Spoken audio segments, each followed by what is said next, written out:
No. Fuck, I had the mic on all this. My mic has been on for like a week. No. The battery is about to run out probably. God damn it. Yeah, I didn't check that. God freaking damn it. Anyway. We're live. Nice. Oh wait, I didn't open the chat. Alright. Right, chat is open. Stream is open. The game is open. Let's get in. Let's get by. Let's just get in.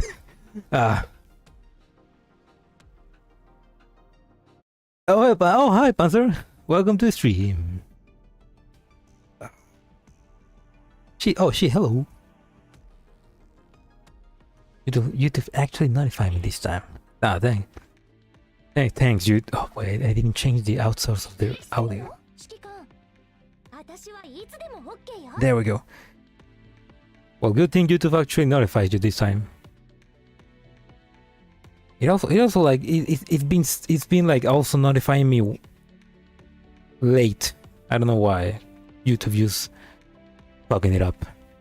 I just finished suffering rank. Yeah, I saw your post.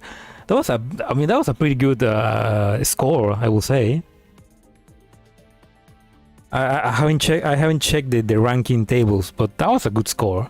You're probably maybe top 10%. In my case, I haven't even touched it yet. Ranking just scares me. You're in top 100, dude. Oh, that's pretty cool. Hopefully you get to stay up for a while there. Oh, welcome, Gonzalo. The audio is too high. Real. Well, Gonzalo, good night. I'm good. Well, it's still in the afternoon for me, so I'm okay.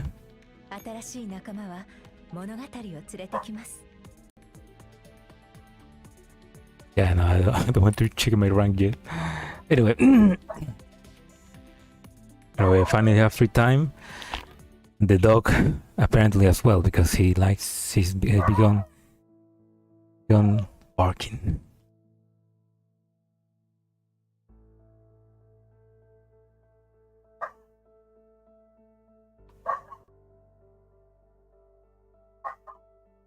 God damn it, the dog was quiet for an hour, and just when I started streaming, began barking.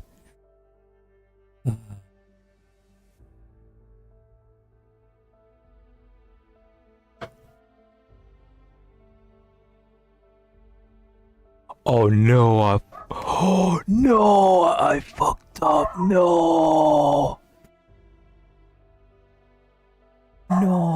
shit. Oh no, I just ruined my table, I think.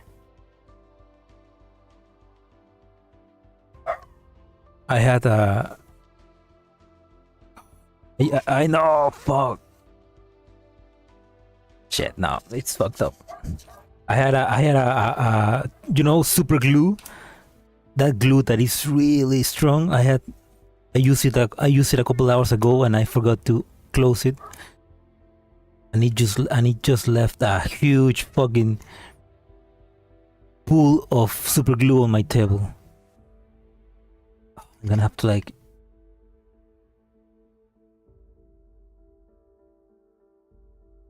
Well, this super glue is fucked, so I'm gonna just throw it in the trash. Hot water? No, it's way past. I mean, it's already so it's already like hardened, so it's solidified. Fuck this super glue. This is why you don't buy cheap super glue.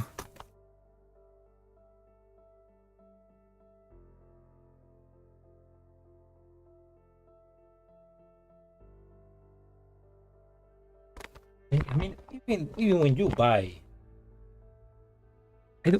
buy, like expensive super glue, that also like gets hard too badly. I mean, I don't know.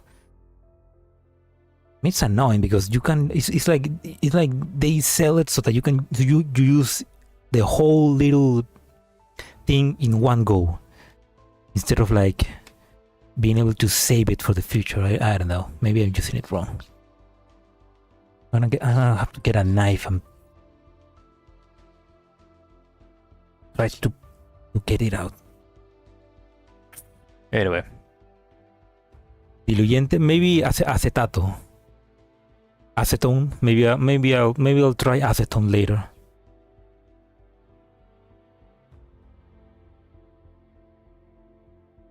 I mean, acetone I think is probably the strongest thing to get it out, so. But anyway. I have to change. I have to change the table either way. Eventually, maybe in the future. Anyway, I have 6 hours and a lot of things to read. So let's actually begin reading, continuing the story of our favorite commander.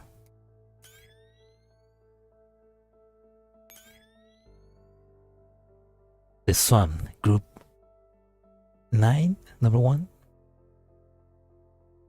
Also, because she's in her Griffin outfit, so I guess this is the time she joins Griffin.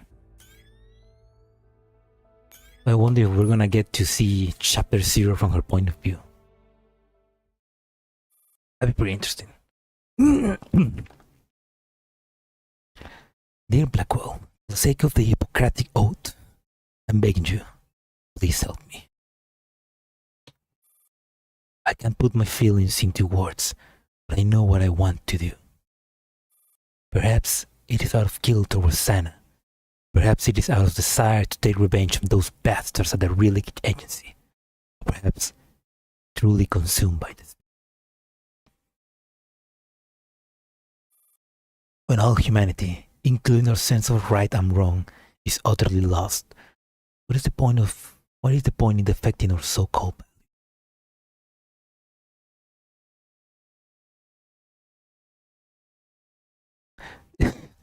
Yeah, good point. I'll probably just keep the table until it's broken. Or maybe I'll just recycle it for something else, maybe. Recently I've just been trying to get into DIY stuff, and I kinda like want to make my own table. Just get some wood and some screws and make my own table. Not that hard.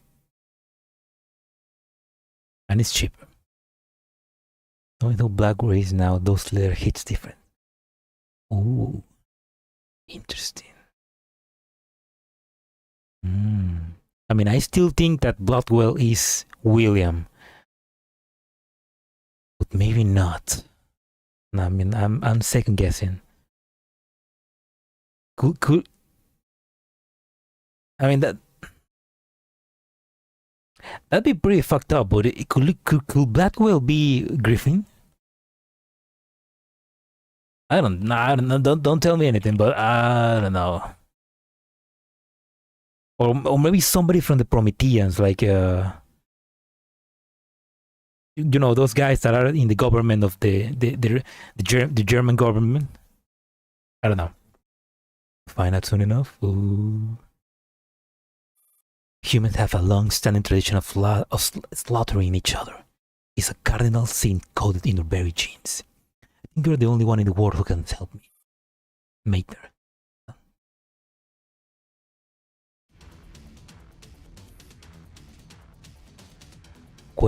Guess whose name is Blackwell. Guess whose last name is Blackwell minigame.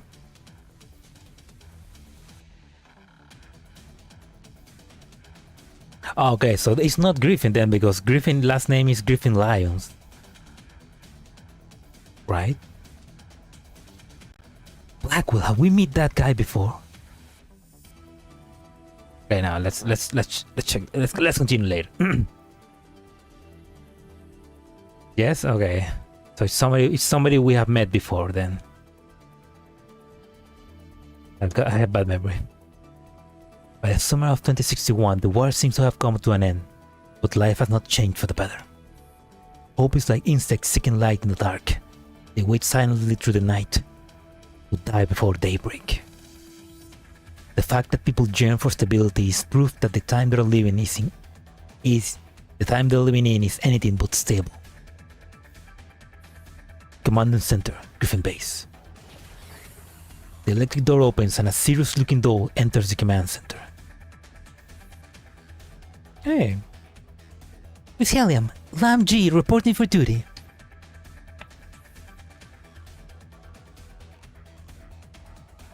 It's the first time we came to the name Blackwell. Ah, okay. Interesting. Griffin Illuminate? I imagine you say Illuminati. I mean, yeah, Griffin is... I mean, the Illuminati in this world are called the Prometheans, so... They're the guys that are behind most things that happen. So yeah, basically Griffin is like a Illuminati. Lamji, I just received a report on your recent training. Yes, ma'am. Your performance has been excellent. You're currently one of the most outstanding dolls on base. Thank you for your praise. I will keep working hard. Now I have a rather challenging assignment for you. Helen takes off her monocle and massages the bridge of her nose. This is a human gesture for expressing distress. Lan makes this sign of observation. I'm handing you a profile and a set of coordinates. Your task is to bring this person back to a base safe and sound. Please leave it to me. I will do whatever it takes to complete the mission. Lamji suddenly accepts the assignment with a fervent desire to help alleviate Miss Helian's troubles.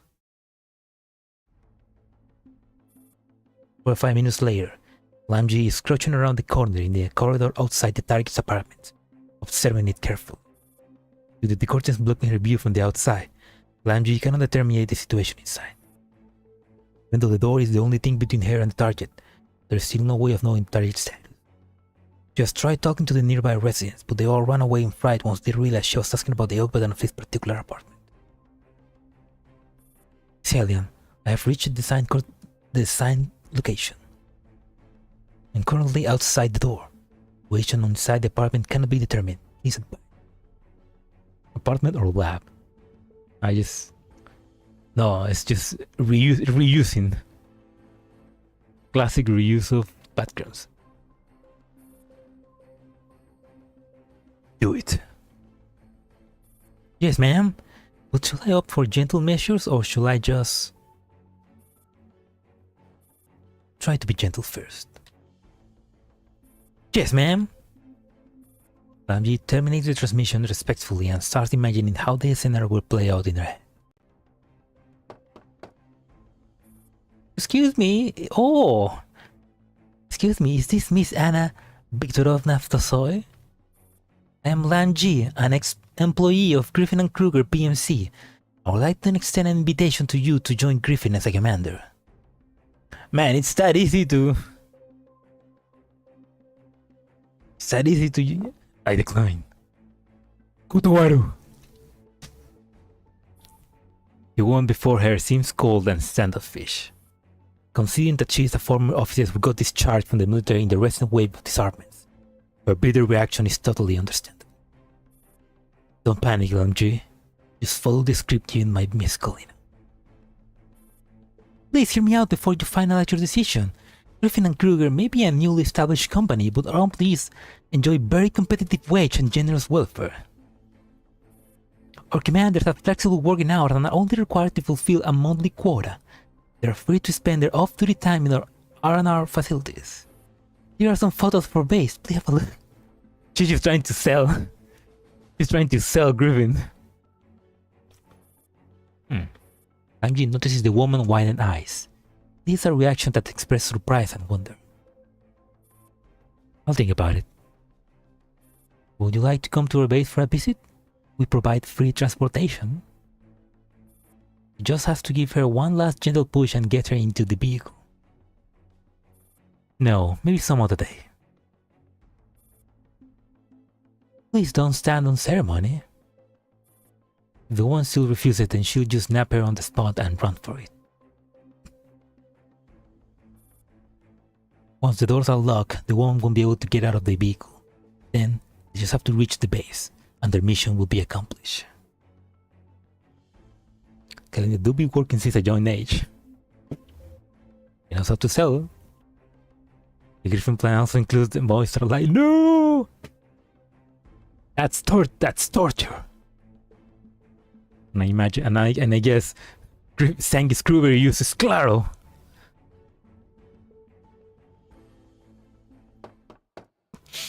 Having completed her mental rehearsal. Oh, so none of that happened. She was just imagining. Lamji tidies her clothing and hair and walks up to the target, Anna's door. She rings the doorbell politely. Excuse me, is this Miss Anna Viktorovna Soy?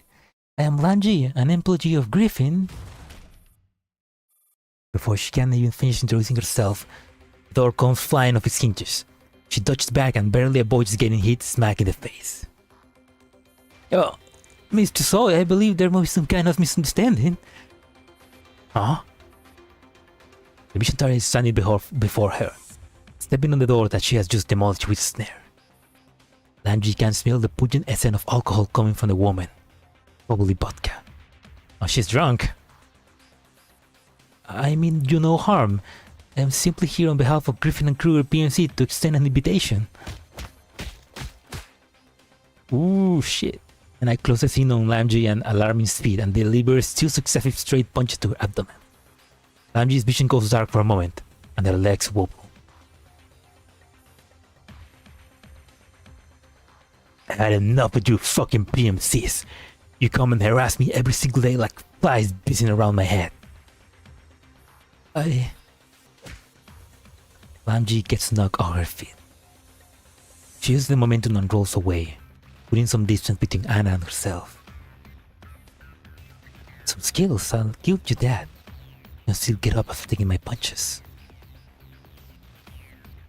Mr. Soy, please cease your aggressive behavior. I really mean you no harm.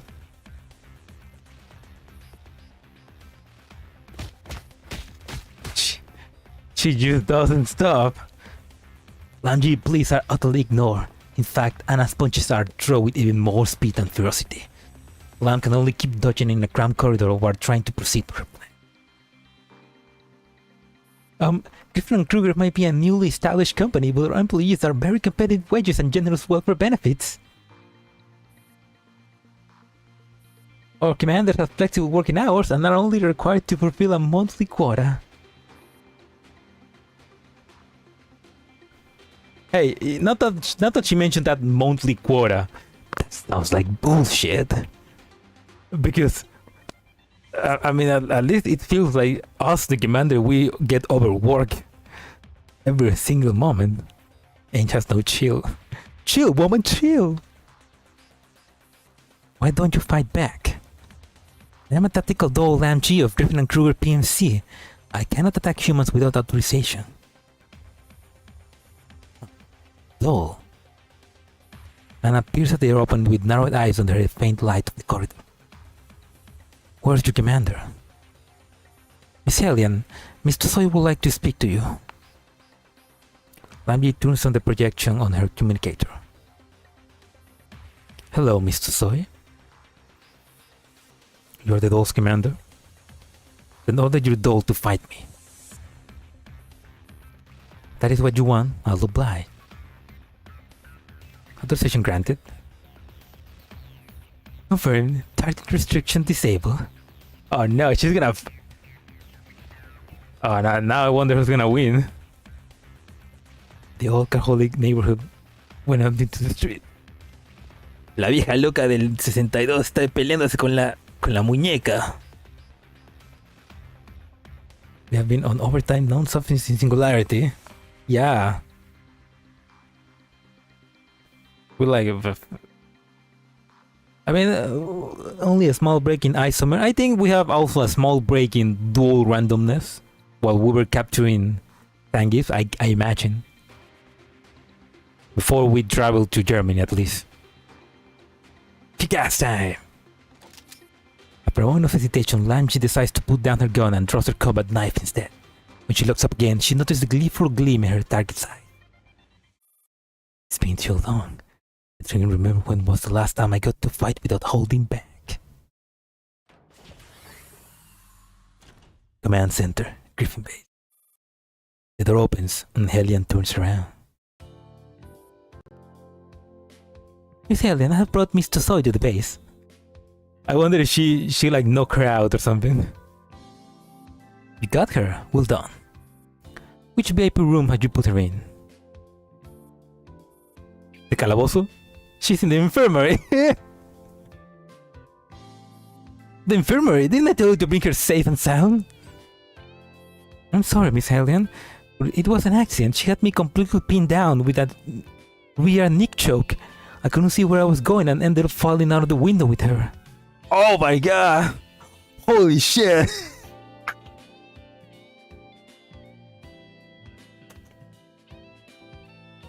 Oh, okay, no, not dual randomness then. The one before that.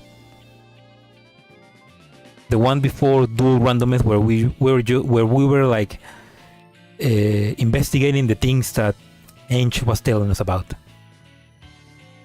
Like Ange was investigating things, and she was sending information to us to like investigate. That's how we got like. That's where like we were capturing different Sanctifiers. Also, holy shit! She just she just fly down the window. Holy shit! And she's still alive. When I came to my senses, I realized I used her to cushion my fall. Oh no! I ran a scan of her. There aren't any broken bones or injuries to her organs. She's currently being given specialized care in the infirmary. Yeah, the one. Welcome, that dude. But yeah, it was the event after Portal's Light and before dual randomness. Okay. Ellen takes a closer look at Ange and finally sees that she is covered in injuries. She has also lost the use of one of her arms. Sorry you have to go through that, Ange. Now go and get yourself patched up.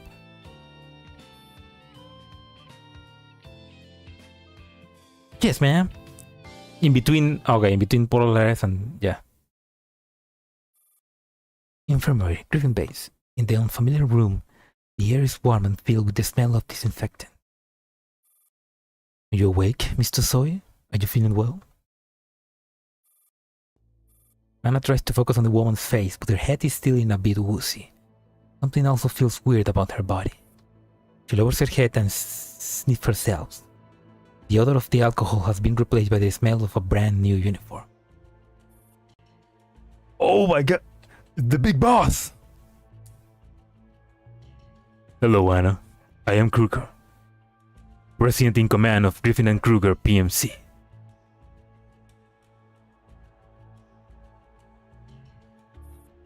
We met once before, though you probably don't remember. They gave her the uniform and everything. Oh, nice. My friend heard that the base was short on excellent commanders and recommended you. So you sent someone to adopt me? And I flashed the icy handcuff around her wrist. I brought you here out of concern for your well-being. You do remember that my subordinate knocked you out. Just didn't see that dirty move coming. Don't rub my feather in my face. Get Anna something to eat. Yes, sir. Alien nods and leave the room. Those dolls may not be very strong right now, but with your leadership, more technical improvements, they may be able to change the world someday. They're saying I'm taking the job. We're not discussing the job. Tell me, Anna, what are your thoughts on my dolls? Drew holds up his statical tablet in front of Anna. The profile of the dolls that Anna had thought is being displayed on the screen. Bunch of ungainly tin cans. I can see that she's been trained somewhat. She's pretty dim and strategized poorly. She has been undergoing regular training every day. The result still leaves much to be desired. What they like is in training with practical combat experience and strategic thinking. If it were up to you, how will you train them? That's not a very subtle way of getting me to talk. It's a mere casual chat. There's no need to be so on edge. Why don't you tell me what you think, Mr. Kruger? I've seen my share of PMCs. You're the first to employ mostly dolls. What do you see in these metal slacks that makes you think they're worth such a large investment? That's an interesting question. Anna, from your experience, how long does it take to train a human soldier with no prior military experience to kill an enemy using an AK-12? Depends on how talented the soldier is. Usually takes 3 to 6 months. Do you know how long it takes to train a doll to do the same? You don't know much about doll technology. They can do it in the moment they are created. This is the race on D3. This is the race on D3. This is the race on the tre. They're created for the express purpose of killing. But I do believe they can do so much more. Those tin cans? This is just the beginning. They are first generation dolls.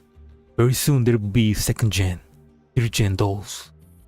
The potential of dolls' evolution is infinite. We're making an assumption that dolls have a bright future. Or sex! Where the development is impeded. Theoretically speaking, dolls are immortal, and if their development is impeded, they will not disappoint me. Immortal? Please come in. Hello, Miss Kruger. Hello, Mr. Soy. I have brought you lunch. You are the one who... How may I help you, Mr. Soy? No, nothing. The smiling doll leaves the room after putting down the food and cutleries. Elian comes in afterwards. Isn't the doll who failed you out of the building? Use another unit of the same model. Oh, in case you're wondering, that doll is undergoing repairs and maintenance at the repair bay. It will be fine in no time. Dolls don't currently have the ability to pass on memories, but losing any of them in battle is still a big problem for us. Don't have the ability to pass on memories. Oh. There will be some technological breakthroughs in regard to doll memories. Oh, so I guess that the neural backup, the backup system is still not developed. That probably is something that came from second generation dolls.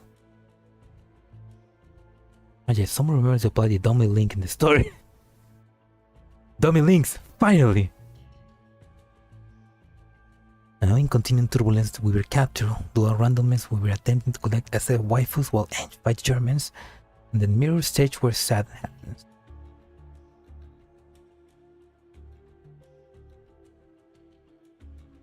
Yeah. Yeah, the moment we traveled to Germany, that's when shit hit the fan really hard. And shit more damage than the Probably the ground in which they fall got more hurt than Ange and Doll. Got more damage. That is nothing. He gazes thoughtfully at the doorway through which Doll just left. Won't that doll begrudge me for how I treat her? No. Why? It's how they're designed. Don't tell me dolls are designed to be benevolent and forgiving of all evil. Unlike humans, dolls are created with a fundamental command that compels them to be loyal to their commanders. The command is absolute. Hmm. Hmm. Hmm. How curious.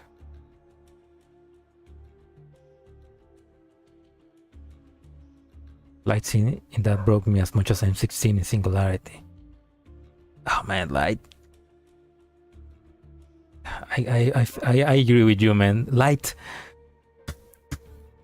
Lights. Oh, it still hurts, you know. It still hurts, Light. What happened to him? The aftermath in the crates where Shadowless shows up.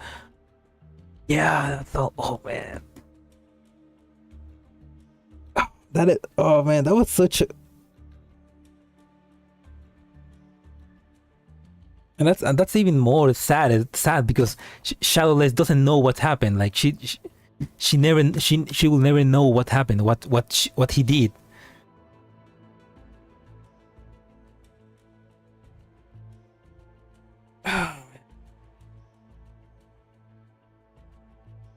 And I was pretty sad because even after that happened, Shadowless still was still like reporting on news. She didn't stop. She just has to continue.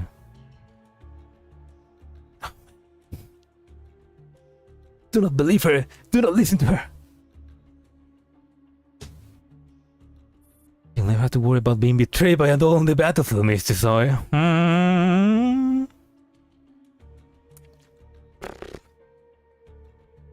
You look me up pretty throat. Oh, fucking English. Look me up pretty truthfully. Alien places an employment contract on the table. You may find the work underwhelming, but at least the pay is decent. The hours are flexible. Now you have your own problems, but I do not intend to pry into them. Griffin is not a rigid workplace.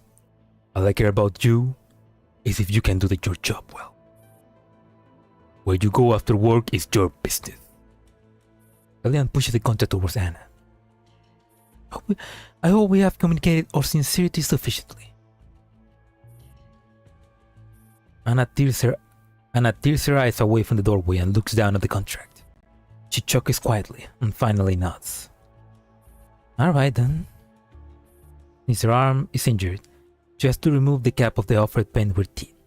She's just about to sign her name on the line when... One moment. You're not gonna add more terms now, are you? No, but for the sake of security, I recommend that you take on a new name. Oh. Just think of it as your alias at Griffin. Oh, interesting. I wonder if that's a way to explain why why when we start the game we create a username. Is that like a cheeky way to like give us a note about that? This event post cutscenes make it all even sadder. You can tell in the future appearance that enthusiasm for reporting died down a bit. Yeah, that's true. It's like, I guess you could say that Shadowless lost the light in their life. Where would that roll? Anna tilts her head and peers at her own reflection in the glass. She looks gaunt and haggard with her sunken cheeks. There is a menacing gleam in her eyes, just like the legendary Abaddon. Oh, that's a good name. Abaddon. Commander Abaddon. Who's that? This name does not suit you. You promised me you won't meddle in my personal life, but here are you meddling. And snickers at her own diabolical reflection. Then call me Angelia. Oh, that's Angelia.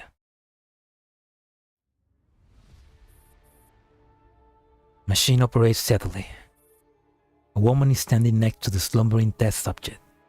her dark hood helping her blend in with the stillness in the room. Her withered fingers leaf through the pages of the test subject file carefully until a girl dressed in white hurries over.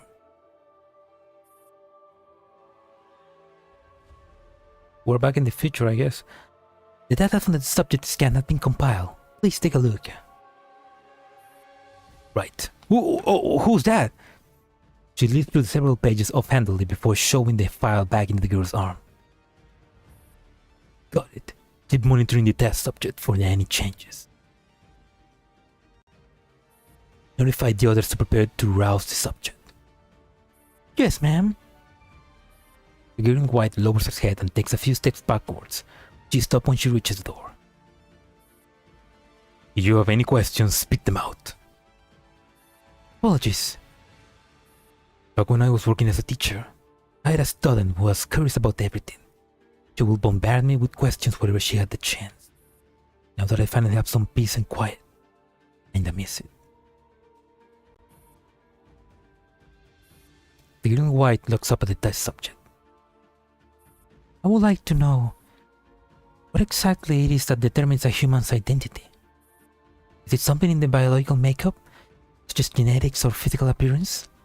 Or is it something more internal, like their experience or belief? The real question is whether the test subject is still the same human she was before she died. I got it. Yes, I'm just a little curious. I'm no philosopher, but from a biological perspective, the individual line here is indeed the same human. I understand. The girl in white bows her head again and makes you leave the lab. However, the elements that make up our human identity are not so easily summed up. She pulls up the test subject's mechanical arm and pinches her chin. Our flesh, our thoughts, our memories. I don't believe any of these matter. Human's existence is objective and subjective. What do you mean? Humans are social animals. Anyone who has existed is bound to leave behind some sort of emotional impression in someone else's heart. When the disease returns, even if the body is so damaged they are barely recognizable, they will be embraced tenderly by the living. The appearance doesn't even need to be identical. The test subject here will suffice. It's not time yet. It's not time yet. The woman pulls over a chair and sits down by the test subject. She gazes intently at the subject's eyelashes, which quiver in time with her breathing. Wake up. And return for Abaddon. Oh no. Bro, a little skip to the slow shot but got Paradeus. Oh! Welcome, Elikona. Oh yeah, that's a good thing. At least you don't have to play the event to get Paradeus. I still haven't gotten her though. I need to like.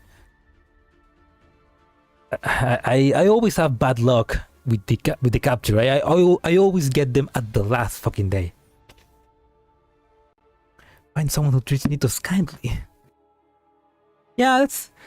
She treats Nitos. She's treating Nitos kindly, so she's probably not that bad, I guess. Also, I wonder if that test subject is Anna.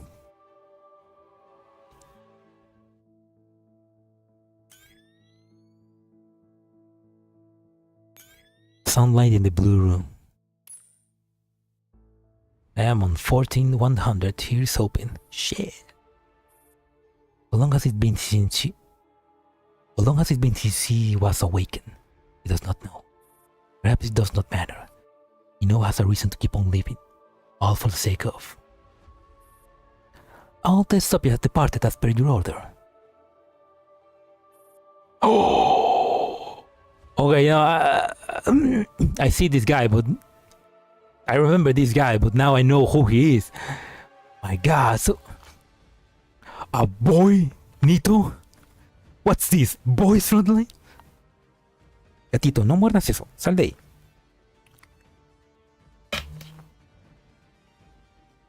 Yeah, so he's Angelia, he's Ange's brother, and they need to fight him. The screens are showing live feeds from the POVs of the test subjects carrying out the infiltration. The men's frontline is real! Crack, even the sound of them stepping on twigs can be heard clearly in this room. And I shall take my leave. The girl in white is the newest model at the base. She never dares look him in the eye. Not even once. Why? Is he really so terrifying? He wants to look into a mirror, but he remembers too late that he has smashed everything with a reflective surface. There's nothing he can do. He feels the scar on his face with his cold fingers, then traces the crisscross sew-up arm, sew-up seams down his neck and collarbones.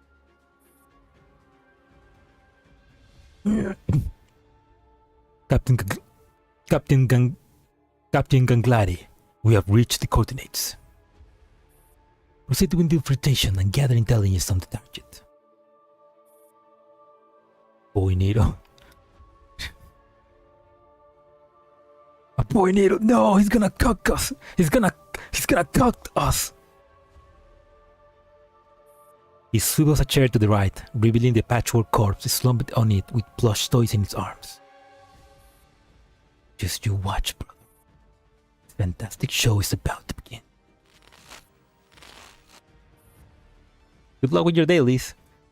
That subject has successfully bugged this facility. Commander Novikov, your supplies have all been dropped off at rack B1719. Please look through them and confirm that everything is in order.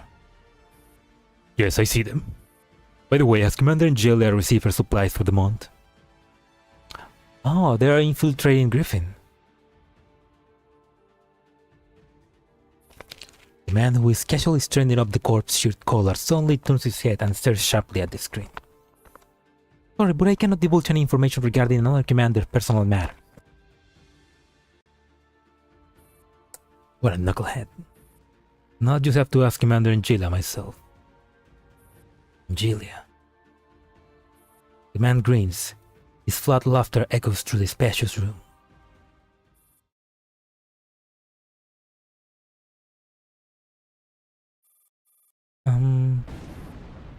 The sound of intense gunfire is pervasive even in the dense forest in midsummer, resounding through the thick foliage. Lying in the grass on her stomach, Lamji turns uneasily to look at her laid-back commander. She's currently lying on a hammock, dozing off peacefully. Why aren't we attacking? If we're waiting longer, there won't be anything left to do other than cleaning up the corpses on the battlefield. What are you grumbling about, Lamji? Nothing. Lamji has been staring on the Commander Angelia for several years. She still can't make a sense of her. Several years? How much time has it happened? Wait, what? Okay, no, wait. This was in 2061. So it's not possible that it's been so much time, right?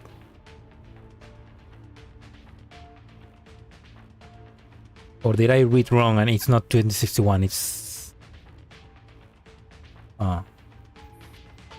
Like right now, Lamji is so anxious she is fighting the urge to pace back and forth. Angela just turned on her hammock and dozes off again. After much hemming and hawing, Lamji finally decides to say something. Commander? Isn't it time we move? The other teams have already engaged to get the target. But 4 or 5 years? Oh, okay.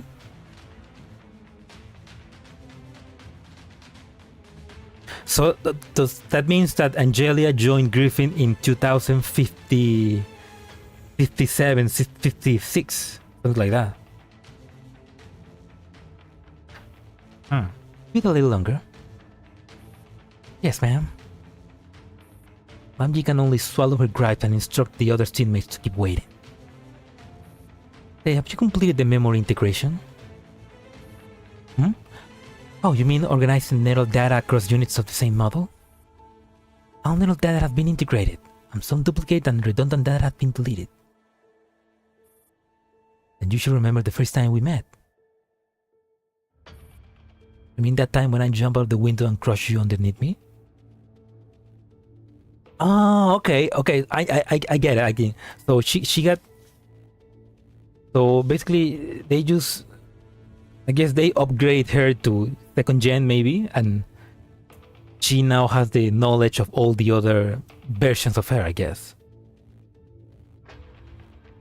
No, I mean 4 or 5 years since Cadet Ange. Oh. Okay.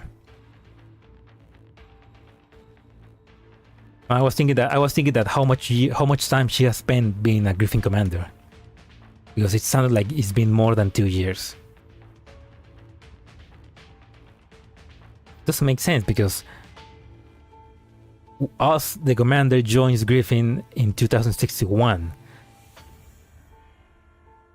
and when we joined Griffin, Angelia already left.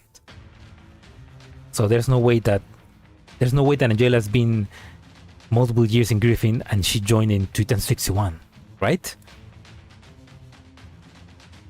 Maybe I'm just confusing myself. You mean that time when I cornered you and made you so desperately that your only option was to just jump out the window and drag me along with you? Oh, falling from that height is no problem for at all. I was rather surprised that you came out of that alive. You sound almost smart. Well, you're a legend at the base, even though you don't seem to take anything seriously and rely on nothing but your sheer dumb luck. No one can deny that you are currently the most outstanding commander at Griffin. I assume it's less than a year at Griffin. Yeah, probably. You're the one who spread all the rumors. You know what? It'd be interesting to see a game, maybe a single player game of you as Ange as a Griffin commander, you know, like a prequel. That'd be interesting.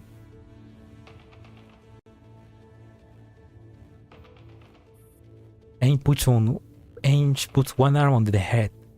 Ange put one arm under her head and opens sleepy eyes. Seeing that the commander seems to be feeling more awake, Ange presses ahead. So why are we still not attacking, Commander? I'm not equipped with an advanced fuck.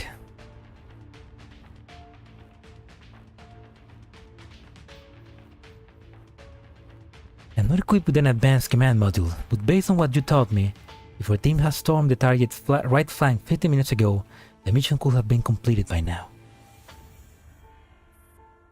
Ange, what is the purpose of those? Ange changes the subject abruptly, leaving Lamji's question unanswered. Her eyelids drop again. To complete missions? That's right. But there's no end to missions. Ange finally sits up on the hammock.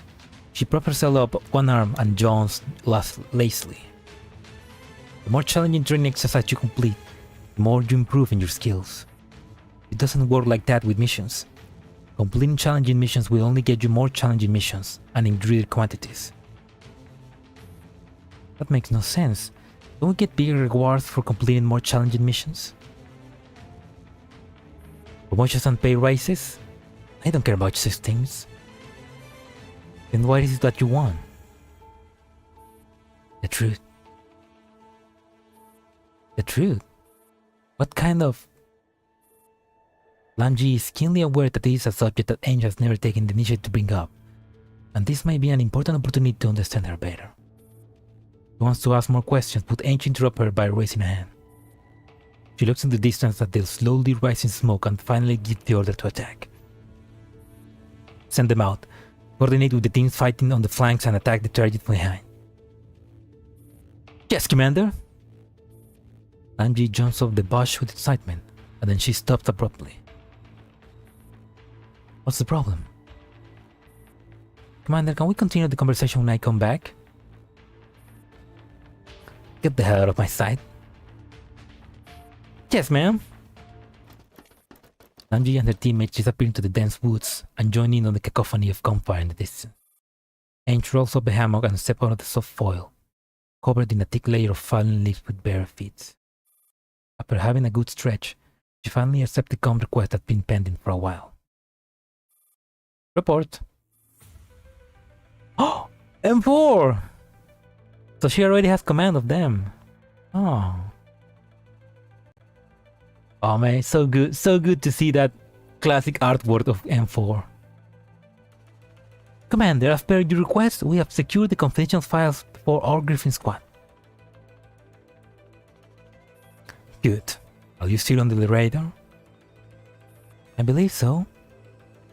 Or cinnamon roll. So pure. What's with the hesitation?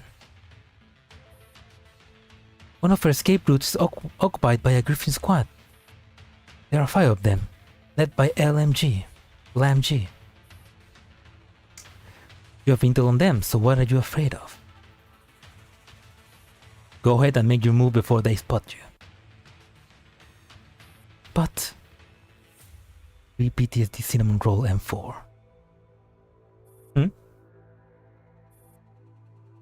We're from the same base.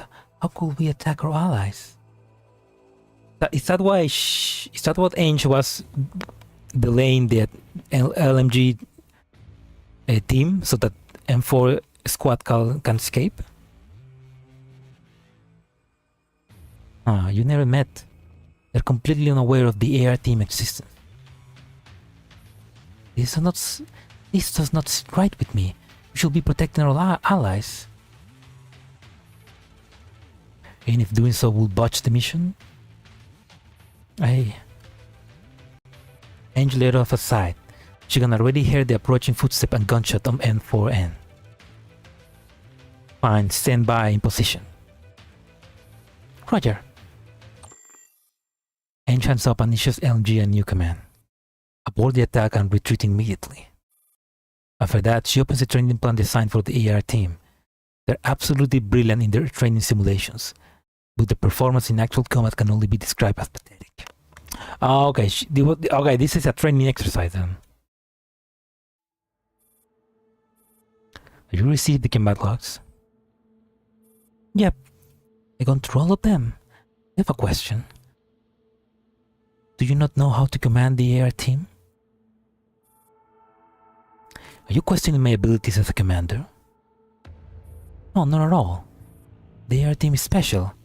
What works on the other dolls may not work on them. I only have one way of commanding dolls. They do as I say. I know, but out of all the dolls on the AR team, N4 is especially different. That child is very much like a human. This means that she can make very human mistakes, such as letting the emotions get the better of her. I do not know much about doll tech. All I care about is if she can complete her missions.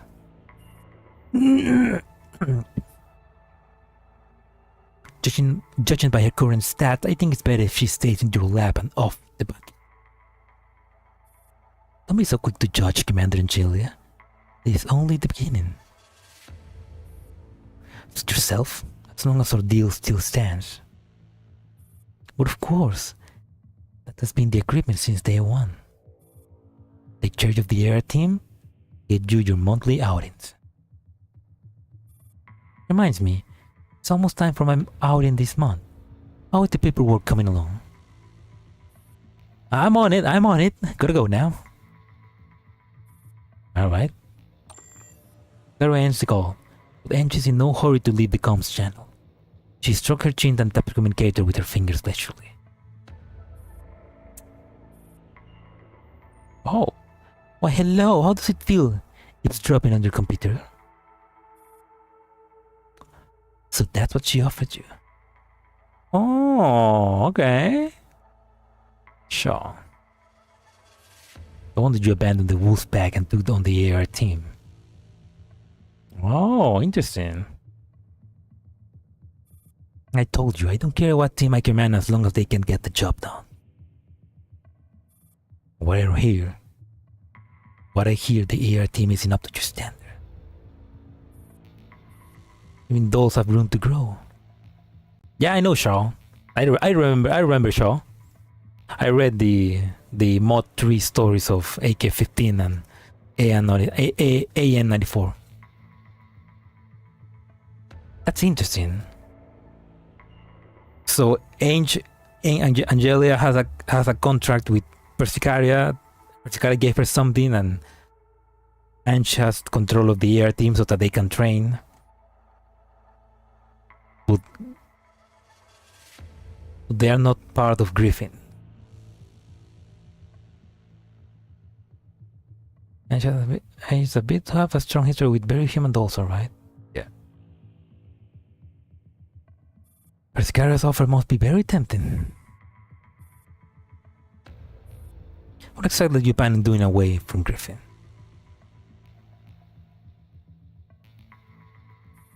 This has nothing to do with our deal. Fine. As long as you're sure it won't affect anything else. Enjoy your new assignment. You know the drill. No problem. Okay, so she's doing missions. She's double teaming everybody. She's doing missions for Griffin. She's doing a secret training program for the AR team with Persicaria, and then she's doing something secret with Sean. Like, holy shit. Parking lot, Griffin base. Dusty off-road vehicle speeds over and comes to an abrupt halt in a parking space after drifting wildly. Hey Commander, can we get a more challenging mission next time? We've been loafing off the job the entire time. There's nothing to brag about through college. Ange opens the vehicle door expressionless and takes a deep breath of fresh air. I have a challenging mission for you, alright? Please go ahead. I promise I'll complete it. Retake your driving test. Huh? Ange is out of the vehicle and grabs her by the shoulder before she can even find her footing. Commander Angelia. Please come with us. We are detaining you on suspicion of murdering Commander Novikov.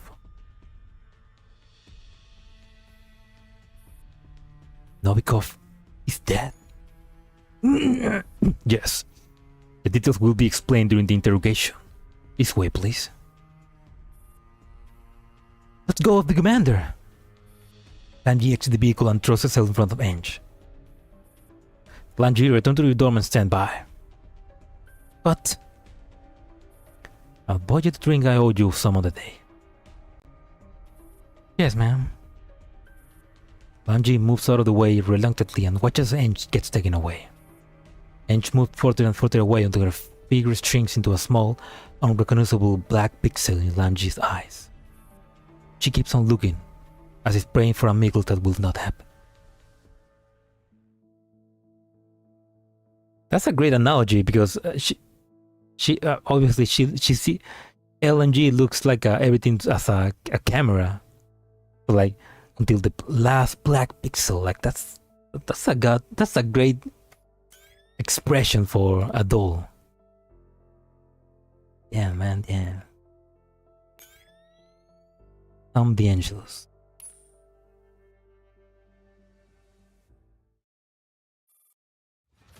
Captain Gangladi, his vital signs are gone. And he still gave nothing away. We interrogate him as per your order, but we will not obtain any information from him that we do not already possess. Glide feed off the screen. That subject stands up next to Novikov's corpse. Novikov is sprawled on the floor in the warehouse. His face is bruised and swollen, and blood is spurting out from the dagger still lodged in the main artery in his neck. Just wanted to scare him into talking. He was so terrified he stumbled into the dagger himself. Doesn't matter. Since he's already dead, make the most out of the body. What do you mean? Clean it up and turn it into a scene of a crime of passion. Fabricate a murder scene to incriminate Commander Angelia? Understood. The man smiled for the first time in a long time. Standing in front of the screen, he watches the live feed from inside the interrogation room at the Griffin Bay. Since access to the surveillance system is gained by a hack in the picture, It's a little blurry and flickering. I still make out Commander Angelia and the anger on her face. Just stay there like a good girl. And for you, Angelia. He caresses the blurry face on the screen with his fingertips. A sharp and abrupt pain flashes from his right temple to his brain. He presses his busy head against his hand. The neurostabilizer on his right temple, just covered by his hair.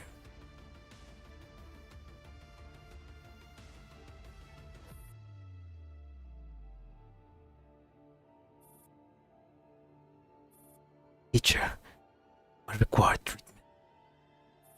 Makes a call on his communicator as he hyperventilates. Teacher! Sister Sana is currently undergoing reconfiguration. If you have anything urgent to report, I will relay it once the procedure is complete. Oh my god, they also converted Sana into Nito? My neurostabilizer is malfunctioning again. I need the teacher. We'll notify her as soon as the experiment is over. Right. Is there anything else I could help you with? How is Sana doing? Her condition is stable. Teacher said to rescue you if you inquire about this. Focus on completing your mission. Do not forget what you have been through.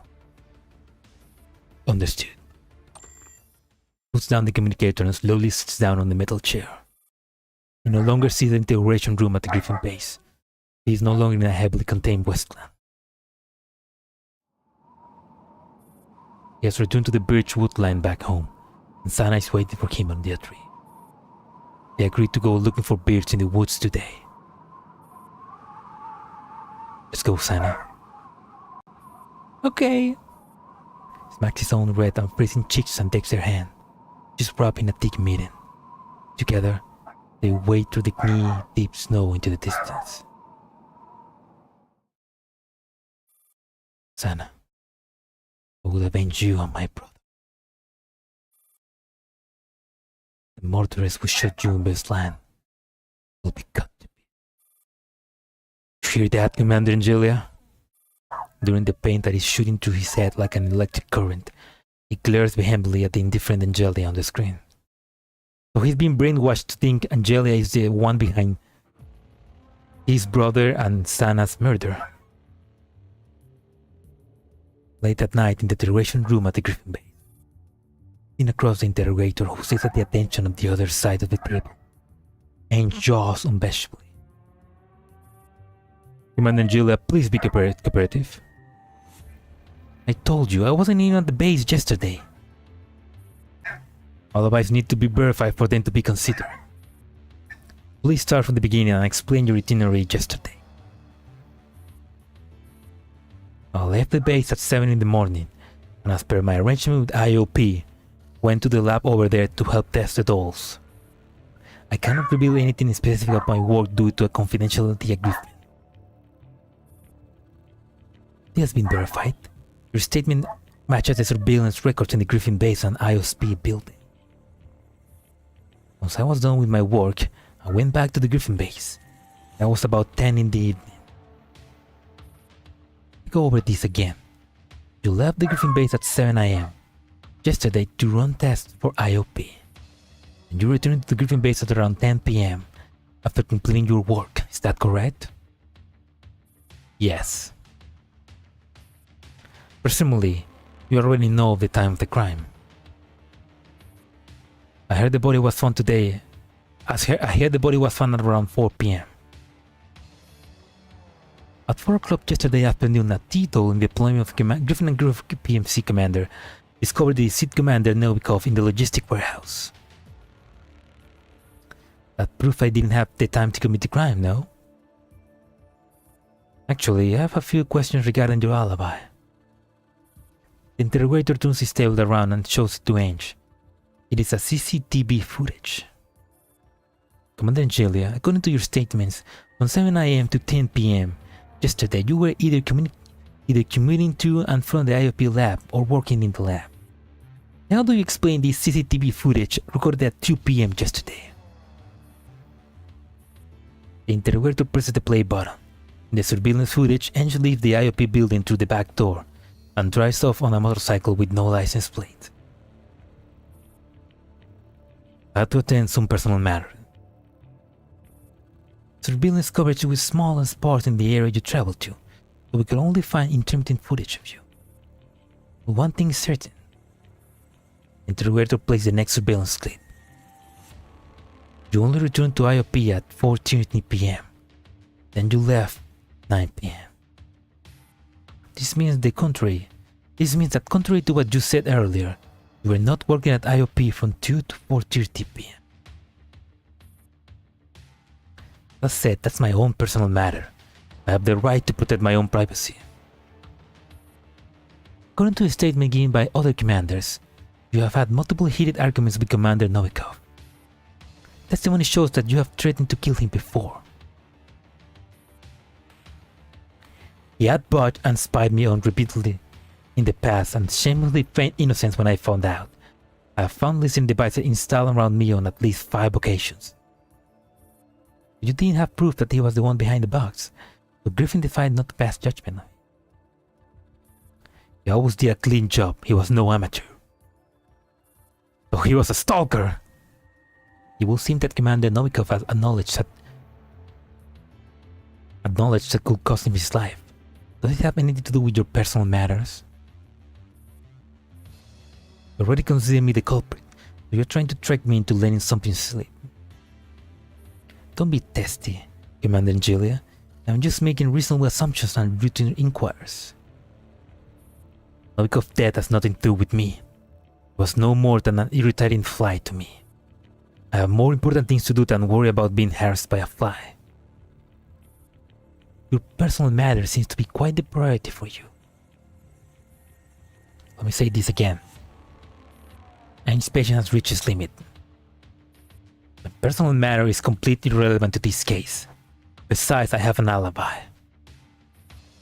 Your alibi cannot be entirely verified unless you are willing to explain the missing link. Ange clenches her fist and fights the urge to punch this man and grab at his face. Taking in Ange's silence, the interrogator turns to the desk lamp and shines its light directly into Ange's face. Freezing light makes her narrow her eyes. See that you're determined to make this difficult. Perhaps you have your own reasons that you cannot speak of. Or perhaps you are just putting up some last-ditch resistance. Whichever the case, I'm sorry to inform you that until your innocence can be proven, you will be stripped of your duties and confined to the Griffin base. Any attempt to leave the base will be considered as scum. If you have no further questions, this is all for the interrogations today.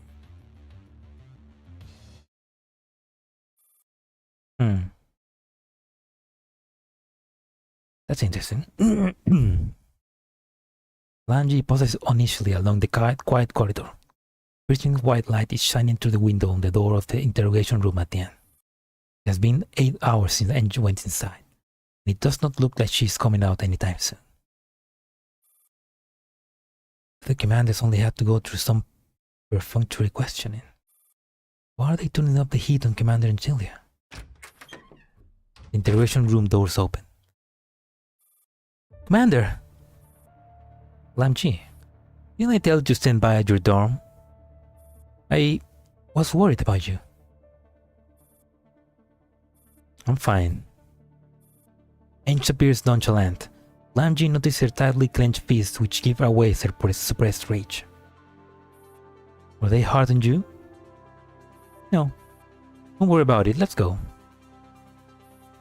Miss Helen came by early and told me to let you know that the brass is taking the murder of his commander very seriously and has dispatched an investigation team from the capital. All suspected commander have to be suspended from duty and undergo investigation. I'm probably worried that this may be related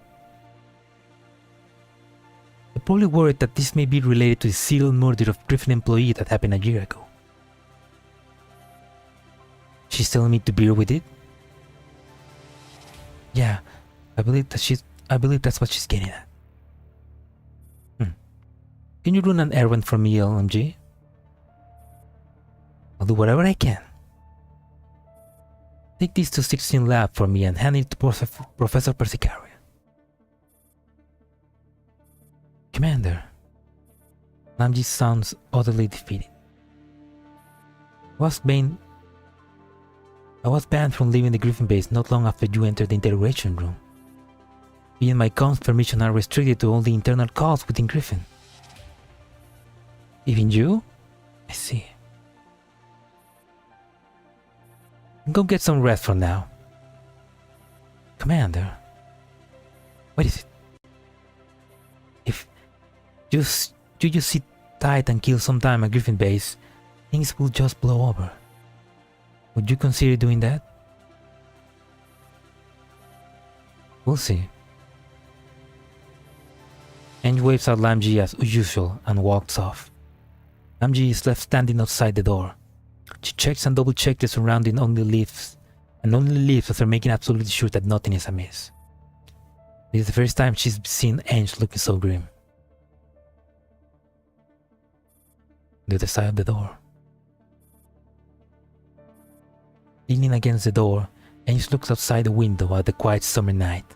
She can only hear the continuous chirp of insects, rising and falling like a breath of the night. Damn it, I'm so close. Ange looms on the floor weakly. The cries of the cicadas sound especially loud in the silent room. Ange is sitting and chilling. Let's see the chibi anime. Oh man, it'd be great if we could get like a season 3 of the chibi anime, and Angelia appears on it. That'd be.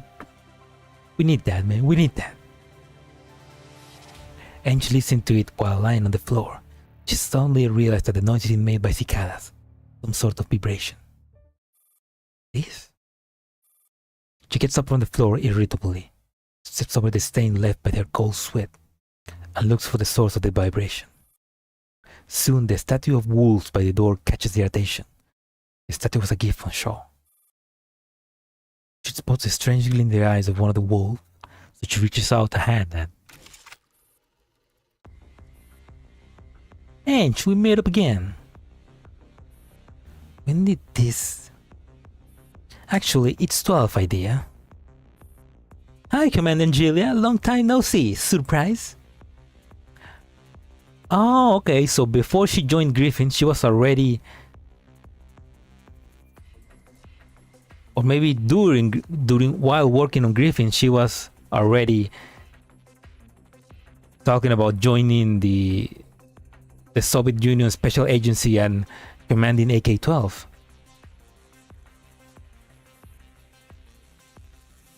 I was keep an eye on even one's closest allies. You taught me that. Didn't tell you to. Never mind. Thanks to you, I can still communicate with the outside world. I hear that you're in big trouble. Not really, but the timing is truly terrible. By the way, my offer still stands. You desperately need to get out of your current predicament and continue your quest, don't you? Ange struck in her Achilles heel. Veins appeared on her forehead and she suppressed her anger. I'll consider it. Unfortunate, and I suppose this is the end of our little arrangement. Do you have to come mess with me when my temper is at its worst? Then start holding the boost like you usually do. Ha! You can't do that because you need me to get you out of this mess. I'll have 1 week left to clear the whole event. It's not too long. I mean, if you could just skip all the story missions and just do the combat stages. I mean, the combat doesn't take too long. Reading the story takes too long. But you can do it, man. Also, welcome to the stream, Tactical. Oh, very like you. Unique way of begging for a favor. Sean smiles more when she's in bitch mode. Yeah. when she got you. And you rubs her throbbing temples, holding back the urge to annihilate the world. She looks at the hateful face in the communicator. Fine, I accept your offer. The next morning, the forceful rap on the door wakes Ange, who feels like she had only just fallen asleep. Sorry to disturb you, Commander Angelia. Please come with us for further questioning. Alright, I'll be out in a minute. Ange contains her anger and cleans herself up promptly.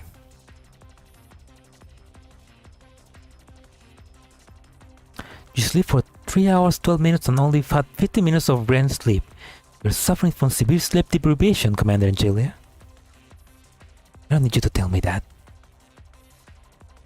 Commander, we reached target location. Please provide further directive. That is the weak point of the security of the Griffin base. The CCTV here broke down a few days before the incident. I suspect that the murderer entered the base from there. Those look like pretty close to where Commander Novikov was found dead in this map. See if you can find any traces left behind by the culprit. Yes, ma'am. Commander Angelia, why didn't you bring this to the investigation team attentions? Wouldn't this clear you of any suspicion? I don't trust them. Besides, the state Novikov body is in a little... The knocking grows even more forceful. Commander Angelia, you are currently on suspension. Please cease everything you are doing and cooperate with the investigation. I'm coming! The shooting from the outside of the door continues to grate on Ange's ears. He's just about to put away the microcommunicator when AN-94 pipes up a bit anxiously. Commander, we just discovered new traces of another break-in. They seem to be older than the other traces, but definitely left by the same people. Good, keep looking. 94, cover me. They're right.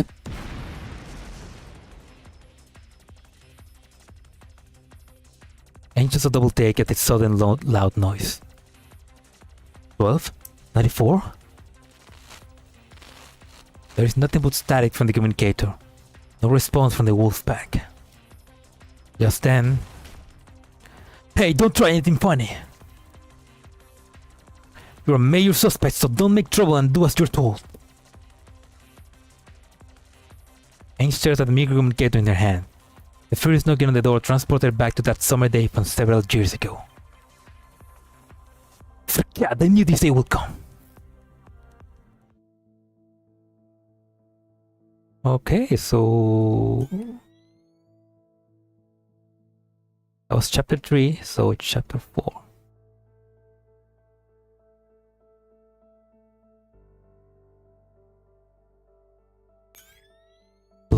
Blown away.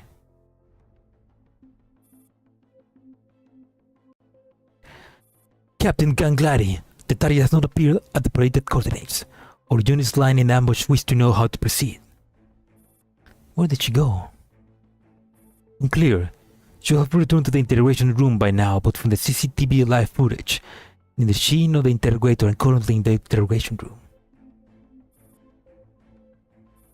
Have they postponed her interrogation today? She's still waiting at the dorm? She has never been one to give up so easily. There's nothing she hates more than being put on the back foot. She will certainly do whatever she can to regain her initiative. Then what should we do? My guess is that she overpowered the guard who was supposed to escort her. She's now trying to break out of the Griffin base. Will the ambush seem to search for signs of a breakout around Commander Angelia dormitory? Yes, sir. Good thing you're familiar with the target, Captain Ganglari, or we will be utterly lost.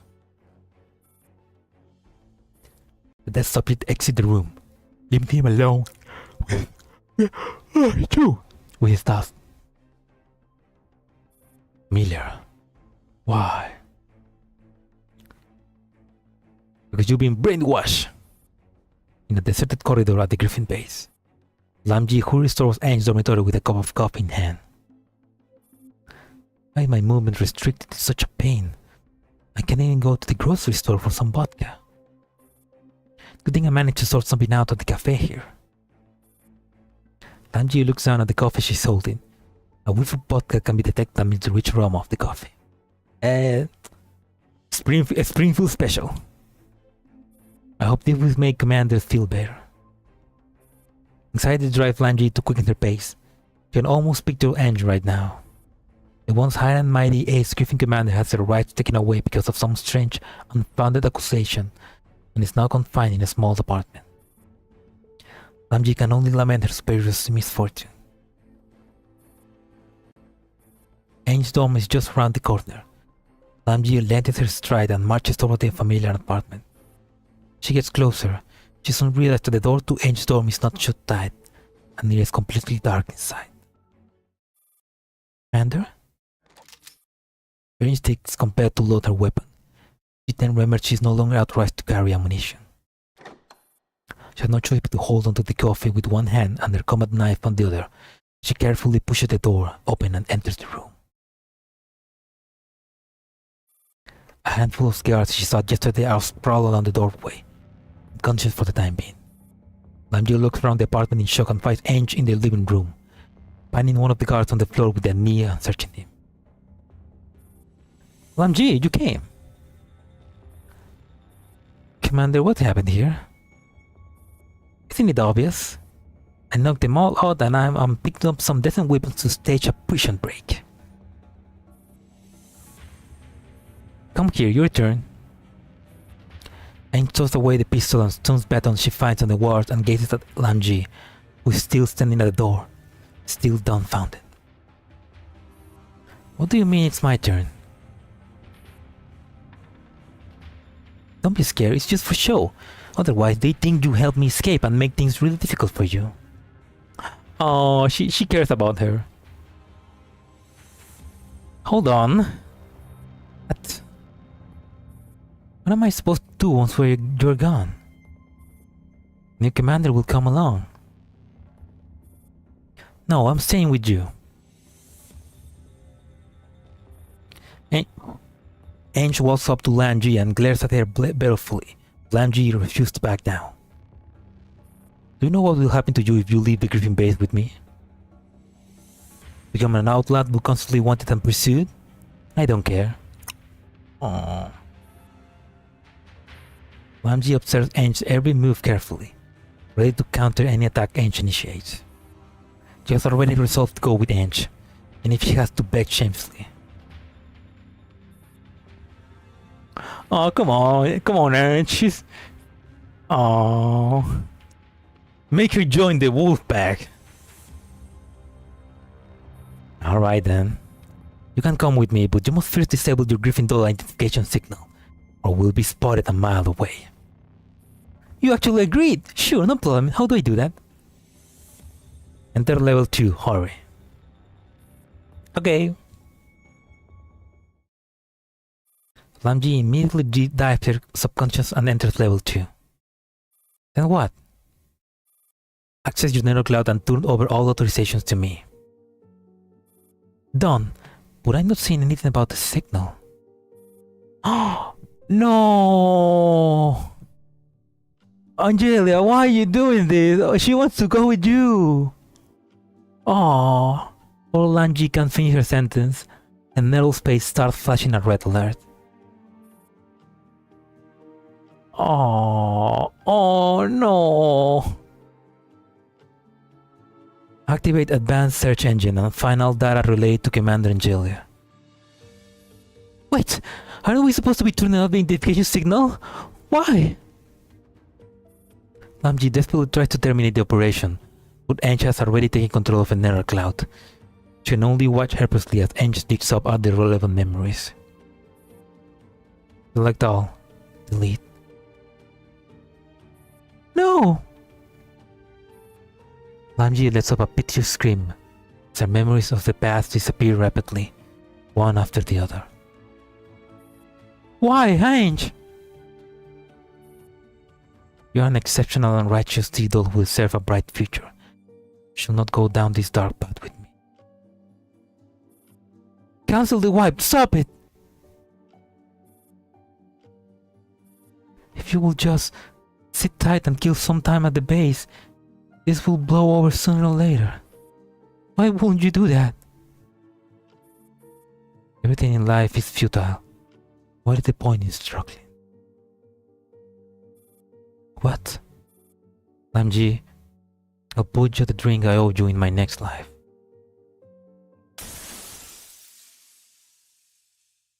Final memory fragments are shattered. Lamji Nero Cloud initiates a reboot. The consciousness slowly slips away into the darkness.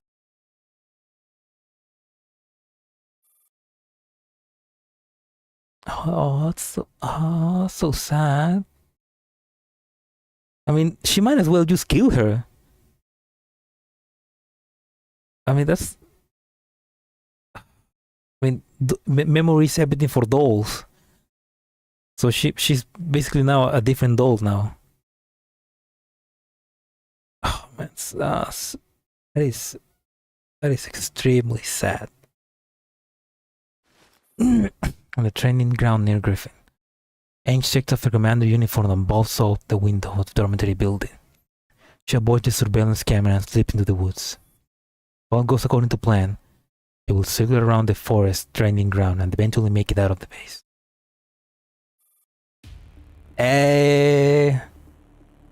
We got Johnny Silverhand. We got Angelia Silverhand. Wake up, command. Wake up, chicken. We got a city to burn. 12, are you out of combat?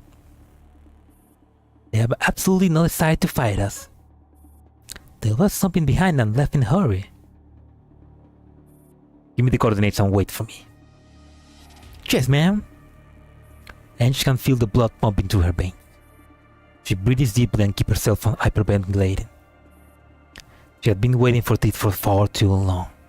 The ghost ship that she had been chasing after all these years had finally appeared before her. She can finally row with its rusted oars. Commander?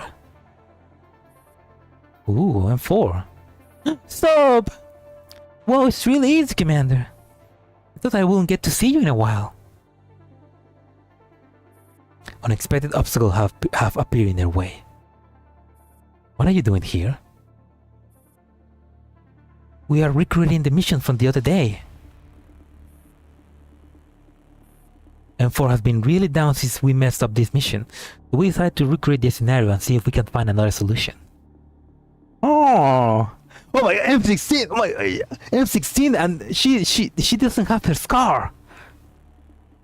Oh my god, this is really a long time ago. Oh no, she's gonna have to fight. Yes, I'm trying to figure out how we could have completed the mission without sacrificing any Griffin dolls. In case you're wondering, this is simulation number 5. I share the dumbest dances every single time. Oh, it's so cute. The air team together, being happy. Something that is never gonna happen again. Alright, I get it. Terminate the simulation and return to the base at once. Roger, where are you going, Commander? That's none of your business. Commander, where's your uniform? Your doll adjutant and your doll adjutant? M4 wants to borrow her squad combat log from the mission. Go find her yourself. Ange marched off after answering the question gruffly. M16 frowns and sends a message to LMG. Oh no. Ding! The notification sound of a new message. Angie sits up on the marble floor, a little disoriented. Did she just disconnect? Did she just run out of battery? Alright, she just received a new message from an anonymous sender. Do you know where Commander Angelia has gone? Commander Angelia? Dad? Confused, Lamji replies to the message, but accidentally knocks over the cup of coffee next to her hand. Oh no! The coffee has gone cold. Its bitter smell, laced with the pungent stench of alcohol, stalks LMG clothes. What's this? What does this ghost smell vaguely of alcohol? Lamji takes a sip out of curiosity and bemusement. Tastes really well, but nostalgic somehow. M60. That's tastes really weird, but nostalgic somehow.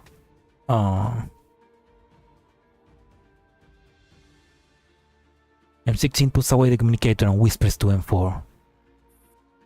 M4's opening off with the commander. She's probably forcing her way out of the base. What? Then what should we do? We must intercept her. The consequences will be unthinkable if we let her leave. Okay. And they can do that because M4 has the command module, so she can just. I love this, man. I like this. So to intercept the commander, 15 and I will try to slow her down, and I leave it to you to seal off her escape route. 16? No problem. Sub-2 springs through the woods and soon catches up with Ange. She throws herself at Ange and wraps her in an enthusiastic embrace. Commander, where are you going? Take me with you! Aww. It's a personal matter and none of your business. Get back to the base. Same for good enough to catch Ange though. Is she good enough to fight the wolf pack as well? Oh, you're so cranky. Man, they're really well confined to the base. And for plants to stand in front of Ange, concerned breathing all over her face. You will be punished if you leave now. Ange gazed fiercely at M4 and starts with him, or blocking her path. Then make a choice. What choice? Activate your signal sensor and tell me what you see.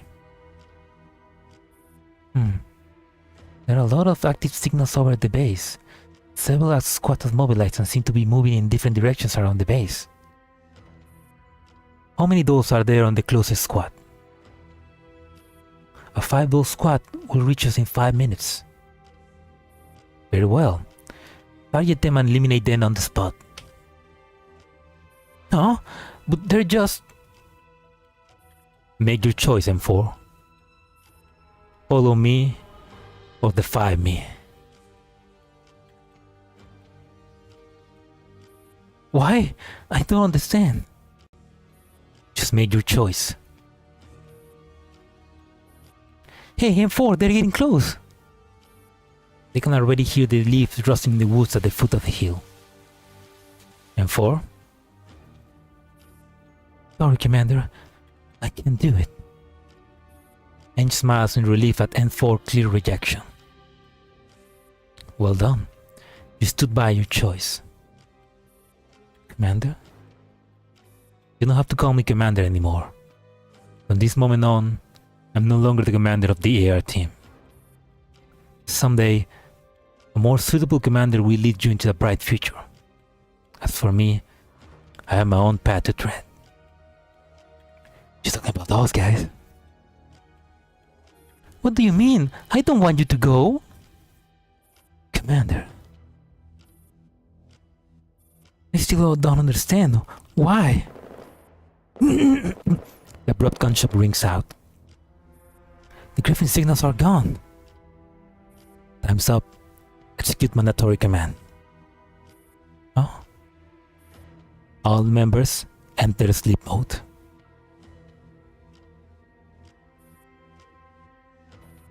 Captain Gangladi, we have located Commander Angelia while following her tracks. We are currently in pursuit. Right. How many dolls does she have with her? It's unclear, but a Griffin squad was just ambushed just now. They were eliminated in just a few seconds and they didn't even have the chance to put up a fight. Looks like she's brought along an elite squad. How should we proceed? Keep your distance and stay with her and await my orders. Yes, Captain.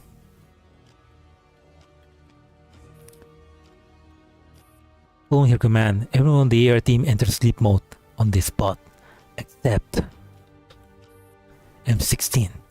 She's still standing before her. I'm still standing, gazing at her with piercing eyes. But you are the last ace up their sleeve. Sorry, Commander.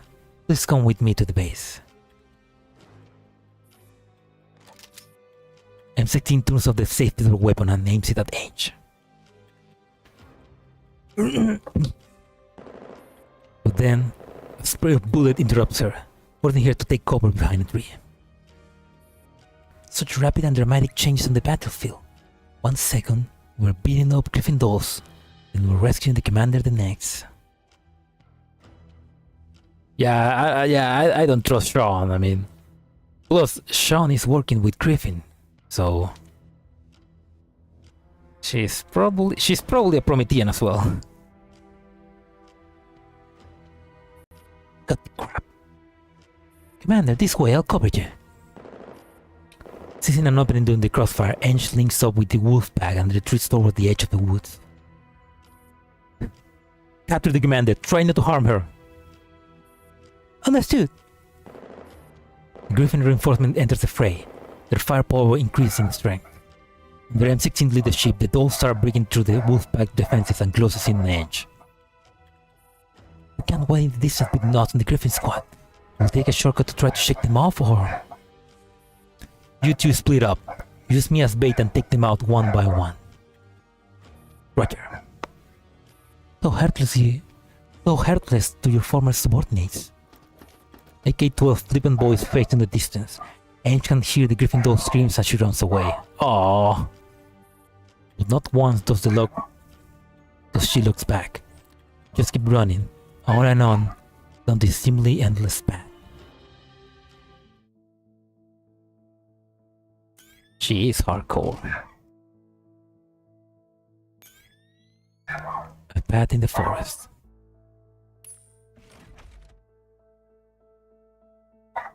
Oh, that's pretty cool. So like M16 that has like more, how do you say that? Autonomy that all the other dolls, that all the rest of the AR team, I guess.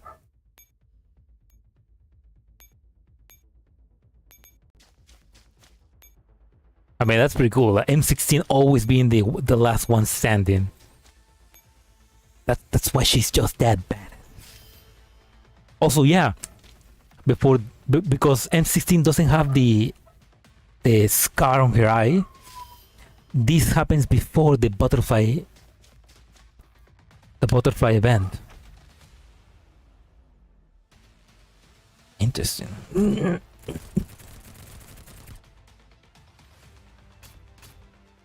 やれることをやった。それだけ。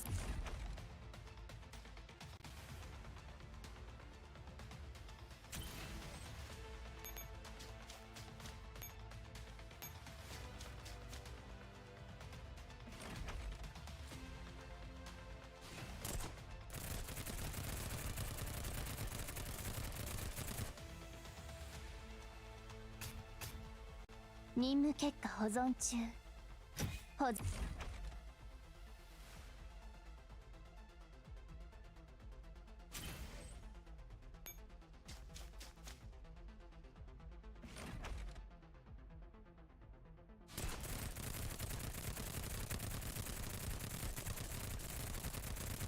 深度演算モード。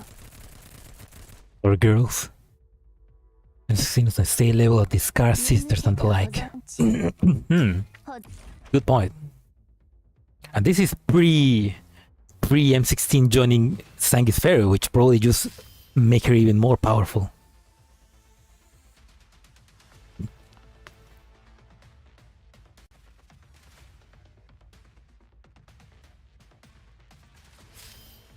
I need, you know what? Recently I feel like my hand is getting cramped. I need to get one of those booba mouse pads. I need to like try to avoid getting arthritis. They need to feed command or to their team. They only have 3 dummy links.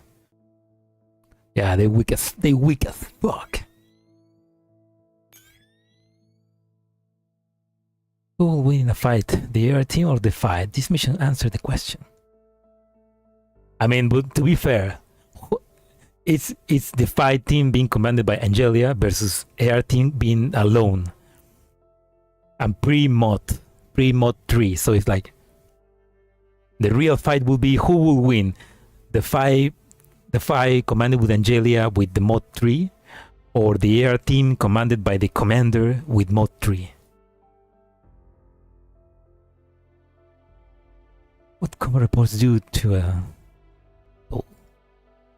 Combat reports do to a doll. I mean, I guess combat reports are basically like reading or getting, I guess, getting the experience of a fight uploaded into them. I would imagine. The other team is all over the place at any given moment. True.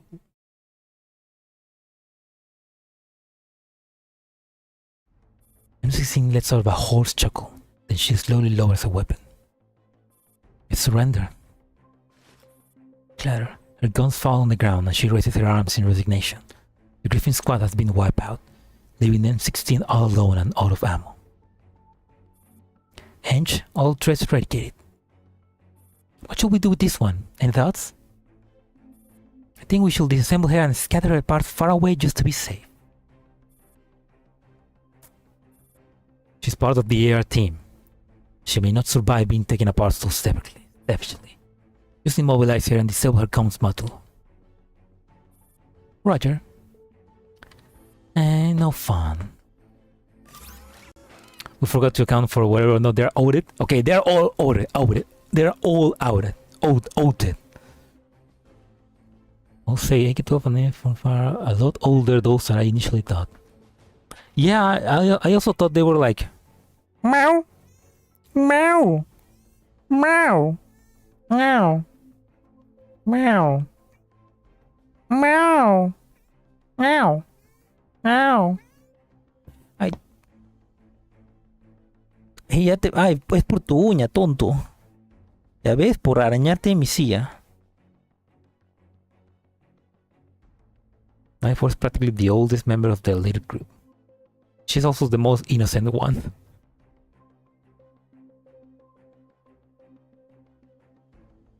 I mean, I imagine maybe the... I wonder, maybe the AR team and the Wolf Pack, they were basically developed at the same time, maybe. I mean, I wonder how the timelines align. AK-12 John, and she holds M16 down for an AN-94 to break her spine. Oh shit! Break her spinal cord. M16 body slumps, her face is pressed against the muddy ground, but her eyes remain fixed firmly on Ange. Anything else you'd like to say? Come on then, Jill. Everything could return to normal if you had just stayed at the base for a while. Why must you? I changed my mind. Pull out her language model as well. Roger. Oh man, that's she is savage. M16 opens her mouth, but no words come out. She can only accept her fate with a grim chuckle. We are feeding the other members of the AR team and send their coordinates to Persicaria's mailbox. Good, then let's go. Take me to where you encountered the strangers.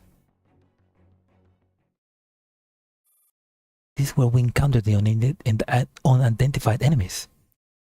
M16 was manufactured in 2057. That will make sense.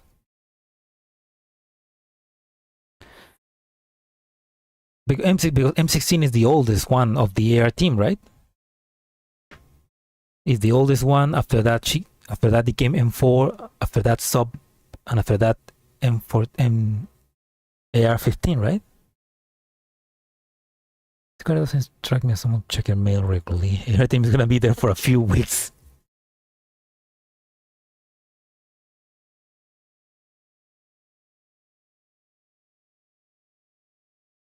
M16 is gonna be like waiting there on the rain, like I should have not said shit. I shouldn't have said anything. Seen this before. The ground is covered in traces of battle as well as messy footprints, but Ange's eyes overlook them completely and are instead fixed on. I knew that would catch her attention too. I still don't understand humans very well, but I'm guessing this is some sign of signpost. Okay, M16 55, M4 and row 59, and I guess sub mode and AR-15 came later. A grotesque corpse is hoisted up to a nondescript fork on the path. It is clearly created by 7 parts from multiple human corpses together in a roughly humanoid shape. The monstrosity is pointing at the smaller path with its right hand. But what has drawn Ange's eyes and kept her transfixed is the wooden side hanging on the corpse's chest. Jelia, I know you're a martyr. Oh dear, Map 94 and I seen something that we shouldn't see. If you want, we can delete this mirror when we're back at the lab. And do you know who will leave such a message? There are too many possibilities, and I can't think of anyone who will be into such a dumb nonsense. Looks like we'll end up finding up an unexpected nemesis of yours.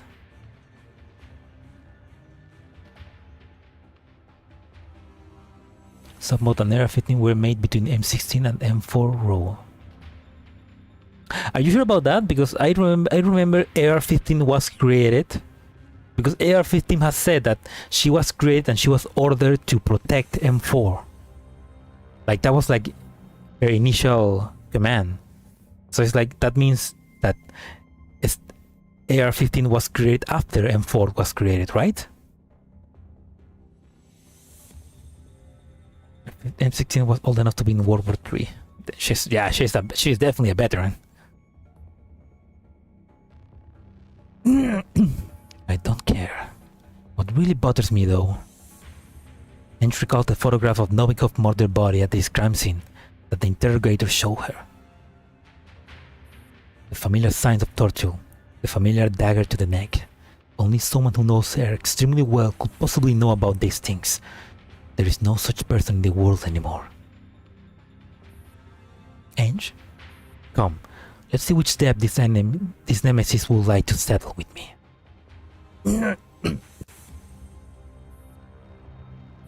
Captain Ganglari, as you expected, the target has forced their way out of Griffin encirclement and is heading this way. Then a forward squad to draw her out to her forces lying in ambush. We have done that, but she seemed to be able to tell where she will be ambushed along the way. She baited all the traps. The 2 dolls accompanying her are completely unharmed. The target seems to know your tactics very well. That makes it a lot more interesting. Vengeance will be boring if it was just a one-side beatdown. The man is standing on the crumbled window frame with his arms open. The wind blows against him. We're finally going to meet, Commander Angelia. I can hardly wait to grind you into bolognese. Going in the direction pointed by the grotesque signpost, they have had a few encounters with the enemy. After clearing the battlefield, the wolfpack piled several enemies' corpses together. They look like that signpost. They are neither doll nor humans, but amalgamations of human flesh and machine. Meow! Meow! Meow! Meow!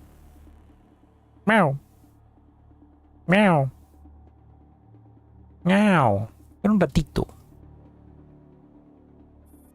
I imagine there are failed experiments of Nitos. Judging by the human parts, assembly occurred after the human had died. I don't understand the purpose of creating them. I also haven't been able to figure out how they are powered. So gross. Oh, so this is the first time they encounter Nitos.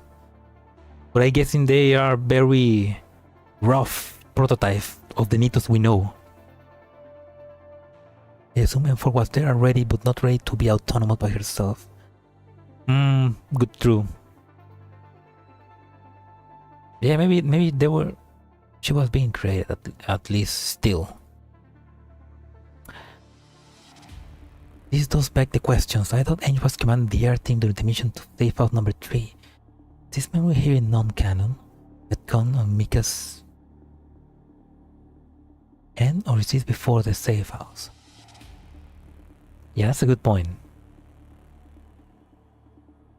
I mean, that's maybe the inconsistencies that I'm thinking, like the inconsistencies that I'm thinking about the timeline and everything else, is because this is an unreliable narrator. This is like shattered connection. No, pardon. This is like continuous turbulence. We are not getting the true story of what's happening. We're getting a changed one. Maybe it's that. Ange squats down by one of the corpses and studies the camouflage uniform and military insignia on the enemy intently. She tears its collar open. It doesn't seem to be a shoddy counterfeit. And you're looking a bit scary. Ange's fingers brush over the insignia etched on the dog tag. It's my old squad. What I know, the unit you were in was disbanded during the disarmament. Even before that, they were. Ange suddenly falls silent. Her face looks even more grim. So these enemies of unknown origin are dressed and armed like soldiers from a human military unit that no longer exists. They're human and machines placed together. I don't understand the rationale. Did the appearance of human soldiers on the slightest part improve their performance in combat significantly? Only a lunatic will do such a thing. I will not forgive whoever did it. AK-12 flips the corpse over and back again. This may just be discarded up rejects. But I can tell they'll show the counterfeits. Ange, a new signpost. Ange looked at where AK-12 is pointing and sees the humanoid signpost in distant ruins. Its decomposing clothing floated slightly in the wind. Let's go. Should we do anything with the dog tags? No. Just let them rot here. Okay. And the abandoned city is just ahead. Radiation levels are high.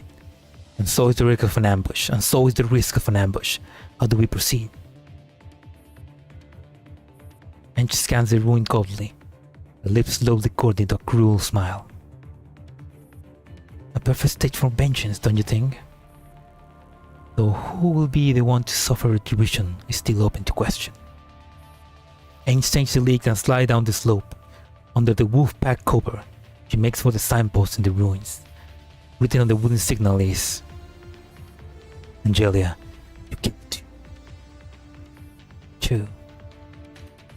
That must have narrowed it down significantly.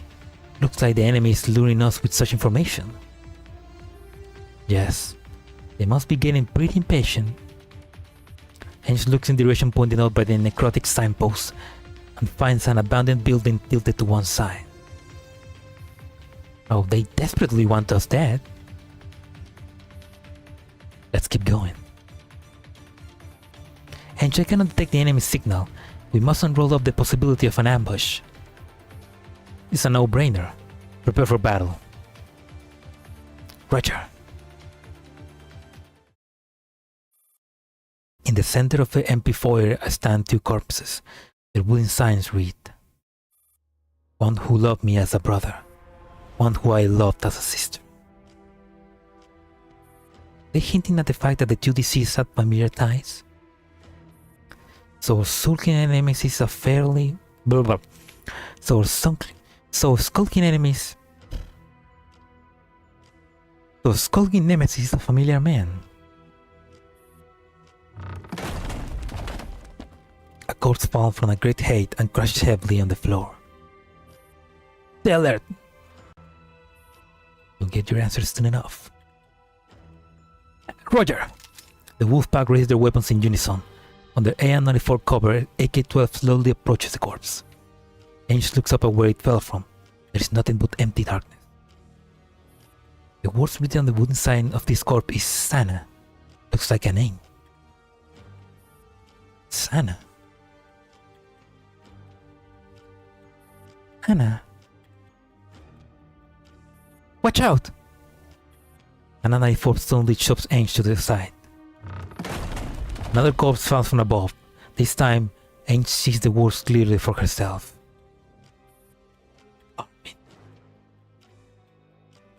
Armin. Skulking, merodeando. No cráneos. Another name. Are these the names of the disease? Sana. Armin.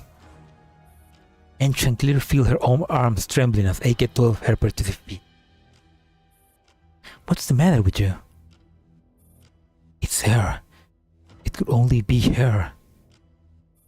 You know who's behind this? The place demon. You and I are the only ones left who still remember these names. The light disappears in an instant, as if the sky itself has collapsed. Multiple enemies approaching. Ange, don't stray too far. Do not fire without my permission. Understood. The sound of echoing footsteps followed by the ear-splitting groan of some metallic sharp object scraping against the wall. A flat voice speaks from above them. Commander Julia, we finally meet again. Who are you? Did Magnus send you? Me? I'm just a dead soul who should have decomposed in my grave. The teacher gave me a chance by resurrecting me. I knew it. She's behind all of this. I shall seek revenge on you with my mutilated life. Something slices through the air and hurtles toward Ange at an incomprehensible speed. She felt the air shake beneath her. Get down! Angelia, do you think you can face me the way you are now? The enemy is on the third floor. Ange, please give the order. Get them. Ange spits out two words through the gritted teeth. Continuous muzzle flashes pierce to the darkness, and Ange starts climbing the stairs on the wolf's back protection. Upon reaching every level, a horde of countless patchwork corpses swarm towards them from seemingly out of nowhere. We're surrounded! Let the bastard go. We can't detect the enemy signal. Looking for me? The voices seem clearly clear, even in the cacophony of gunfire. Where is Magnus? Get here to go and face me! Commander Angelia, you disappoint me. Do you think you have any right to seek vengeance on teachers after what you've done? This is between you and me. She has nothing to do with this. You dare refer to teacher in such a respectful manner again, I will. Steel bar flies towards AN-94 at breakneck speed. 94? Don't worry, the damage is minimal. Won't affect my combat performance. Stay behind me, I'll cover you. The footstep on the person who spoke fade into the distance. Frickia! Stop right there! Commander Angelia, if you want to learn the truth, come to the rooftop. That is, if you can make it up here in one piece. Frickia! Ange, please don't go off on your own. The patchwork corpses movement and attacks are not particularly fast. They are not difficult for the wolf pack to dispatch, but they have the absolute advantage of numbers. Whenever the wolf pack eliminates a row of corpses, new ones take their place. Slow them down here. I'll go after that one by myself. What? That's an order. Trust your commander judgment.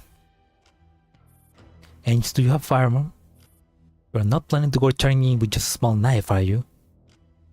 No, give him one. AK-12 uses arms her sidearm. Try to last till we can get to you. Right. Relying on the faint light, Ange feels her way up the spiral staircase. Round and round she goes, Her thighs slowly grows numb, and even her head is getting a little fuzzy. At long last, Thor comes into view. Ange throws herself at it without any hesitation. The sky has not gone completely dark yet. The last bit of waning sunlight is enough for Ange to make up the appearance of the enemy who has led her on the wild goose chase for half a day.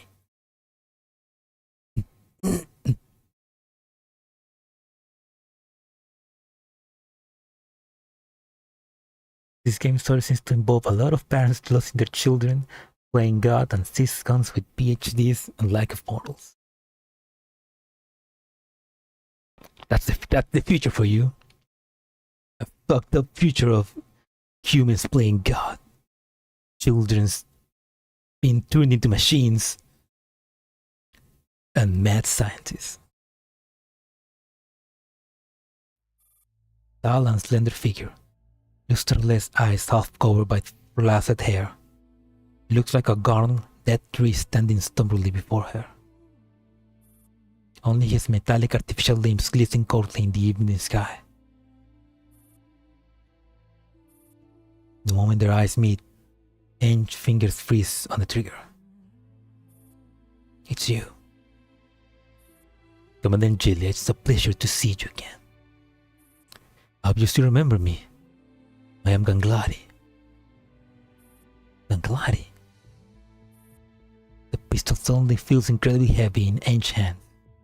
She grits her teeth and aims it at the wiry figure. Why are you? Who did this to you? You were dead. You died right in front of me. Oh. Gates of Abaddon claimed me, but teacher held out the hand to me. Her. She's the one who did this to you. Indeed. Otherwise, I would not have the chance to seek vengeance. He mutters softly as he slowly approaches Ange. She immediately notices the poor feet of his artificial legs. They are too heavy for him, and they produce an ear-splitting screech with every step he takes. Lugging this body, he pushes Ange closer and closer to despair. Enough. He stops a few steps away from Ange, his lusterless eyes staring blankly at her. Then, his stiff lips curls into a grotesque scream. Now the gates of Abaddon have opened to welcome you, Commander Angelia. Die. Ange bites the shot she fires without warning. You look more like a resident of Abaddon yourself. My sister Sana and my brother Armin have waited too long for this day. Oh, that. No. Interrupts Ange mercilessly. Same moment, a grenade hurtles towards her. Ange barely managed to dodge it in time. She dives sideways but still caught in the shockwave of the blast. Death is only the beginning. Death is death. Teacher will bring them back to my side. Engrossed in his own melody, he launches a series of frenzied attacks. Ange tightens her grips on her pistol and darts from cover to cover on the not too spacious rooftop. Why? Why give me a second chance? With her back against the shaking obstacle that Ange is using at cover, the memory of Ransom death plays out once more in her mind. No matter how many times it takes, we'll make sure you can rest in peace.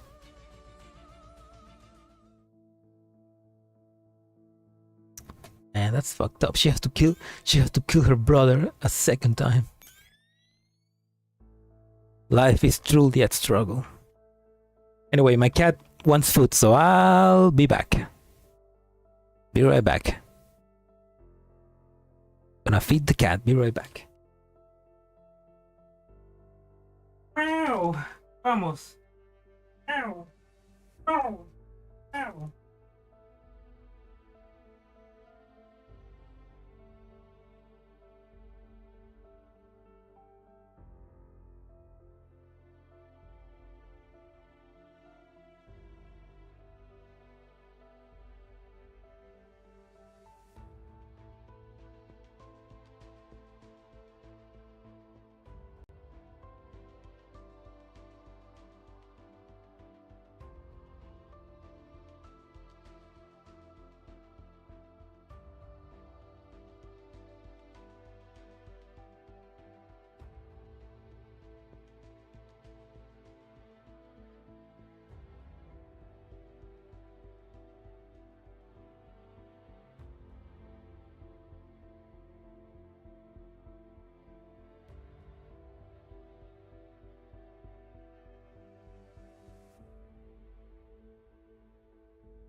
Sign the 34.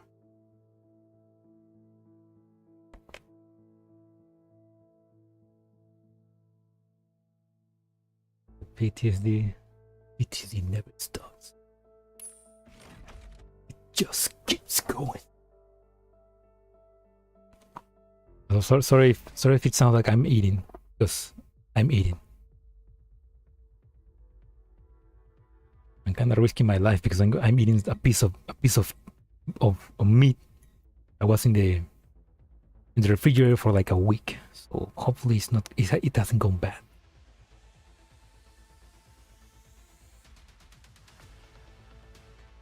Hey, those are KCCO units.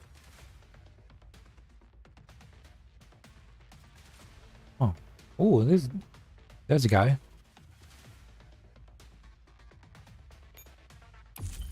The fate specific enemy is Kennedy. Kennedy.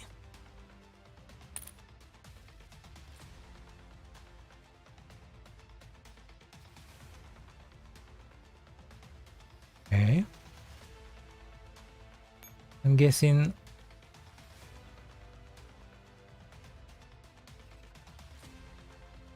assemble.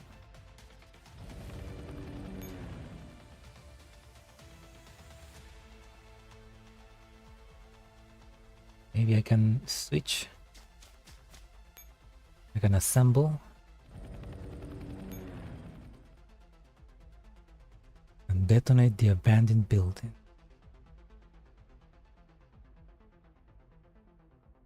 This will drastically increase heart rate. Let's. You know what? Fuck it. Oh shit! The cartel. Oh shit, the cartel, thank you.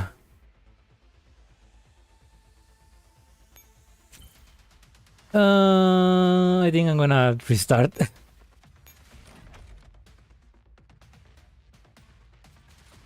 Like that basically make me weak as fuck, so. Wait, one more time.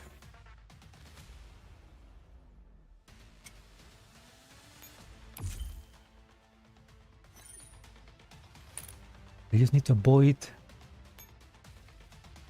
lane 94.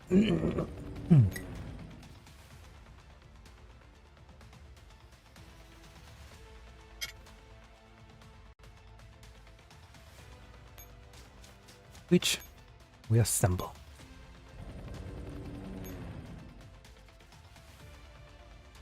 And now we detonate this.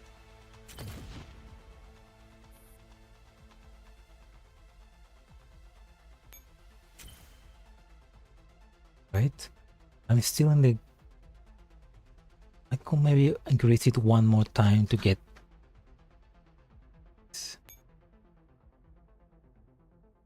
3, 2, 1.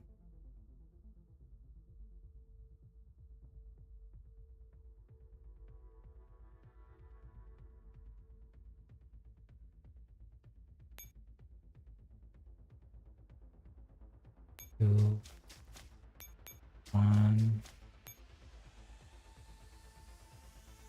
0.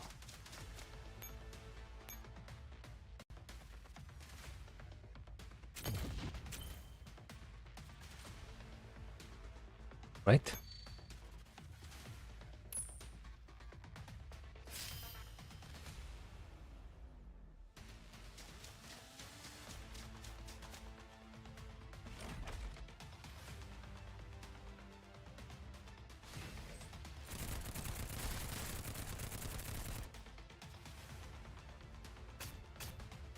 やれることをやった。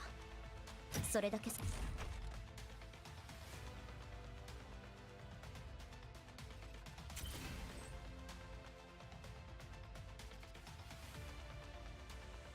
I can farm. Don't give up, man. Do it for the ferry. Do it for the special equipment. Do it for Do it for Juancho.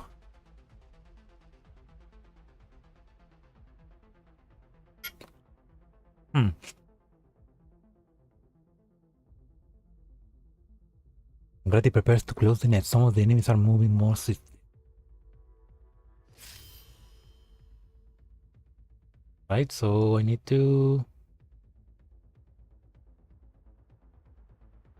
3, 2, 1, 0. Oh shit.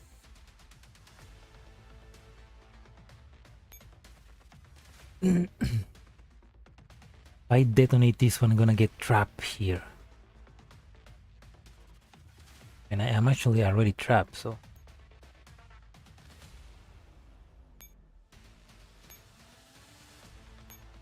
Wait, I can fight this guy. Okay.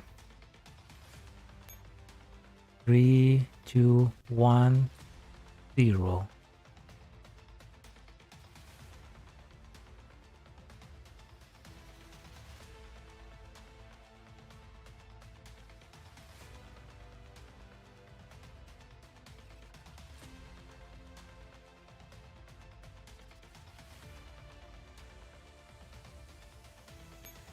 I mean, oh fuck no.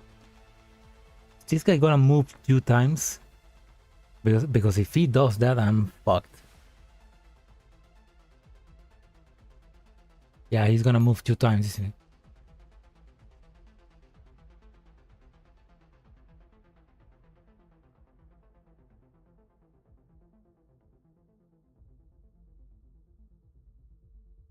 Wait, 1 movement? I think... Oh yeah, it is! Oh, thank God, I am safe.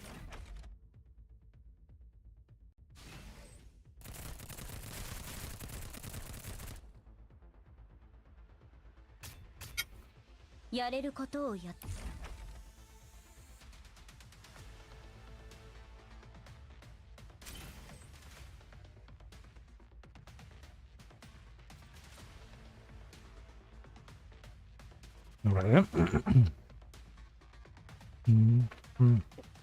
Here.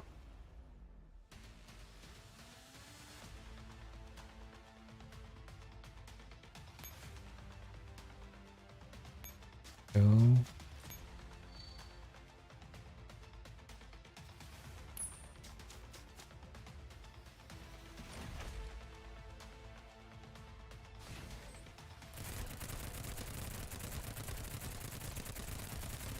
Oh no!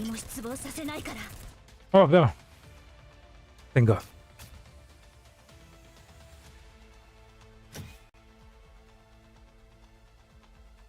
Everything is possible. Power of God.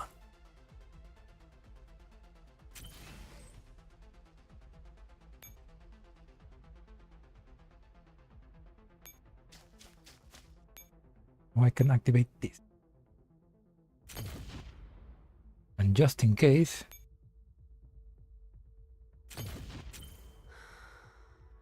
Oh, maybe I shouldn't have done that. Paralyze on 1 down, come on. Oh, shit.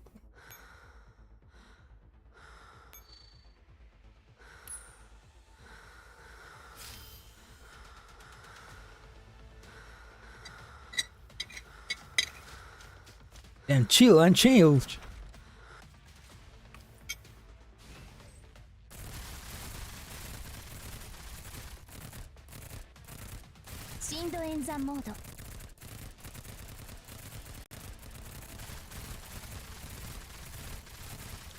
射撃速度上限解除。任務失敗。撤退するわ。もっとやっぱりどうしても彼女の代わりにはなれない。ごめんなさい。Yeah, I need to do it again. Damn it.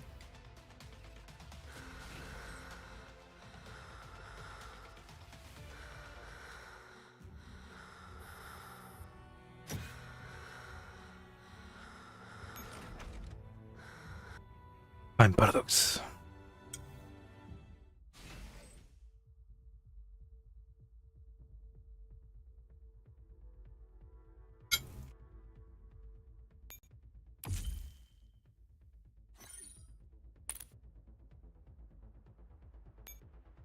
Okay, now I know what to do.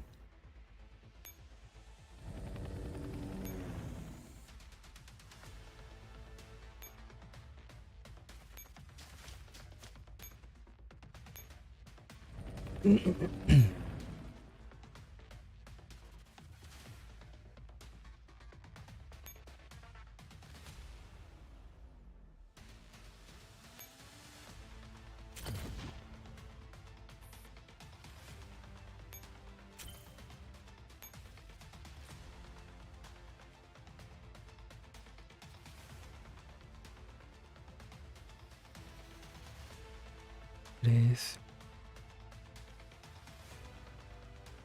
dos, unos.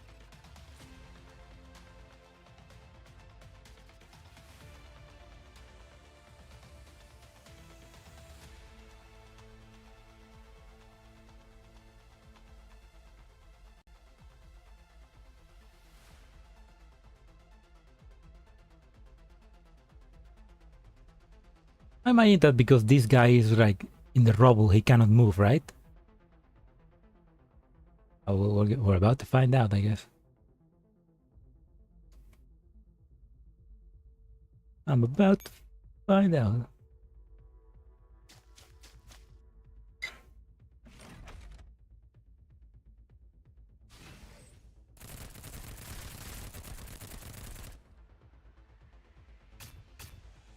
やれることをやった。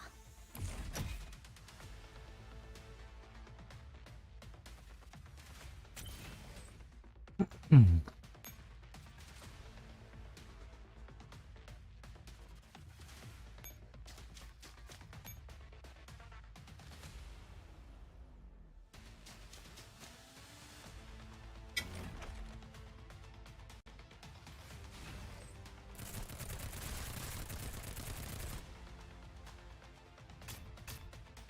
やれることをやった。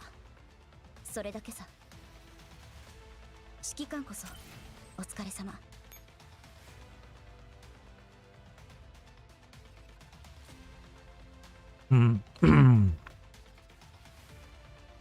Wonder if I get here, can I fight him immediately?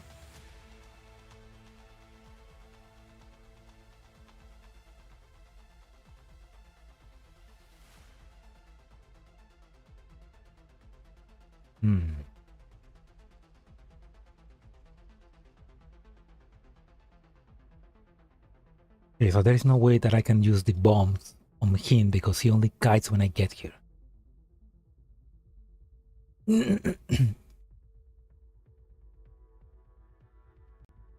Yeah.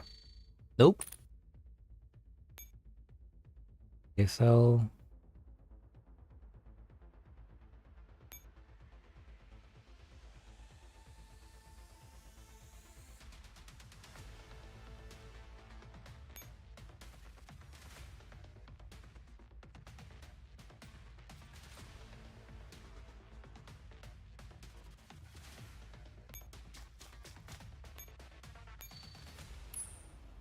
Let's spray.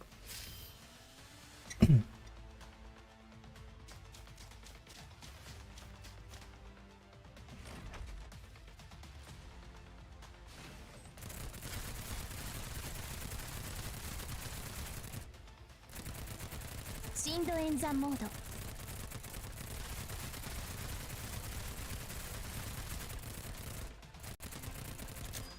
深度演算モード。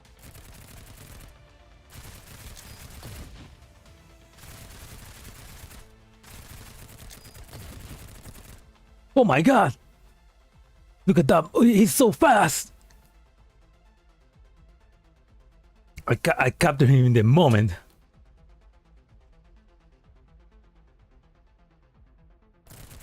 Radar scan start. Oh, come on, girls, come on!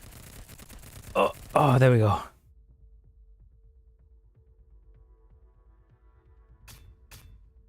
やれることをやった。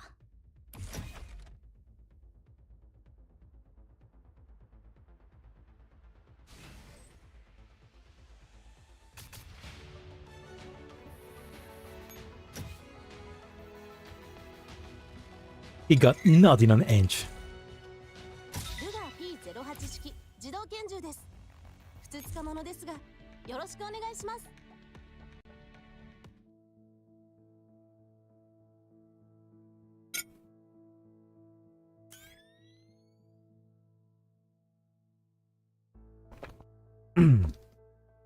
Alright, before we continue, before we lead, fight me one more time, brother.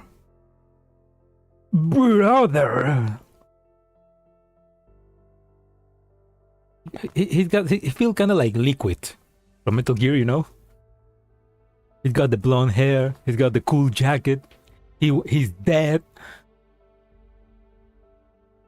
That means that Angelia is Solid Snake.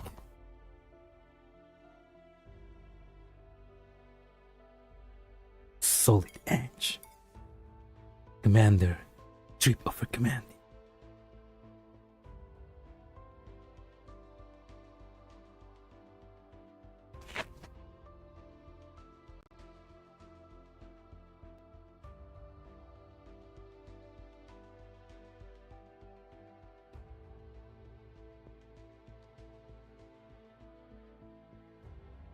I mean, yeah, it's kind of like Raiden because Ninja Cyborg. He's also like Liquid because brothers, you know.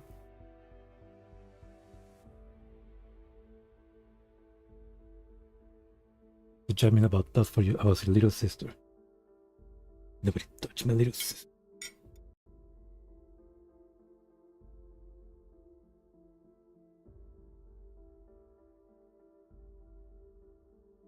A bit fucked up of Dr. Maigner to basically revive him, brainwash him, and make him believe that he was Sana's brother, and they had happy memories. And Ange killed them both. Kind of like very fucked up of her.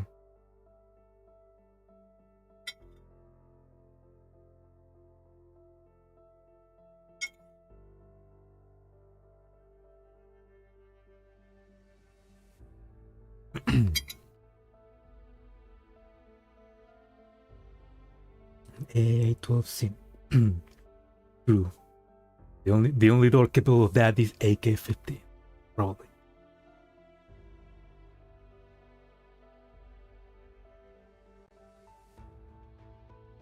One more piece of meat and then I'm.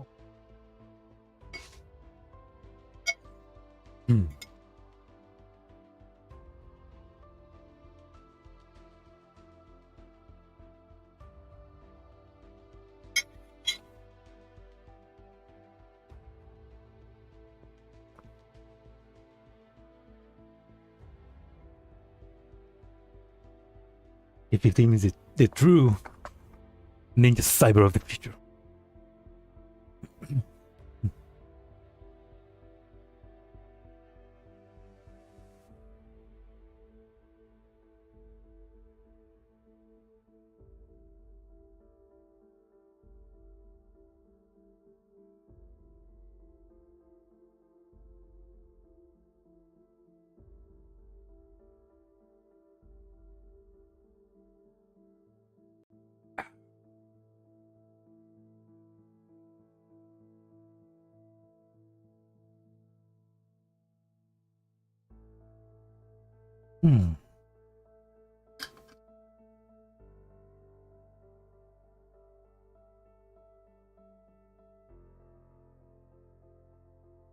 Alright, I'm ready. Let's continue with this brotherly fight. Ha ha ha ha! Let's off a loud, a low and maniacal laugh. He's out of ammunition. Facing him directly, Ange's weapon still aimed at him, with her trembling finger hovers hesitantly. Why don't you shoot? I'm quite certain you still have one last round. Or are you saving it for yourself? Tell me, what really happened? What the hell happened to you? You have no right to ask. You're the one responsible for this entire tragedy. Both Armin and Sana died at your hands. What are you talking about? Have you forgotten what happened in Bestland? Never! It was in Bestland that you shoot them and kill them. Ange, why? Ange, you don't point the gun at me. I'm scared. Despite Armin and Sana's pleas, Ange refuses to lower her gun. What are you doing? Put your gun down! Daddy cries out fiercely. Ange simply turns and snickers.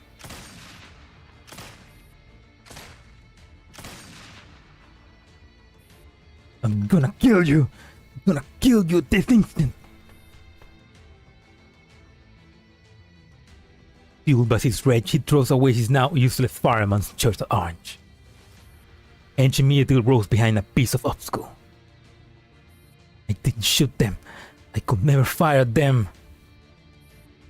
Die, die, die! With rage surging in his veins, he raises his knife and charges at Ange with reckless abandon. Taking teacher so long.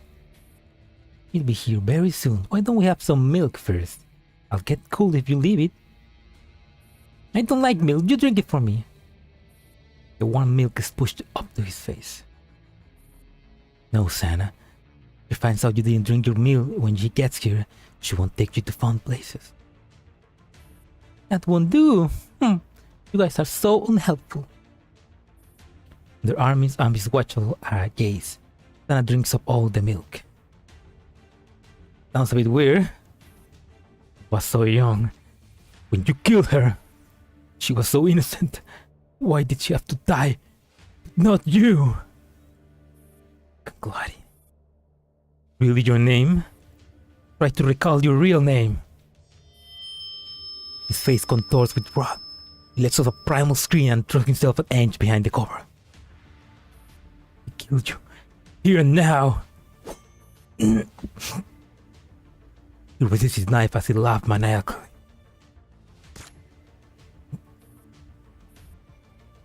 A small yellow bird falls, head buried into the knee-deep snow. Oh, I killed it. Don't cry, Sana. I didn't mean to do it. I didn't want to kill the bear. I know. I wanted to play Let's Pretend shooting game with me. Don't cry. Would I kill it by accident? There. Dry your tears. We'll go find teacher. She'll think of something. Really? Yeah, she saved me. I'm sure she can save a little bird too. They're wiping away the tears on Sana's face. Glady takes her hand and leads her further out in the snowy field.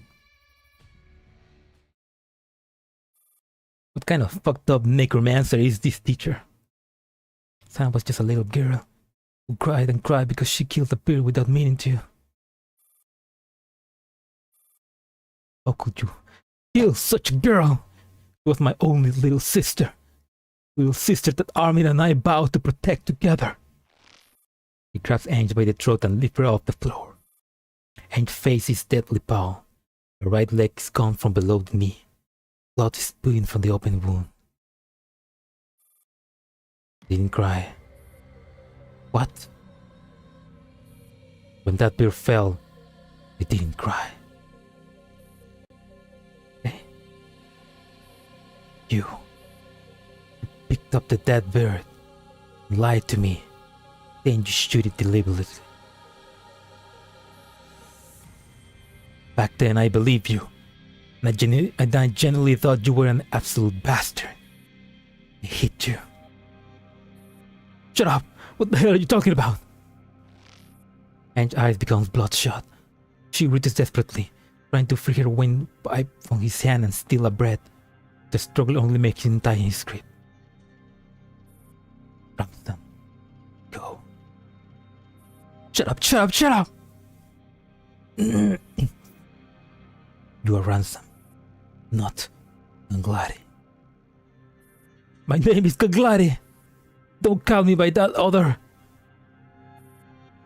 Ramsden. She pulls the trigger.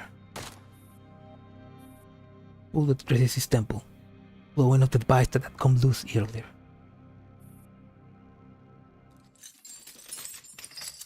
As the device falls to the floor, a cacophony of sounds crashes into his mind like a tsunami. His peaceful and you know reverse guy. Build something source, something, I made it. Nice argument, Kankalari. Why don't you back it up with the source? The source is that teacher made it the fucked up. Small yellow bird falls. Sad bird in the knee-deep snow. Oh, the bird fell. I think it might have faded. Anna goes pale. Beats her lips as guilt threatens to overwhelm her. Aren't you full of yourself? What? It was me. As if you could shoot so accurately. Oh, I only hit it because I've been taking aim. Because I've been taking aim carefully for ages. Why would I want to play Let's Play and shooting games with you? You're such a lousy shot. More fun to shoot birds on my own. That true? And a pale face darkens. Yeah, what of it? Anna responds to Ransom mean gibbous with a sucker punch. The two are locked in a scuffle until their elder brothers come along and break up the fight. Like many afternoons in their childhood. Ah, Ransom did care about Ange.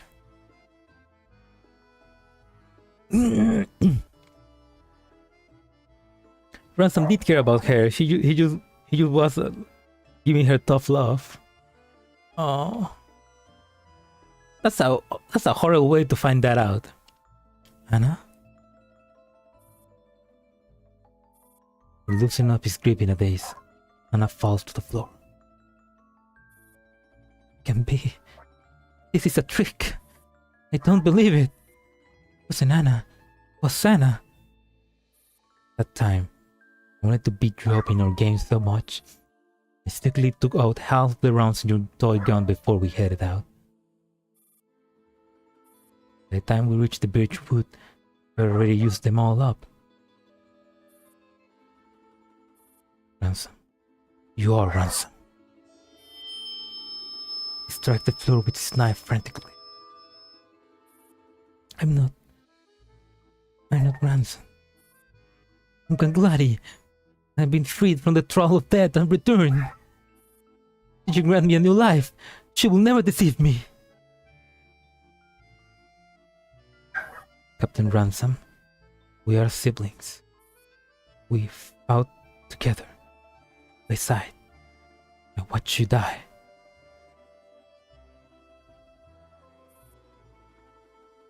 A place.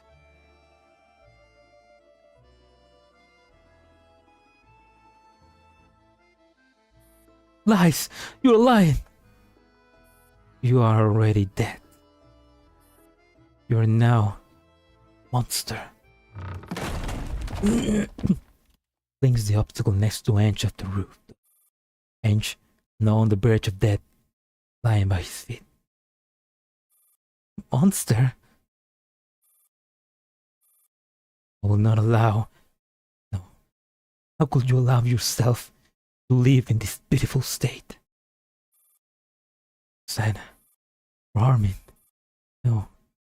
Sana. Anna. Anna closed her eyes, fighting back tears. Brother. But Anna's pallid face overlaps with the youthful face in his memory.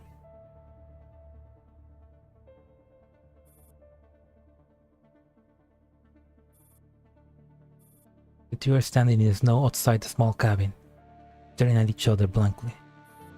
Ransom eyes this little girl who seems to have appeared out of nowhere in bemusement. She is small and lean and wearing a uniform that's clearly not warm enough for this weather. Her eyes are flat and dull. She seems to be looking at Ransom. Or maybe she is looking right through him at something far away. Who are you? Someone trudges through the snow behind him. It is his brother with a cloak draped over his arm. Armin rushes up to the girl and wraps the cloak around her. Ransom, don't you stand there. Get inside and prepare some hot water and food. What's the meaning of this? This is Anna. From now on, she'll be a little sister. I don't want a little sister. Hey, don't be a brat now. Like it or not, Anna's a little sister from now on. We must protect her together. Got that? Anna, have some milk. It's freshly warm up. Where are you going? You're meeting up with Martha Maidner again, aren't you? None of your business. Ransom knocks the cup of milk out of Anna's hands angrily. Ransom, what are you doing? Forbid you from seeing that bastard. She's a pindos. Anna ignores him. She picks up her school bag and leaves the cabin in a hurry.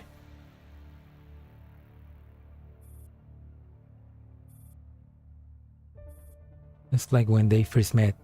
They were standing across each other wordlessly. This time in a ravaged classroom. Blood stains on the floor have dried. They haven't been cleaned up. They're both staring at the same puddle of blood. This it was quick. Look at the body. Bullet went right through his brain. It was instant and painless.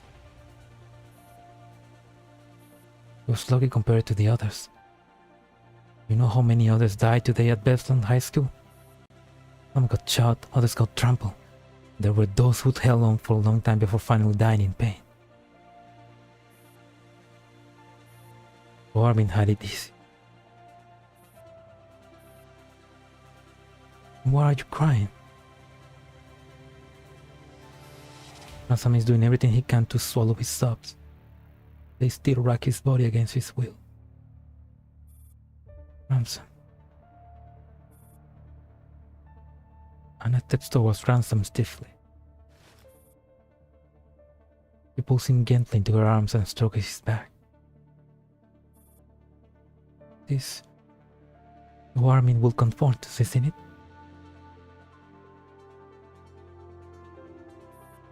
Oh.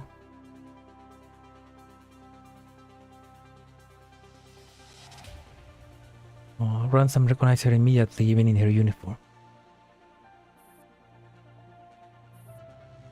Ransom, what are you doing here? I enlisted as well. I explicitly forbade you from enlisting. I told you to stay at home.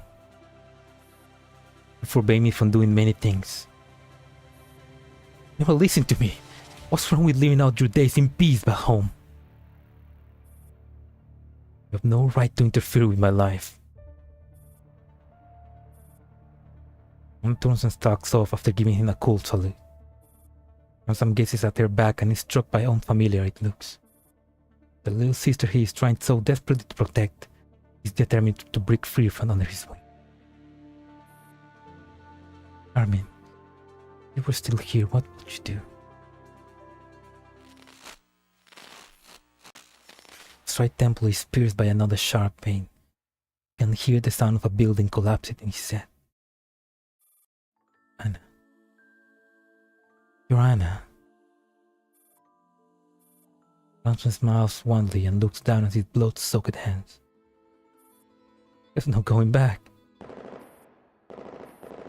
Tears of bullets land by his feet, forcing him to back away from Ange.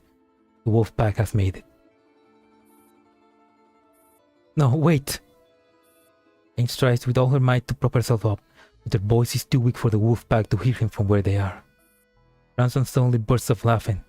He walks over to the edge of the rooftop, outward chuckling fatly. He grins at Anna, the same sly grin from when he lied to Anna all those years ago. Call me brother one last time. Bastard. Ransom, you're a bastard. You're scared. Just close your eyes. Fuck off. He takes another step closer to the edge. No. Come back. picks up the empty gun and points it at Ange. Look this way, Anna! Armin is away fetching his coat. Ransom secretly aims his toy gun at Anna again. Over here, Anna! Anna turns her head and looks at Ransom coldly. Dang. Pulls the trigger as his toy gun. Several plastic rounds land by Ange's feet. Hey, why didn't you run? No fun. The one who should be running is you. Anna fishes up a pebble wrapped in stone from her pocket and throws it accurately at Ransom's head.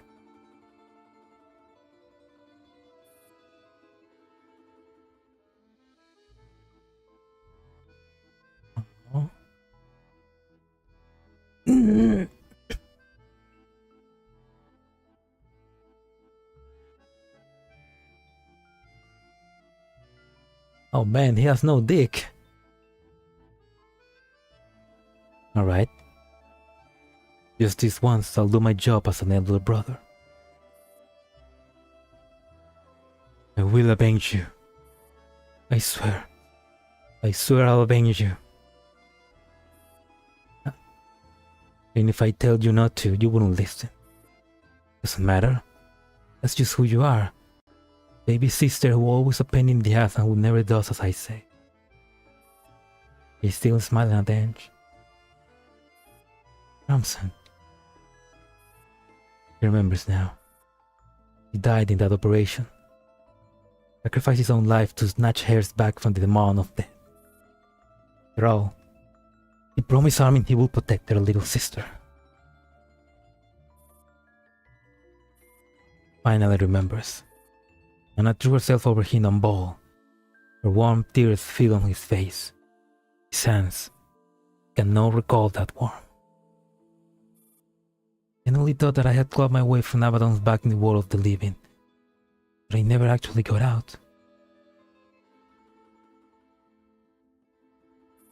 Ransom holds out a hand to Ange with a gentle smile, just like he did at the graduation prom.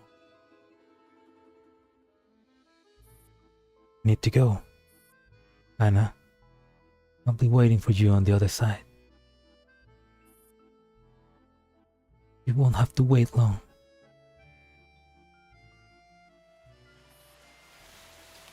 Because the wind blows by. Ransom lets the dawn gust swiftly off the rooftop and into the bottomless abyss. Brother.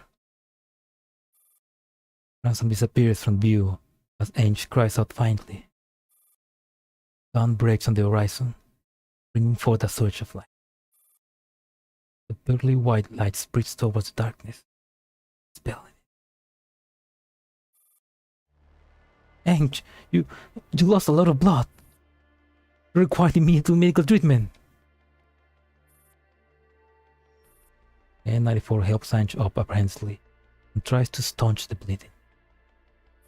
12. I'm here. Blow up this place. It will certainly be my pleasure, but why? From now on, there is no more Ransom or Anna. There is no more Gangladi or Commander Angelia either. And in your vendetta with a bang? It never took you for a romantic.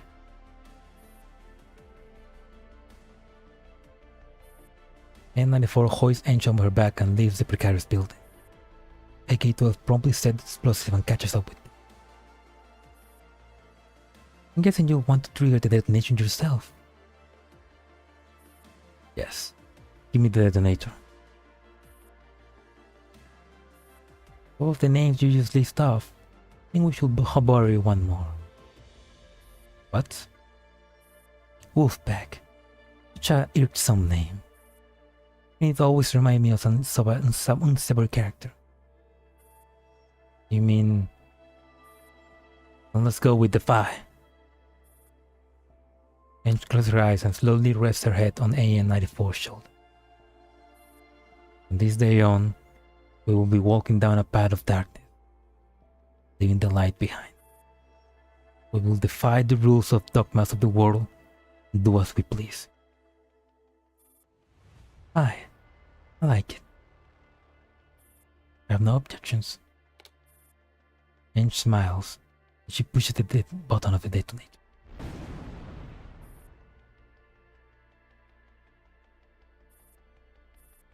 This is my gift to you.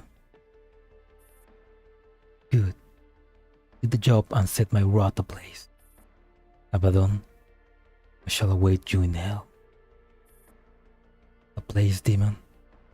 I will dispatch you with my own hands, in my own way.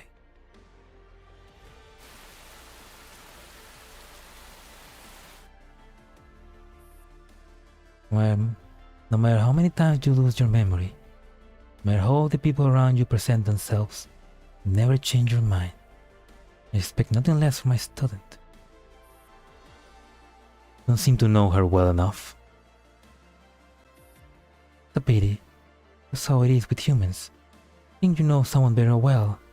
In fact, you don't know them at all. Fortunately, we now have all the time in the world. Dear Maidner, I did not expect to hear from you again after so long. It is both heartening and saddening, but our friendship is now tainted. Your strength, courage, and tenacity still shine through brightly, still as passionate as indomitable as you've always been. However, we've gone down the wrong path. We're no longer fellow travelers sharing the same adventure. I'm sorry, but I must decline to participate in this project. Still miss our days at Hopkins University. Blackwell, Berlin 2058. He was unable to turn off his pain inhibitors. It's with older siblings betraying the younger siblings, all to help their younger sibling.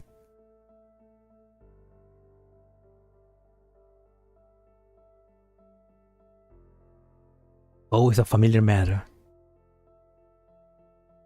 Chess story, but still a match. I don't know. I mean, well, there's cliches definitely, but I think they're well done. I mean, if the story around them is well done, then it's a good story.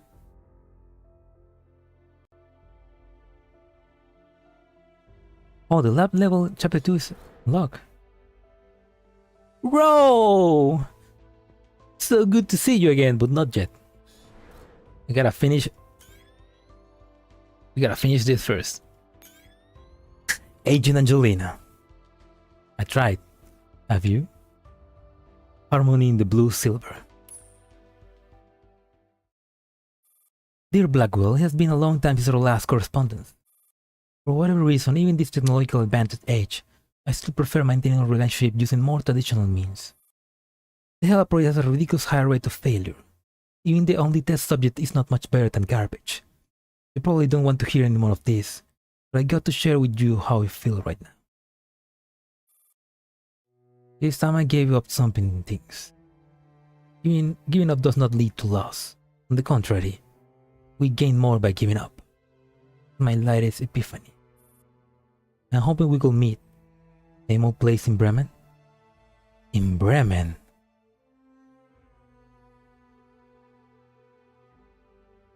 Bremen. Was Bremen in Germany? Maidner, Berlin, 2058. Okay, now I'm thinking that Blackwell Blackwell is either Griffin or somebody we met in Germany. And and I imagine that by this point, Maynard is working with Paradeus, trying to revive dead bodies, making the Nitos, but she's still like in prototypes. Like she mentioned that they are still like worthless. So and her only success has been Fransan, but she's also like kind of like shitty. Yes, that Bremen. So she's basically the necromancer of Paradeus. She's the one that revives dead bodies and makes them into Nitos. Shit. Or at least she's the one that created that technology and William improved. Fall 2064. The whole world can tell that a storm is brewing. Now that harvest season is here, everyone is eager to pick their own share of fruit from the large orchard. An important city within the purification zone on German soil, Bremen is often the first choice for immigrating refugees due to its unique urban policies. Outskirts of Bremen, Germany. Day is just like any other day in Bremen. Border control is being swarmed by a large jostling crowd. For those who are desperate to escape from a life of suffering, this place is their last remaining lifeline.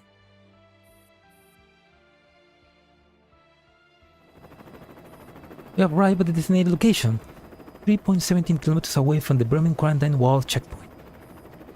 We should keep moving and run this about with Team B as soon as possible. Ange looks up at the sky and feels the dazzling sunlight on her body. She stretches out her arms and claps her hands together. Her sluggish body crackles from time to time with a stretch. She lets go with her organic arm protest under the strain placed by a prosthetic arm. She stares at the back of her right hand. It's gone white from the lack of blood circulation. You alright, Ange? Okay, huh? You want to loosen up a bit? There are better alternatives to doing Soviet-born in broadcast workouts. For instance, chewing away or checking out the rats sniffing at us. They sure been patient. Already been keeping a very low profile, but they still manage to sniff it out. But now on foreign territory, this could get tricky if we cause a shield before meeting with Madame Ulrich. Attracting attention because I'm valuable. Not because I'm dangerous. We can't just ignore them. RPK? I plan or route. By the way, I recommend setting it up sooner later than later, or 12 will start suffering from Ange withdrawal symptoms. Also, I imagine this is happening this whole section is taking place somewhere between dual randomness and mirror stage, I guess. Which is the time she was in Bremen, in Germany. Because all of that happens in 2064, so... Ange eyes twitches slightly as she studies the route plotted on the map that RPK just handed her. She drums her fingers on the prosthetic arm and shakes her head. Got a new plan. There's a place in Bremen that I want to check out before meeting with Ulrich. We'll regroup with the others afterwards. RPK, AK-12, you're such a simp.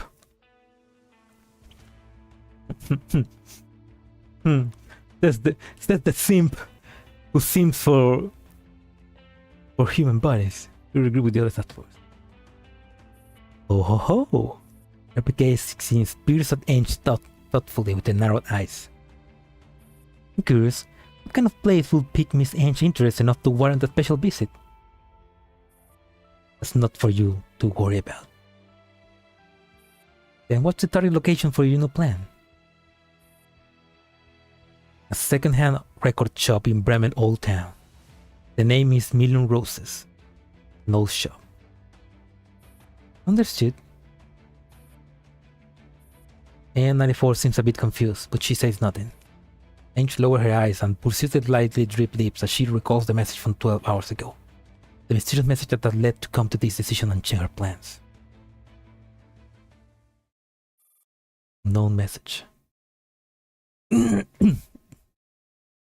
Captain Anna Bidorona Tsoy, the white sparrow you're looking for is by Ulrich's side. I would like to be the first person you meet in Germany. Samosina. So this is, so this is before she meets up with Ulrich after she lands in Germany, before Ulrich introduced... I forgot her name. Oh no. Before Ulrich introduced her the bitch, you know, the piece of shit, the The double-faced, the Maclean sister, you know? I forgot her name. Oh, what's her name? The betrayer, you know? Ah, somebody help me.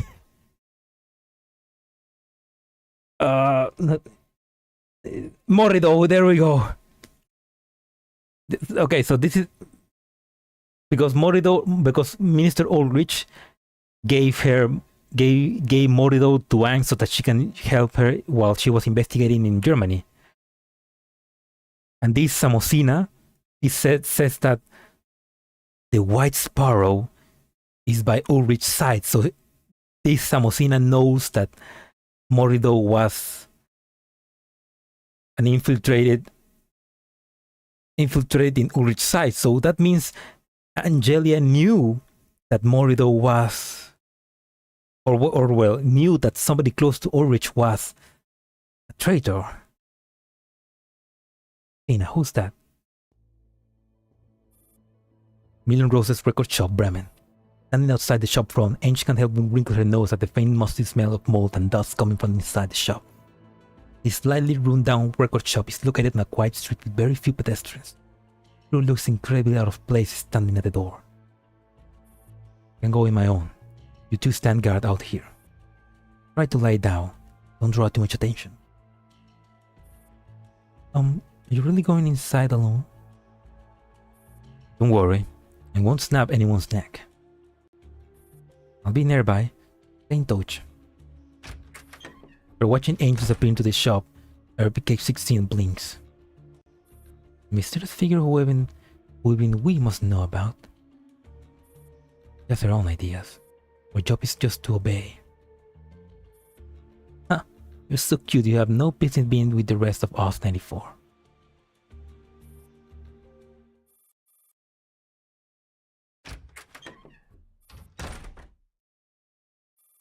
The door closes loudly, producing a sound that echoes through the cramped space and sends dust billowing. However, nobody complains about the abrupt noise. After all, it is just an old second-hand record shop with barely any customers. Ange wipes the tip of her nose to avoid breathing in too much dust. Then she strolls slowly among the shelves, her eyes wandering from record to record. The only other person in the shop is the old shopkeeper, who is currently sitting behind the counter. He is reading an old-fashioned newspaper, smoking a cigarette perched between his lips. Does not seem remotely interested in Ange. Ange suddenly comes to a halt. Her gaze is fixed on something on a shelf. She happened to be standing at a blind spot from the counter. Ange cannot see the old shoekeeper and vice versa. Ange reaches out silently and picks up the album that has caught her eye.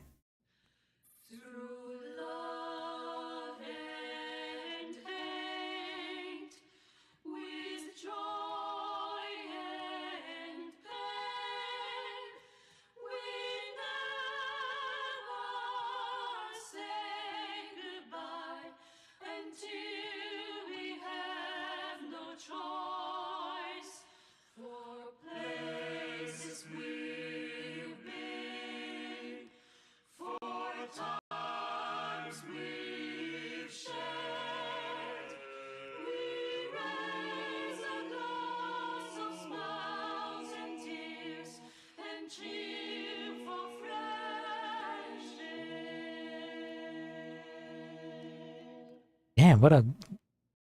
Didn't expect that. Million Roses. That music interlude. The album name printed on the yellowed cover is also the name of the shop. And what Ange remember, this album is Million Roses from 1983. And in such an old piece of antique garners no interest in a shop like this. Million Roses.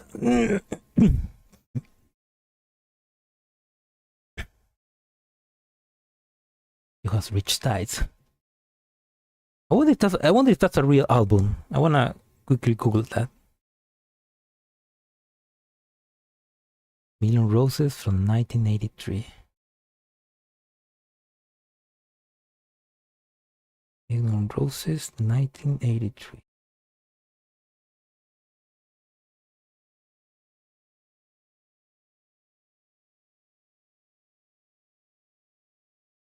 Okay. Million Roses. This is a Latvian song composed by Rainbow Pulse with lyrics by Leon Briedis. It was performed at the 1981 Microfona Appaggiata by Ig Kukele and Liga Kreiberga. The song is one of Paul's most popular songs. It has been covered by several artists, most notably by Russian Alla Pugacheva in 1982 with lyrics by Andrei Bosnesevsky as Million Scarlet Roses. Oh, I guess the version that the game is referring is the one by Alla Pugacheva from 1982.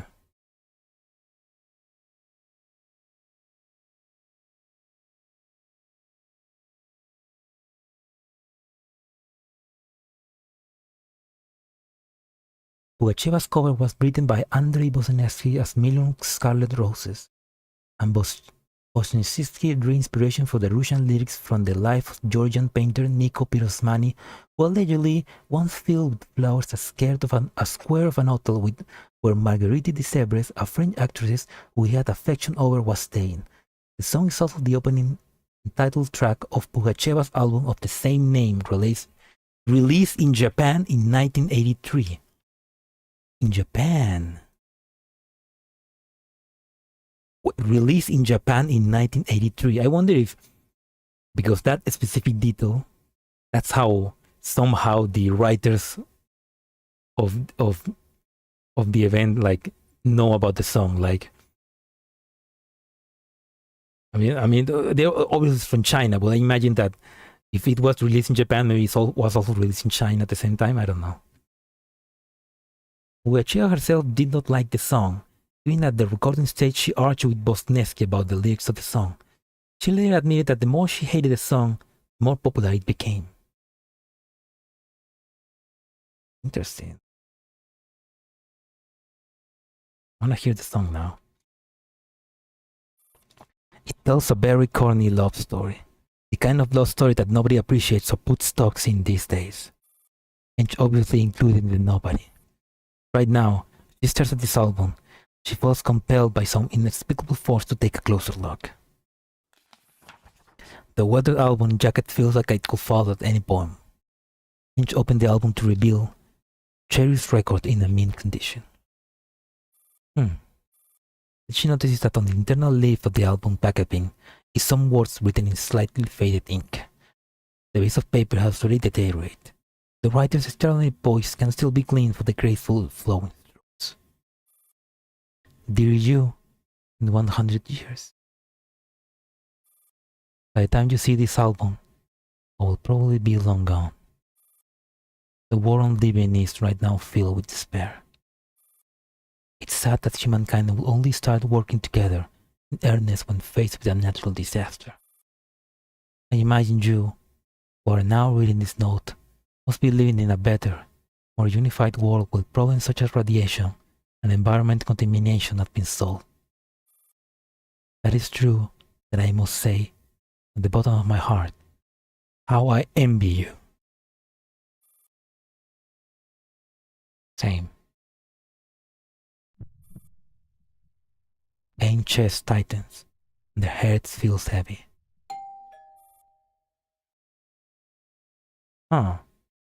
The door is pushed open, making the doorbell chime.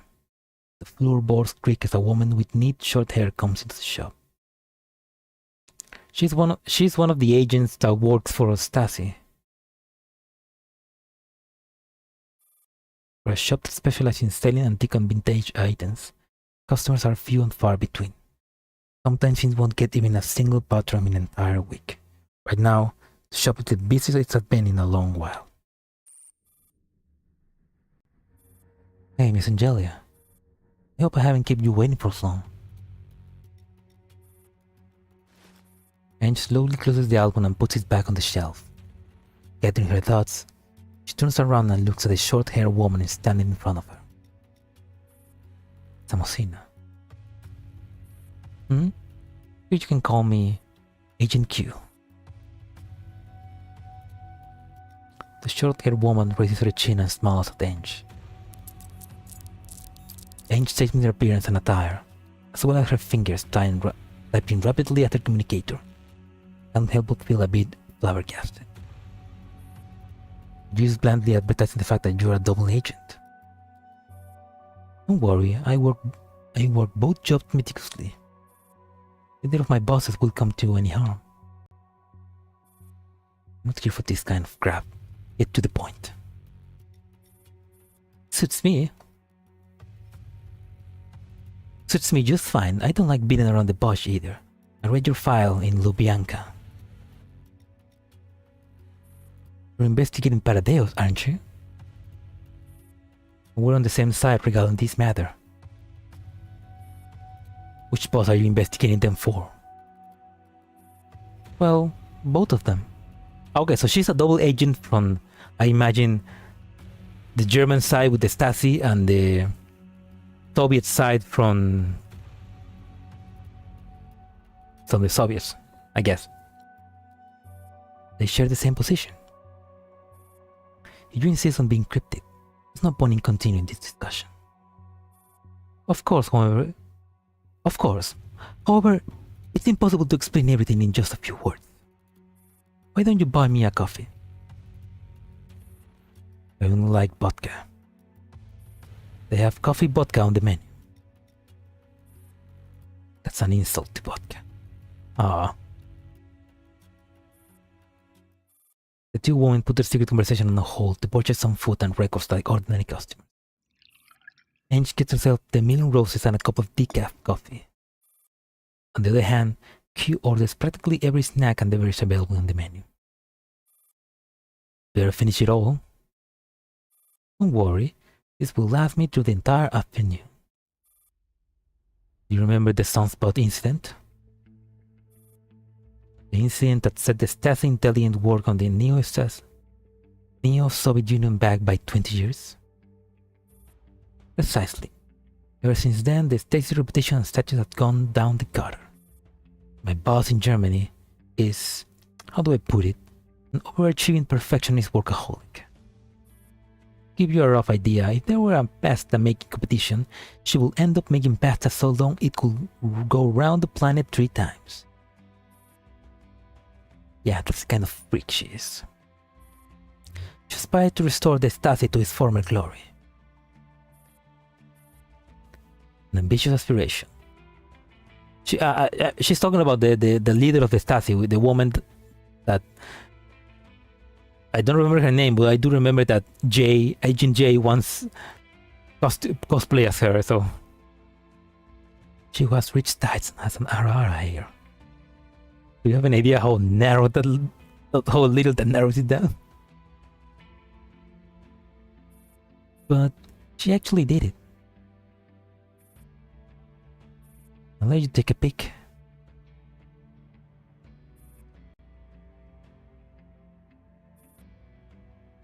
Huh.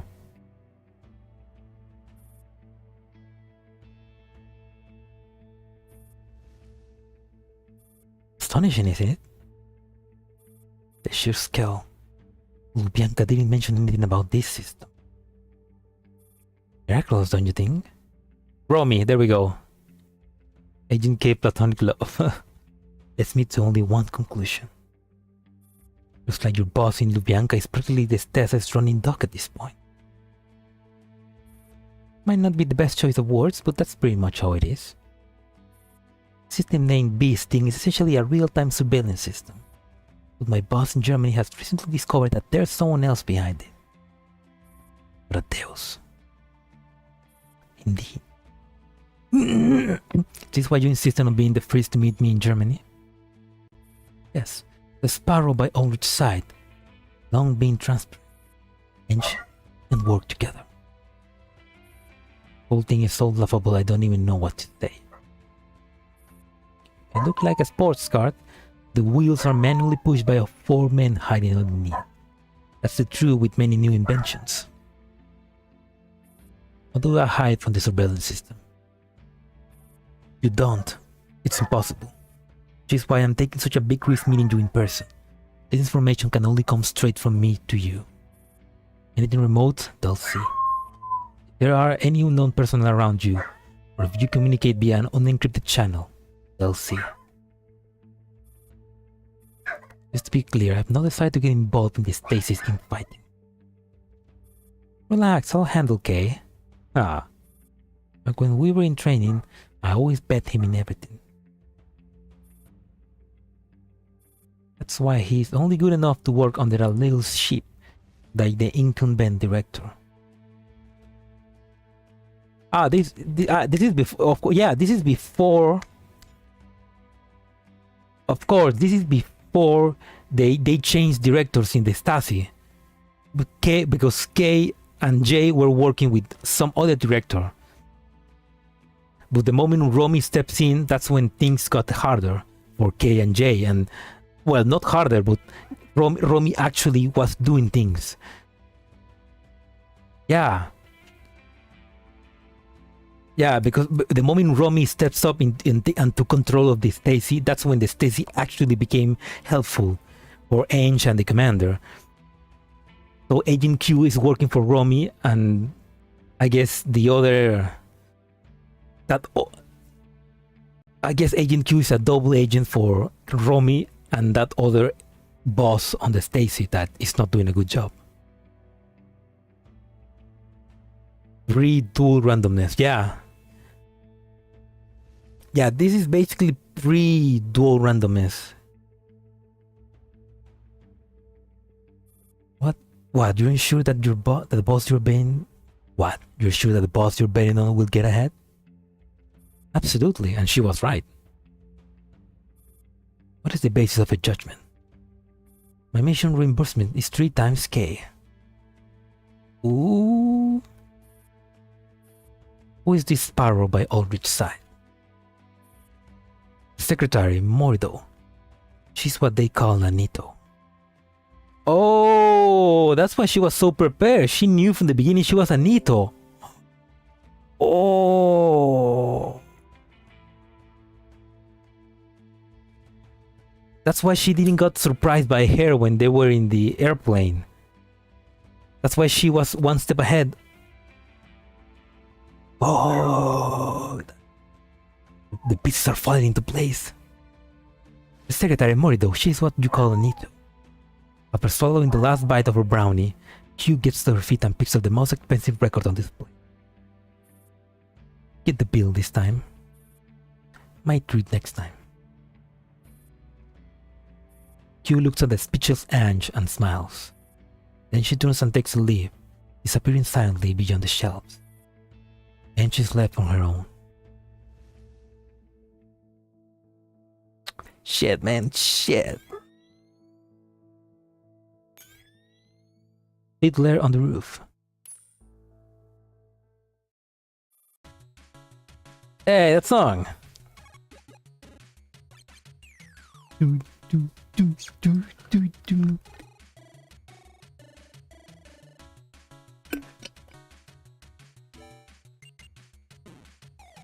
Doom, doom, doom, doom, doom. On an autobahn in Berlin. A 7-seater Porsche SUV is cruising steadily at 120 kilometers per hour. German oak trees biting the sun on both sides of the road flash by rapidly. The idyllic view is ruined by the incongruent music playing in the car. It's the kind of music a DJ will play at a nightclub that charges 20 euros per hour. Play something else. How am I supposed to sleep with this blaring on the stereo? I put this on precisely to keep myself awake. The communicator's chirp. Morido escape.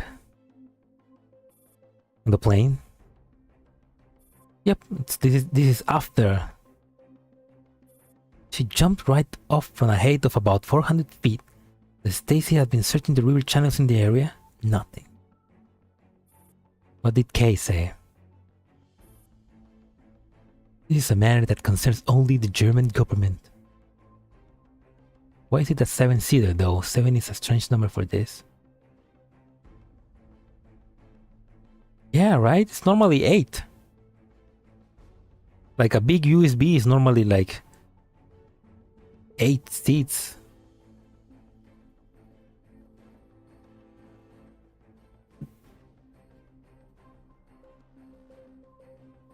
Is a matter. That's it? Yeah. It's a futuristic Porsche SUV. They can have 7 if they want. I imagine one is for like extra bullets. Try to make your way to Berlin. 94 will send you the coordinates. I'm driving at the moment. By the way, 16 has something to tell you. I just received a message in my intranet. The message completely bypassed my firewalls. I only noticed it when it came through. I tried, but I couldn't trace it. What does it say? The subject is the Bible verse number. John 8:12. I am the light of the world.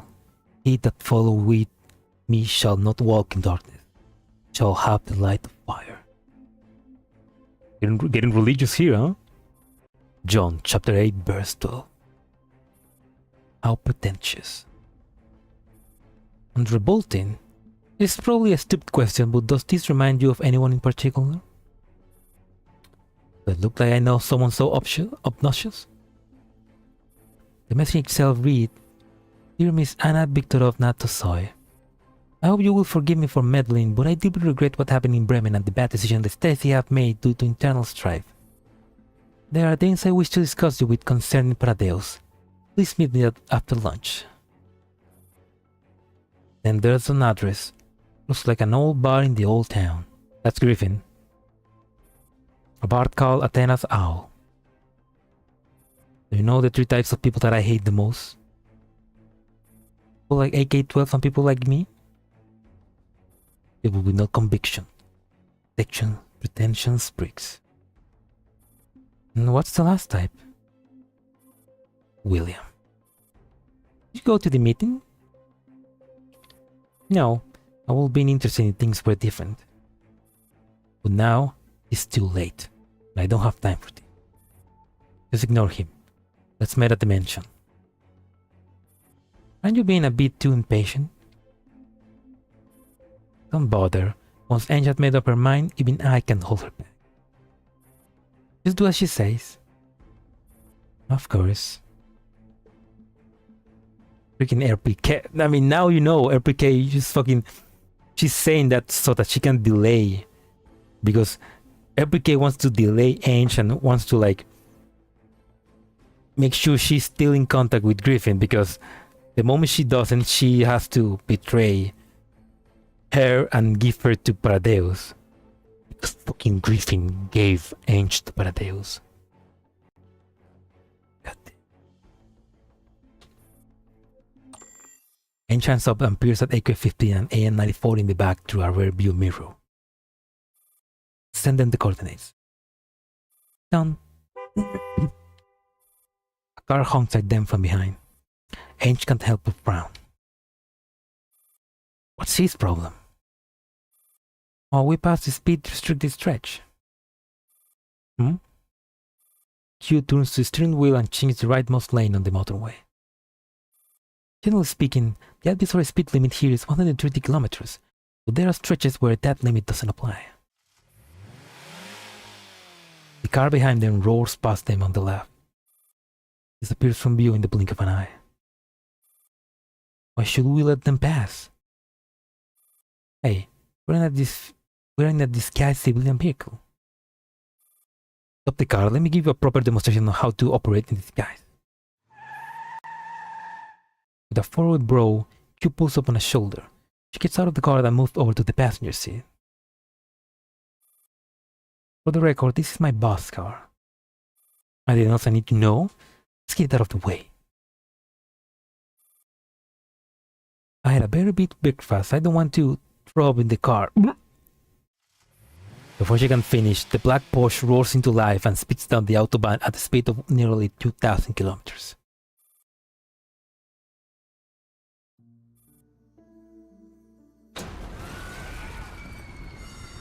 Oh shit.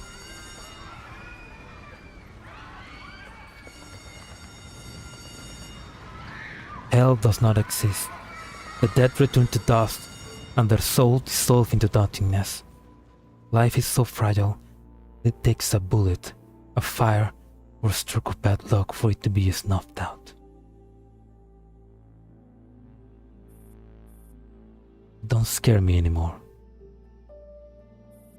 Walking among memories that have risen from her subconscious, Angela finds herself standing right in the middle of the disaster. A girl is huddled behind the bomb container. Trembling as she prays, she's utterly helpless in the face of what had happened. Ange stares at the girl while enduring the deafening noise around her. Hey, get up. I'm telling you to get up. Amidst the chaos, the girl looks up at Miss Ange's gaze. Her eyes are swimming in tears. The darkness in those eyes forms a whirlpool, pulling Ange's consciousness into the bottomless abyss.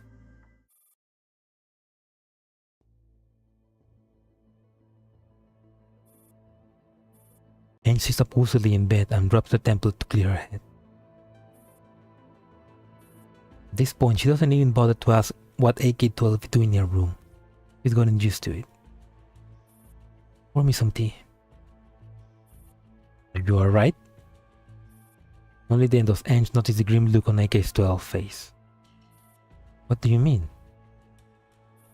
You were moaning and talking in your sleep. You seem to be having a nightmare, to be honest. It was really unlike you. It grossed me out a bit. Oh yeah. I dreamed that I went back to State Sec. Zelensky threw me a welcoming blanket. All the dishes were duck. You hate duck? I'd rather eat dirt. Angie places a hand on the back of her neck and she softly cranes this way and that, making it click. AK-12 knows better than to ask any more questions. She simply gets up and makes a cup of tea, very strong tea. She leaves on the bedside table. The Griffin commander has reached Berlin. Hey, that's us. They left you a message 2 hours ago. They all send the commander. Not much is obvious. Since you won't work with him, he has to send someone who will. Do you think the Earl can be trusted? Hard to say. I mean, he is the one who pulls the strings behind Griffin.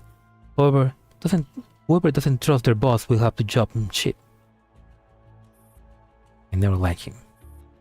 We have nothing in common. You have a lot in common with Agent Q? Ange snorts disdainfully. I believe about half of what she says.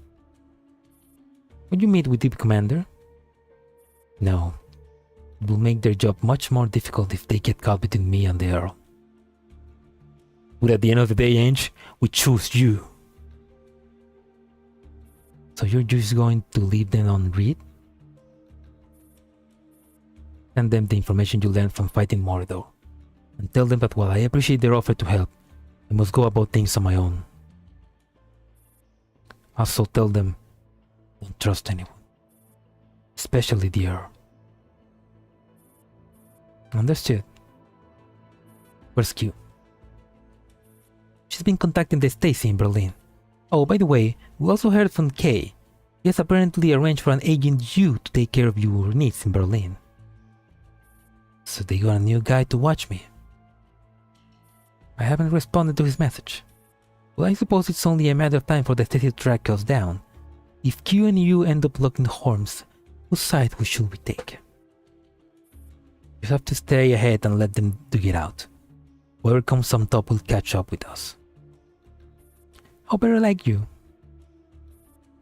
My objective is to investigate William. Nothing else matters to me. And grabs her coat and throws it over her shoulders. Then she opens the bedroom door. Around 10 Stasi agents are standing in a safe house, a myriad of cartridges, first aid kits, and several crates of weaponry are piled on the floor. Wait. Agent U, is that light? But he didn't have a letter yet, right? Are we gonna see light again? There are also 2 very eye-catching grenade launchers. Good stuff. Morning. Take whatever you like. Q is in the middle of conversation with someone on her earpiece. She gestures to Ange with her eyes. Let's prepare 2 more support teams. Noise plenty, but you can never be too careful. Also, when will those get here? Our bodies of flesh are very fragile. Agent E, okay, Agent U is light, okay. I mean, I was doubting because when Light introduced himself, I mean, I remember that Light said that he didn't have a leather jet designated to him, but I guess he did have one. So, Agent U. I'm not trying to be coy. I'm just saying, your human subordinates are much more precious compared to those inhuman creatures. I'll do. That's all for now. Q ends the call and watches as Ange picks up an M4A1 carbine and lingers in front of an M203 grenade launcher.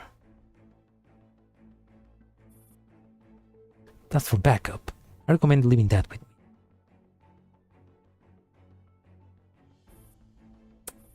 Are you planning to demolish the old house? As we'll be meeting a creature that fell 400 feet from the sky and came away unscattered, I believe we should show her some basic courtesy. I've never seen such an ostentatious. I've never seen such an ostentatious secret agent. Someone wants to complicate it? Yeah. That's how Sunborn likes to write things. The more complicated, the better. Like I said, this is basic. This is considered basic. When will you move? An hour from now. I mean, I only have an hour to search the mansion. Can't think of it that way. The timing isn't up to me.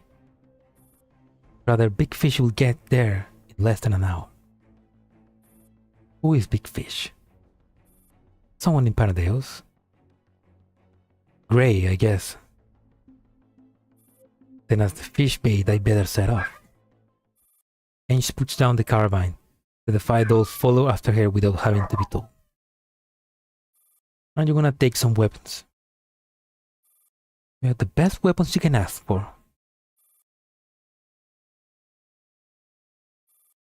Neo Templehof Berlin. William's former residence. The wheats on the lot really remind me of Vietnam. Yeah, I was gonna say, you went to Vietnam, AK-12? It's a metaphor. Ange pushes open the slightly rusted metal gates as frown as she spots the broken chains lying on the ground. Someone got here before us. With that cut, freshly made. Doesn't this seem strange to you, Ange? I really think we should proceed with caution. At least let me and 94 scout ahead first. Turning a deaf ear to RPK-16 advice, Ange steps into this unfamiliar culture. Okay, this is the mission where she got captured, right? And things are starting to feel weird because she entered the mansion with AK-15 and RPK-16. AK-12 was killed in action, supposedly by this point, and AN-94 was staying outside with Light. So it's like this, the story's already changed. So this is an unreliable recountment of the story.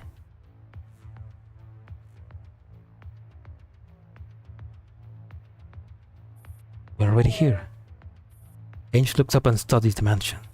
This building has obviously been uninhabited since a long time ago.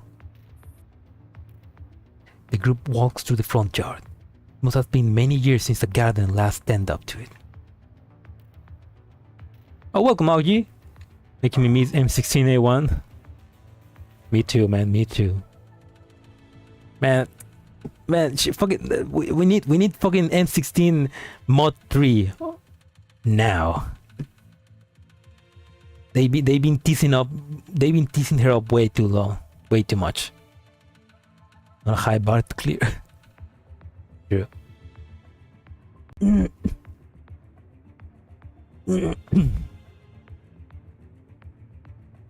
Oh, you've been looking for half an hour. You've been looking for half an hour. I see.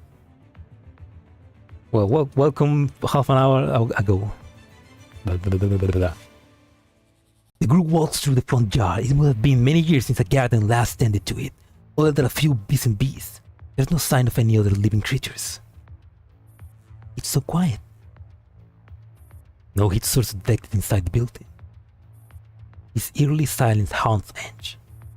Her gut feeling tells her that she's in the right place. She will definitely find what she's after here. RPK, guard the door with 94.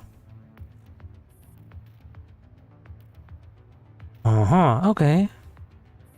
With a somewhat meaningful nod, RPK 16 turns around and starts pulling out her equipment.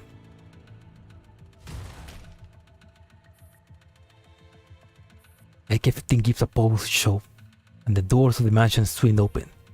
The double doors shudder and creak, shaking loose a thick layer of dust. They are so out of use that the hinges look as if they might fall right off the wall. Ange holsters her pistol and slowly enters. In the gloomy foyer, there is no sound other than the trio's echoing footsteps. 12. She's on. Patch her through. Channel established. When it comes to fishing, the most important thing to have is patience. Okay, now I'm thinking that all of this with Agent Q is fake. I mean, it kinda makes sense at the beginning, but I feel like now it's just fake. These are just memories that are being implanted. Because when Angelica entered the mansion, she didn't communicate with anybody, and AK-12 was not there. She entered with RPK-16, but here she left RPK-16 on the door. So I think all of this is just fake memories. I hope your fish is what? Of course. Don't worry, I have my eyes on you. Transmission terminated. Well, Ange? Ange says nothing. Instead, she turns back towards the door that AK-15 has just pushed open. The others are puzzled at first, but then AK-12 and AK-15 react in the same way. A large number of hit sources approaching. It's Paradeus.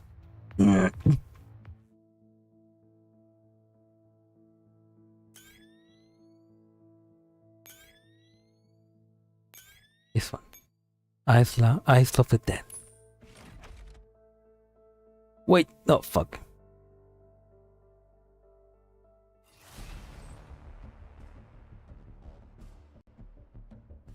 I already did this on hard.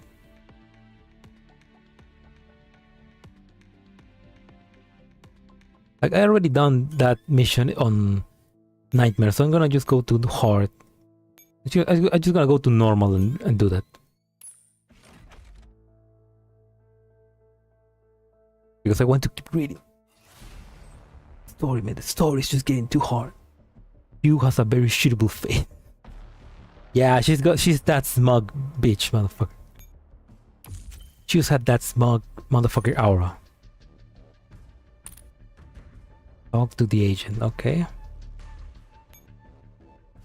Converse. Hey, you said traps, right? Yes. Agent Q has told us to aid you in the best of our ability. We'll now send you all information on the battlefield. During the exchange, the shockwave of explosion triggered the nearby battle has spread to this part of the house. Oh. The agent is thrown off his feet by the blast. Hey, are you alright? My right leg has gone numb. Don't mind me, Miss Ange, please leave this. Oh.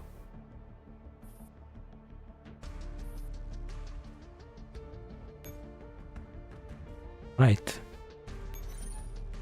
Head to the radar node and set up a trap.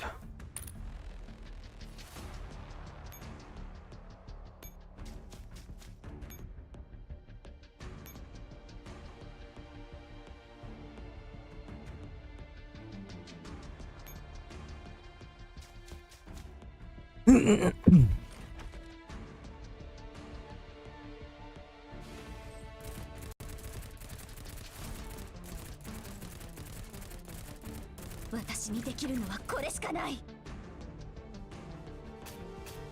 Tactical やれる Ange. ことをやった。それだけさ。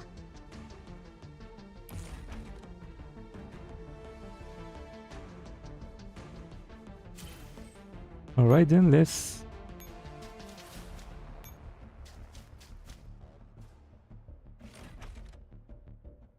命令、ゴミ掃除。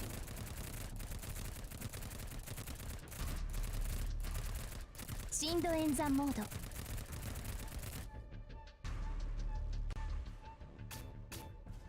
任務完了。休む暇など。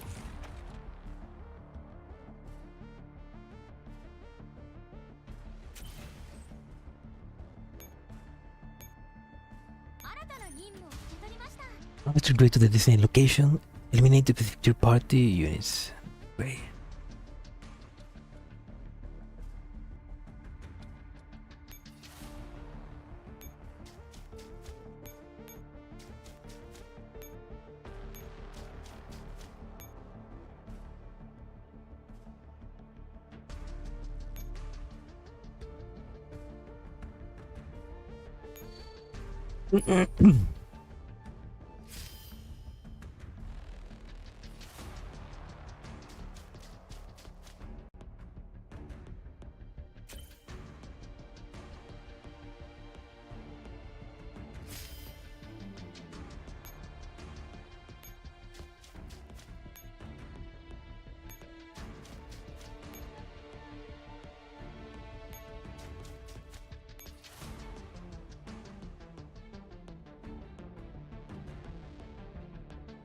I don't know why I'm doing that.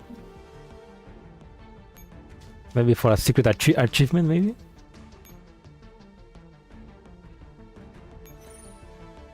Eliminate, okay.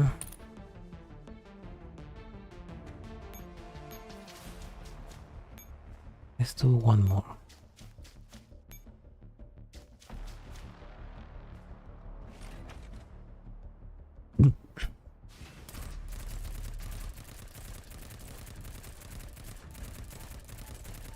No 2発で十分。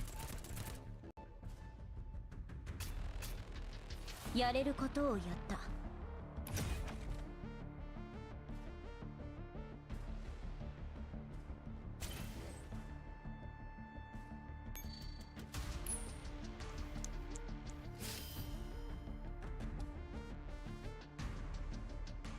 Oops, I should have moved her. Oh nice, she stayed there. Perfect.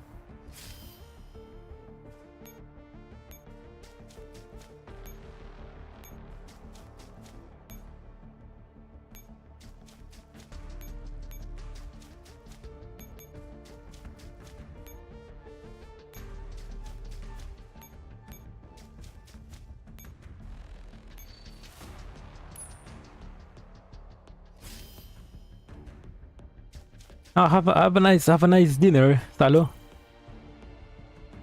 See you later.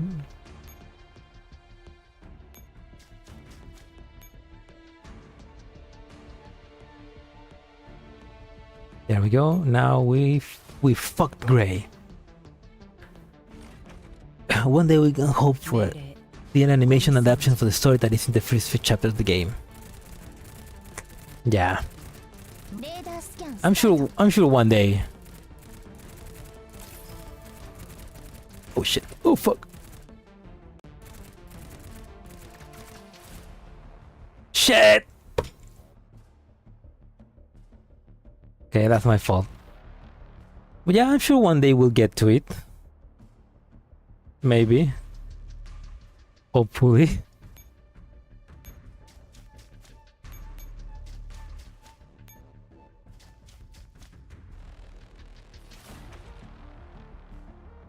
Beaten by the game mechanics.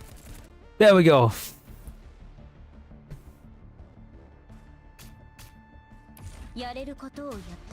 But I think that I mean they already tried once to do an anime, and it ended up failing because Mika team wasn't like in charge of it, you know. I feel like if Mega Teams wants to do an anime again, they have to be the ones in charge. Like the chibi animes that they have done. Those are great and they were made by Mika.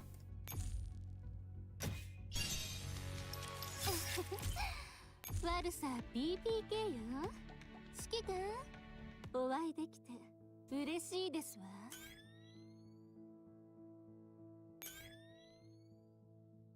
This one, yeah? Yeah. The wave. Yeah, I didn't think landed. Yeah. Which is unfortunately, but I don't know, it'd be cool if they it'd be great if they could like fund their own anime. Maybe animate themselves with using 3D animation, maybe. 3D animation of the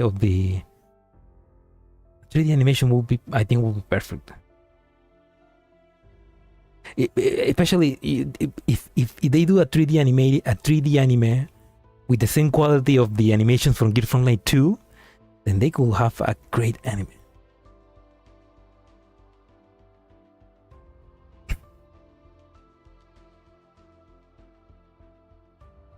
Atlas got the anime. The third GFL got the anime that I have heard was made by a studio specialized in hentais.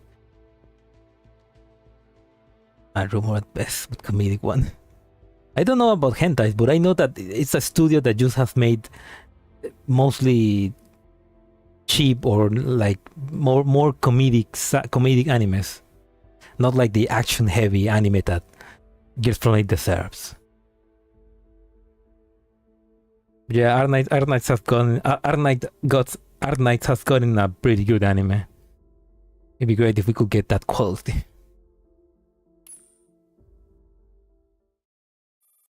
Neo Temperfolf, Berlin. William's former residence. A sharp blade whizzes through the air and tears down the wooden doors along with the wall around them. The breeze crashes onto the floor, throwing up a close-up cloud of dust. The two originally separated spaces are now connected. A grey shadow has appeared on the main entrance with their back against the light. There you are. Angelia? Her greeting is answered by a bullet. Clearly unimpressed by the overly keen greeting, a figure darts up from behind the woman with grey hair. Then the sharp glance of colliding metal reveals the weapon's true nature. Cross. What a pity, but as a well-mannered office worker, I'm not good at hurling insults like a rabbit mutt. A swaying tail shields the woman's torso. The gleaming blade attached to it is culprit behind the smashed doors. Ange's armor-piercing round has left not even a scratch on her. Woman? More like a monstrosity that has taken the shape of a woman. A troop of heavily armed soldiers in white emerge behind her. Ange turns and dashes away without any hesitation. 12-15, I'm leaving this to you. Acknowledging the order with a low grunt, AK-15 plants her imposing form between Ange and the woman, her crimson mind fixed on the woman's weakly mechanical tail. Without prior warning, the tail shoots out like a hunting snake, swinging the blade at a speed too fast for the human eye to catch. Chunks of the sliced up cabinet are thrown to the air by the sheer force of the impact. Then they fall back on the ground under the pull of gravity and smash into bits. The grey-haired woman bows her head slightly in admiration. Not bad. A gash has appeared on the AK-15 Kepler vest, where her right arm meets her shoulder. Her bayonet skin on that spot is also being scraped off, revealing the suggestive metallic gleam underneath. The grey-haired woman is fast, but she's even faster. Q. Her identity. Public spokesman of Galatea as well as renewed scientist, Mrs. Grey, the Lady of Ashes. Okay. Is this happening? No, yeah, this is definitely fake information because she already knew who she is. Comment information? None, There's no information about her in the bee sting system. Stacy, restored to its former glory, you say? Maybe my access clearance isn't high enough. You're not really after Paradeus, are you? You simply want true ownership over the bee sting system. Working with clever people can be so tricky. The good news is, our objectives do align until we have what we want. Target located.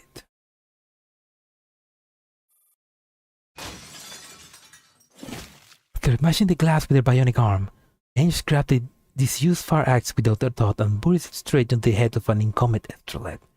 The astrolite falls limply onto its knees, with two more astrolites appear behind her in the hallway.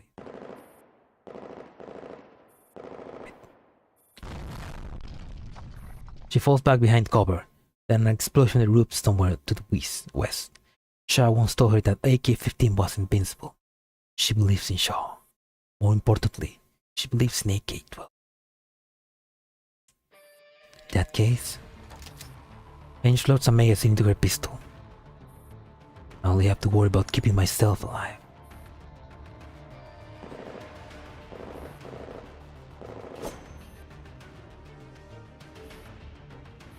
AK-15 tries to keep her distance while laying down suppressive fire.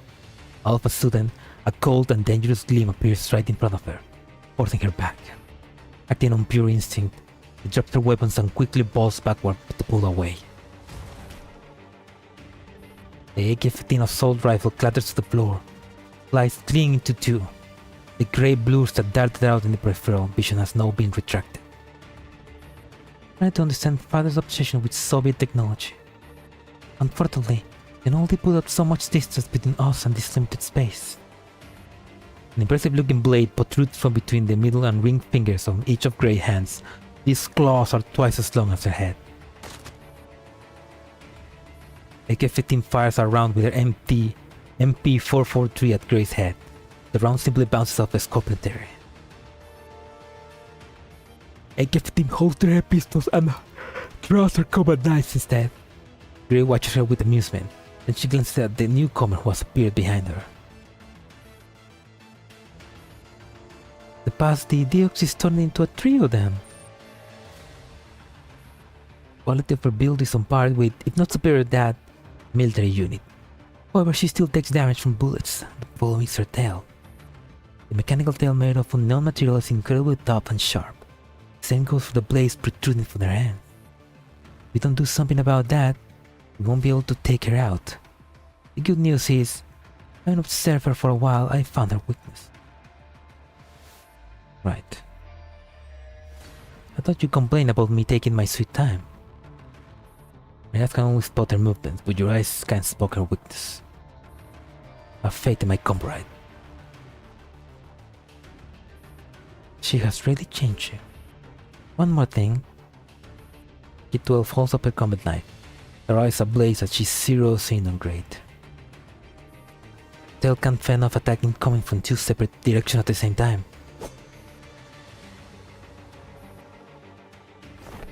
Switch. One in the front, one in the back, one from the left, the other one from the right. Two snowy white shadows charging at the same time. AK-15 causes an actual sonic boom as she takes off. The moment it takes to draw breath, they manage to close in and appear right in front of Grey. Ugh! Sparks fly as metallic bars collide. Grey blocks AK-12 with her scorpion tail and intercepts AK-15 with her claws. She soon realizes her mistakes.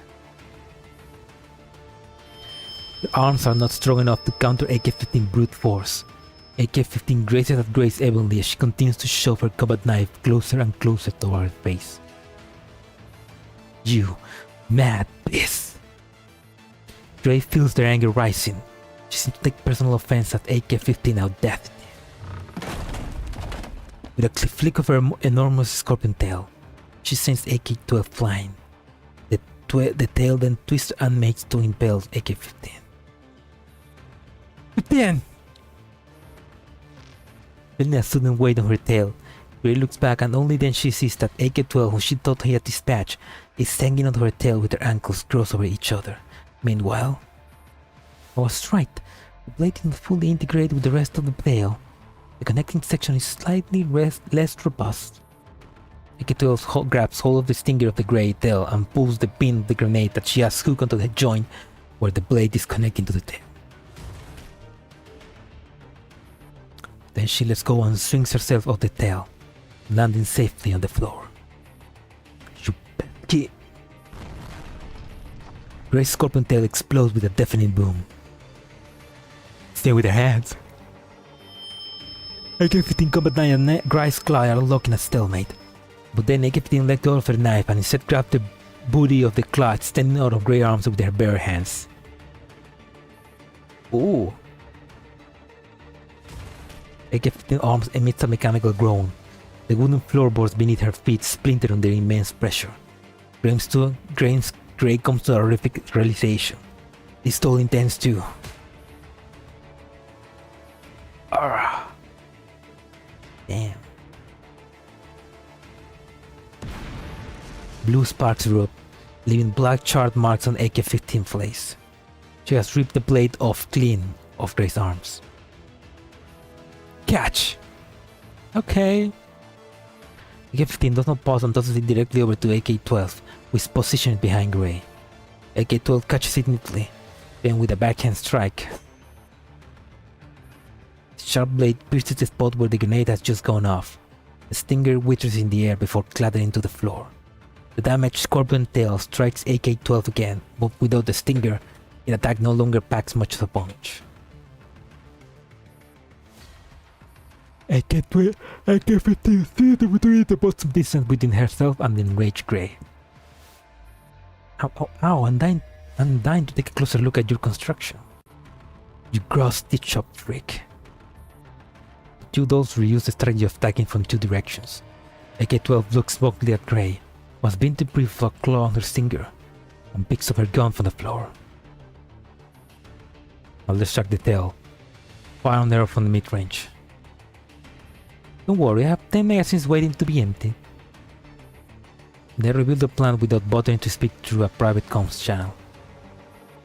If Grey deflects, AK-12 attacks with her tail. She will have to fight this dreadful beast with only one arm. If rested with AK-15 with her tail, she won't be able to protect herself from AK-12 bullets. Grey realizes that it's a checkmate. Just then, AK-12's smile disappears as she ducks abruptly. Debris clips horizontally through the air just above her head. The force behind the strike cues a group that spawns several meters into the wall next to her.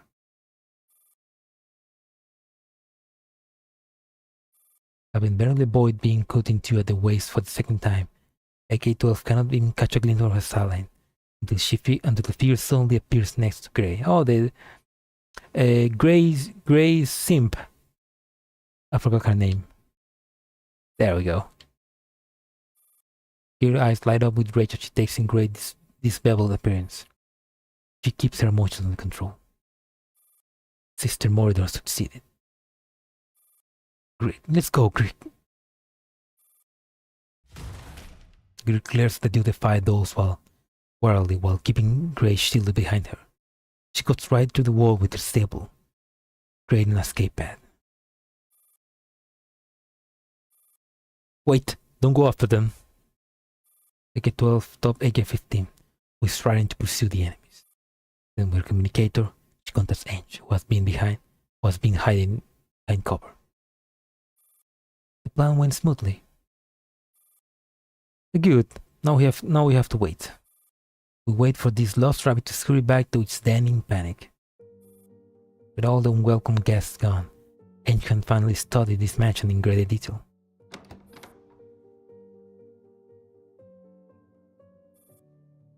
This place is really dusty. Ange waves her hands to scatter the dust fluttering around her. The room she has just entered appears to be a study. Its past opulence is all buried under a thick layer of dust. The grandiose wall behind the mahogany desk bears an intricate painting of a large yew tree with numerous branches, each offshoot pointing towards the portrait miniature. The name of each figure is layered below the portrait. Is this Familiar tree. Ange walked forth into the room with a frown. She looked up and studied the exuberant crown of the tree. She is quite taken aback by the sheer size of this family, but what confuses her is that at the very top, the two offshoots denoting the two latest family members have been scorched. The names on the faces are utterly unrecognizable. And she can just about make out that one of them was a girl, unless the men of this family all had long hair. Magrasea. Just then, Ange communicator buzzes. Commander? Hey, it's us. Ange. Sorry, I have a favor to ask. You sound like you got beaten up by 10 Siberian brown bears. You're actually not too far off. We got ambushed by Mori though. Where are you?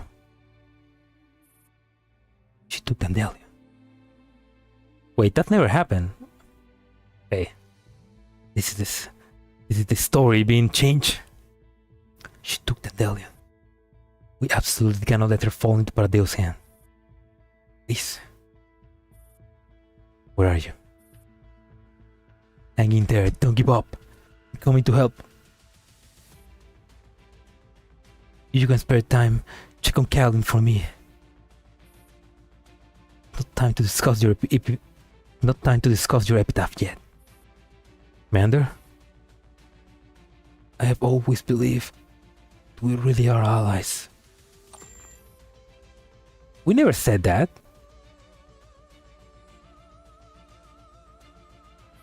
The connection is lost. But that never happened. That's fake news.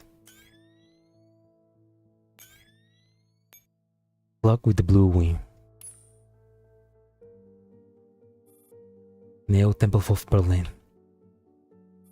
William's former residence. Ange stares silently at the communicator in her hand. Ange. Ange closes her eyes and spends a minute in silence. Stick to the plan and get out of here first. We'll settle the score without Moridor and Grey later. Ange finally opened her eyes and declared slowly. We lose our cool and botch things up now. Commander's sacrifice will have been truly in vain. Oh my god, no! We are dead! Commander is dead! Understood. Ange rolls the joints and stretches her legs, and then she lets the Defy dolls back to the entrance of the mansion. Contact you, RPK at 94. Time to plan our next move. Just as Ange puts her hand down on the floor handle. Ange! I don't remember croaking. I don't seem to remember dying. With a startled cry, AK-12 threw herself over Ange. Shell punches through the door that Grace has sliced up open and smashes through several walls before blowing up in the depths of the mansion. The grey wall collapses one after another like dominoes. Ange scrambles out from under AK-12 and sees the Stacy agent now have the mansion completely surrounded.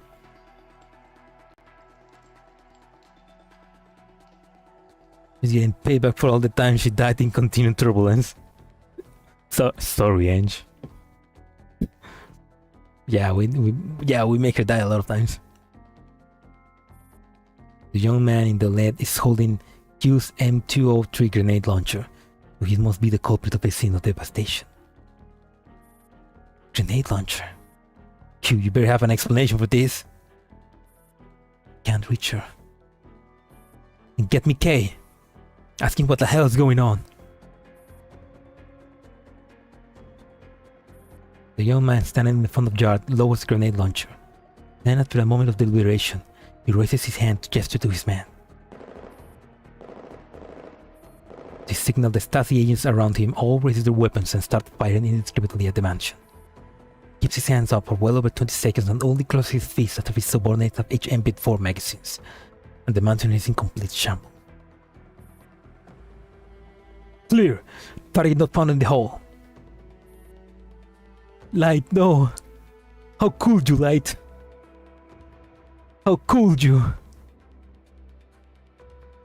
We're being betrayed by your... Could be. We have eyes. No sign of the target having escaped. With a nod, the young man hoists up his grenade launcher under his subordinate's protection. He enters the building, steering over shattered clouds and splitting wood.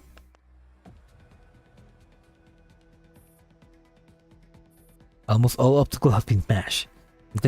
Nothing in the hall has remained intact. There is literally no space for a person to hide. The young man raises his weapon and aims at the bookcase that is lying on the side next to the stairs. Curse you, sudden but inevitable betrayal! Taking the hint, the others have the bookcase around and gradually close on it. Once they reach a certain distance, the young man holds up a hand again and stops his teammates from advancing any further. With his weapon still raised, he fishes up a hand grenade from his waist pouch with one hand, pulls up the pin with his teeth, and tosses it behind the bookcase. No movement behind the bookcase. Realization dawns on him before the hand grenade explodes. He immediately redirects his weapon up towards the ceiling.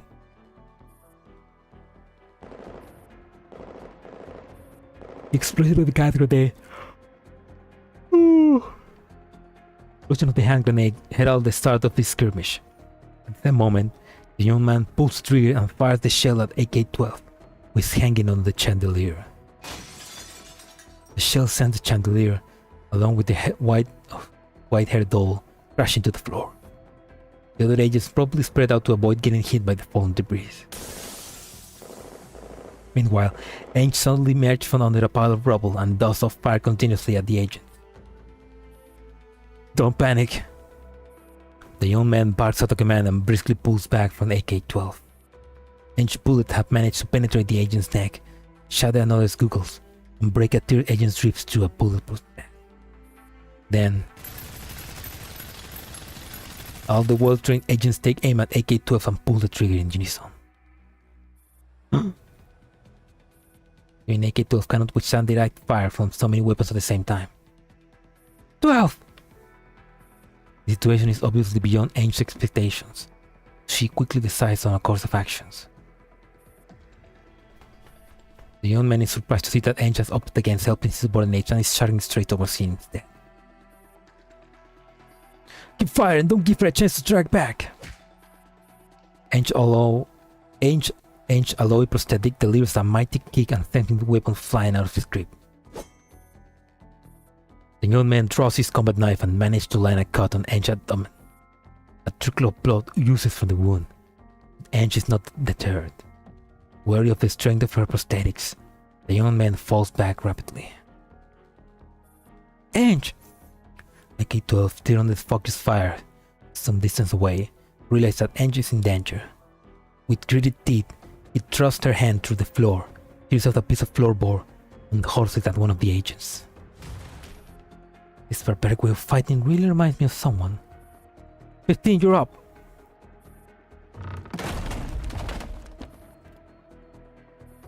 AK-15 comes crashing through the wall in a flurry of black and white and sends the agent in her wake flying with a kick from behind. The agent, too focused on AK-12 to notice AK-15, is flung straight out of the window. The two distractions succeed in disrupting the agent's assault. With the heat taken off her, AK-12 throws her battered body at the remaining agents and snaps one of their necks without hesitation. The Stacy agents, we had the upper hand just a moment ago, completely wipe up in 6 seconds flat. In those 6 seconds,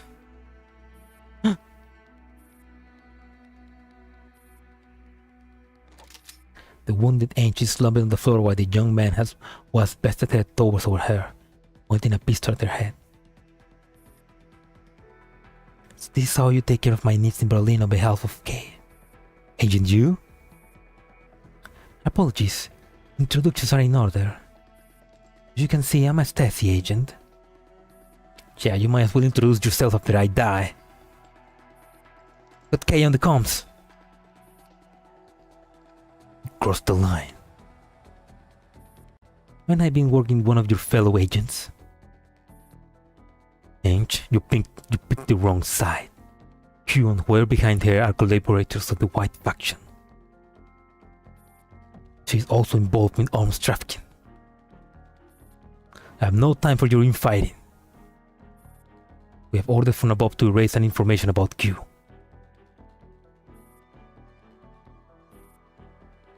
Any last words? Go fuck yourself. Duly noted. Call disconnects. I'm very sorry, Miss Angelia. There was a time when I wanted to become someone like you. Oh, they hitting us with that, huh? We ended up on opposing sides, so I'll see you in the brave new world. A bullet fire from elsewhere beats AK-12 in stopping Agent U. Blood spurted from his temple. Eyes lost focus, and he crumples limply to the floor. Who? Huh. You better explain yourself. See? I'm quite dependable after all, ain't I? Grenade launcher is right there. That was a little accident. All city agents have access to the safe house after all. Didn't think your entire armor store will be used against me, did you? I knew you make for an excellent partner. Just admit it, you made a mistake. Fortunately, it worked out just fine in the end. Enough. We wasted too much time already. Our tracking Gray immediately. Well as another high-spec needle. Alright. Transmission ends. She's not cute at all. I know, right? I'm with you on that.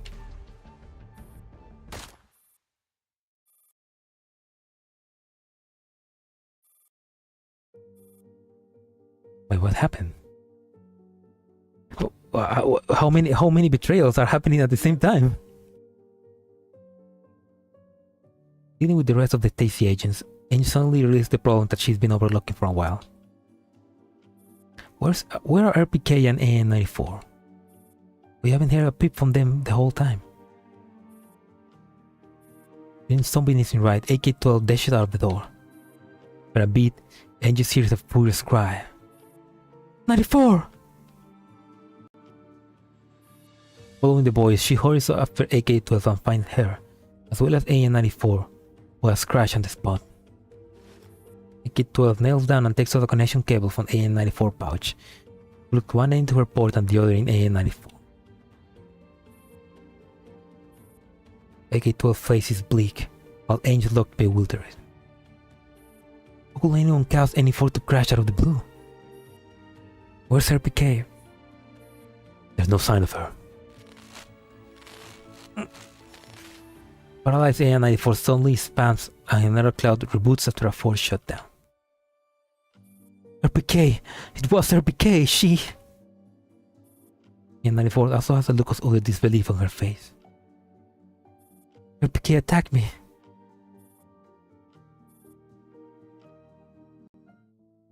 So RPK betrayed her.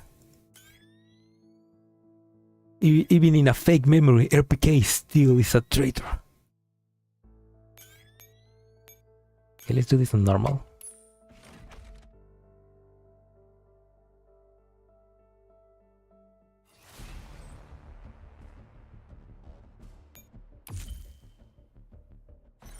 Eliminate specific third-party units.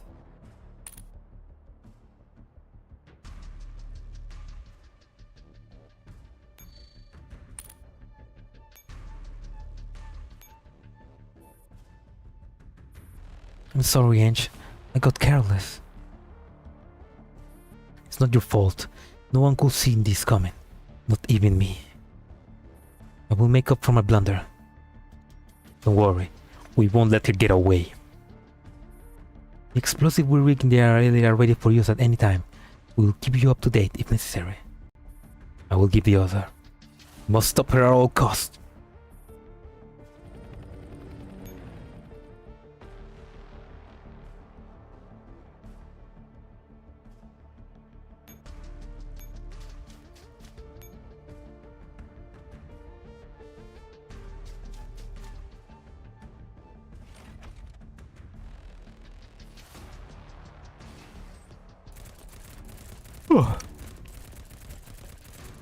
Man, this is 誰に just も失望させないから。 this is just betrayal after betrayal, man.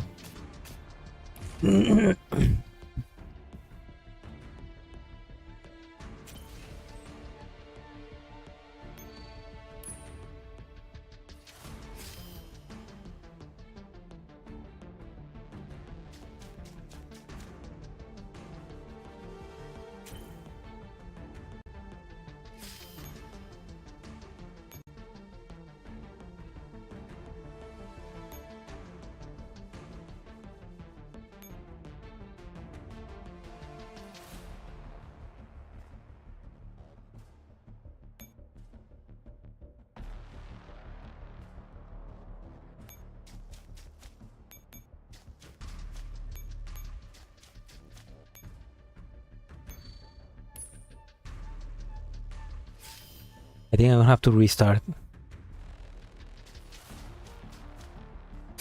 Yeah, maybe I'm gonna have to restart. 命令ゴミ掃除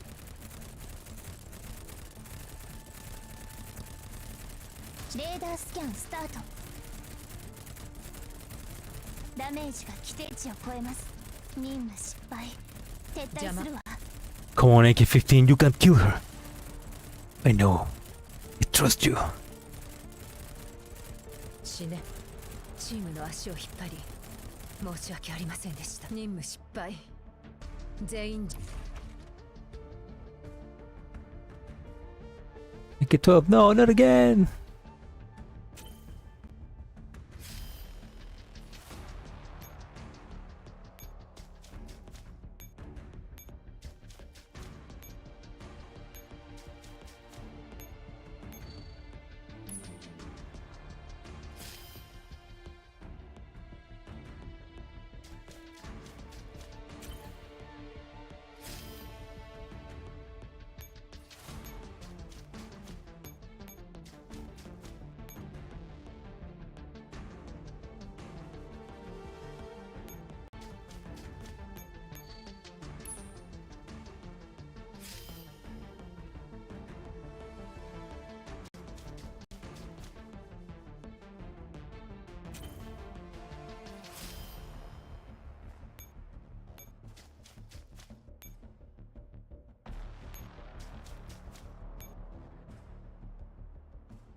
I need at least 3 members. Okay, then restart. Yeah, I was imagining that.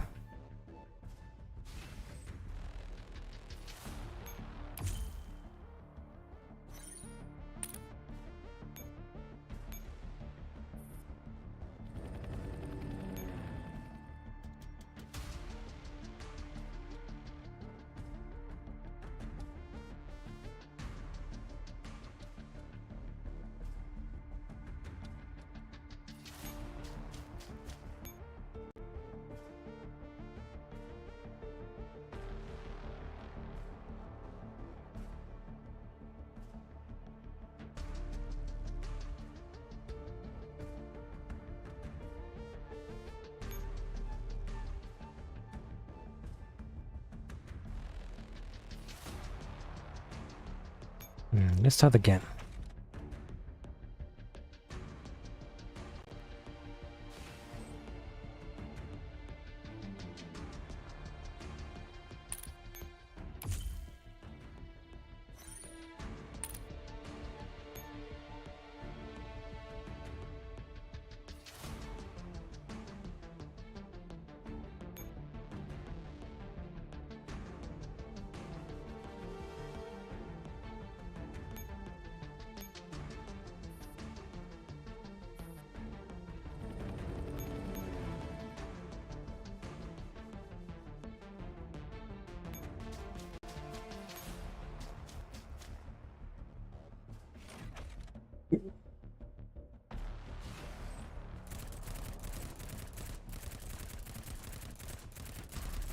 この2発で十分。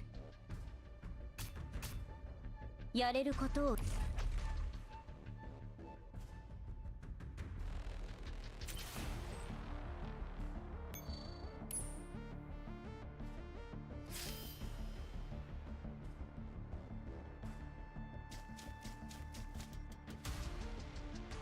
She didn't move. Damn it.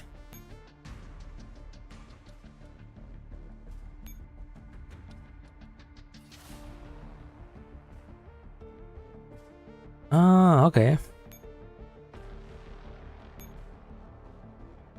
Ah, there we go. That did affect her. Okay.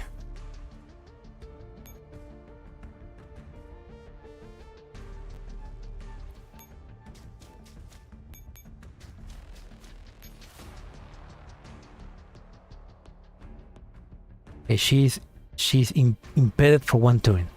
Okay.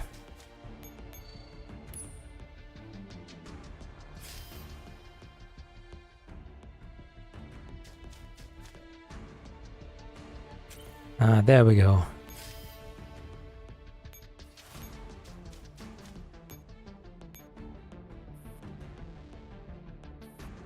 This goddamn fucked bitch. Calm down. No real harm has actually come to 94. Don't understand. What kind of malfunction in RPK programming caused her to do this? Doesn't matter. I don't care why she did it. I will make her pay for this. No one knows her better than you. Don't underestimate her. Do everything you can to capture her. I need her alive. I got to figure out what the hell she's up to. Espérate, voy a poner pausa.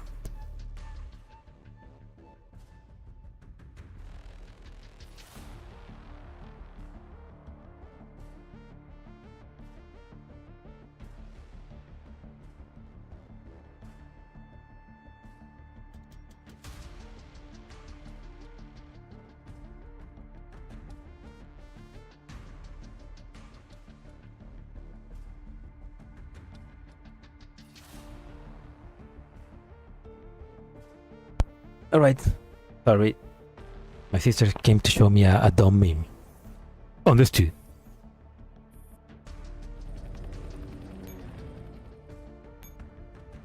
Alright, RPK. It's over.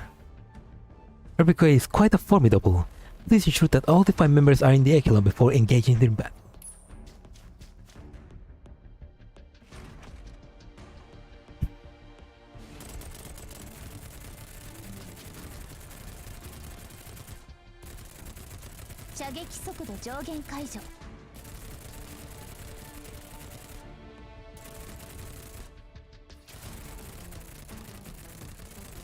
No!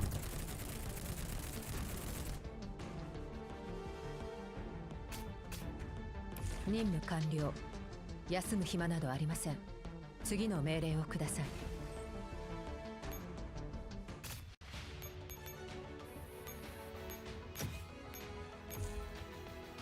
ボンジュール指揮官 AT52 機関銃 You Ange bastards! Right then. Moonlight night on the Dnipro. Oh, fuck. No, wait. Skip. Sorry. Oh, I already do. Oh, yeah. MVP against Susie Low. Outskirts of the Neo Temple Hof, Berlin. Q's 7-seater SUV still parked in the same spot, but the agent herself is nowhere to be found. A Kid 12 returned to the car looking very angry, very grim. Sorry, Ange, she got away. Ange scolds as she comes to realization.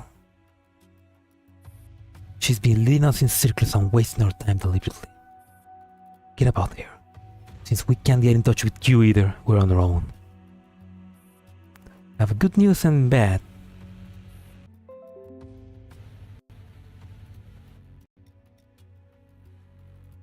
Hello? Okay. The stream disconnected for a second, sorry.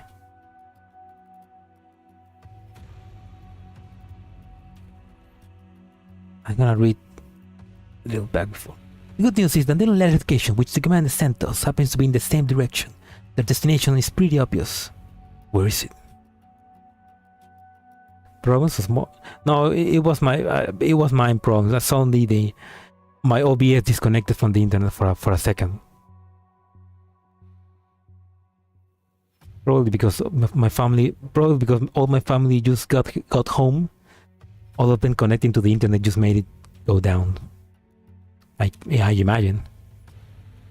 What is it? The navigation system won't be much help. The contamination zone? It's quite close to Berlin. This brings back some really bad memories. Give me the car's key. I'll drive. You could make your injuries worse. AK-12 pads and A94 on the back. Sit in the back with 15. I'll ride shotgun and keep an eye on her. With AK-12, you don't have a shotgun. You use a rifle. Okay. And adjust the driver's seat and rearview mirror. Reflects her tired face. You sure about this?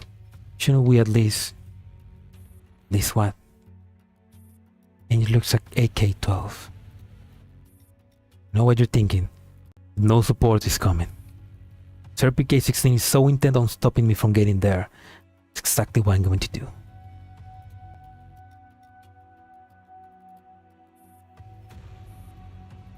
I need to connect him to sub-mod air antenna so that I can have better internet. AK-12 glances at AK-15 and AM-94. Even if I say this is a bad idea, you're still going, aren't you? And I can let you go on your own.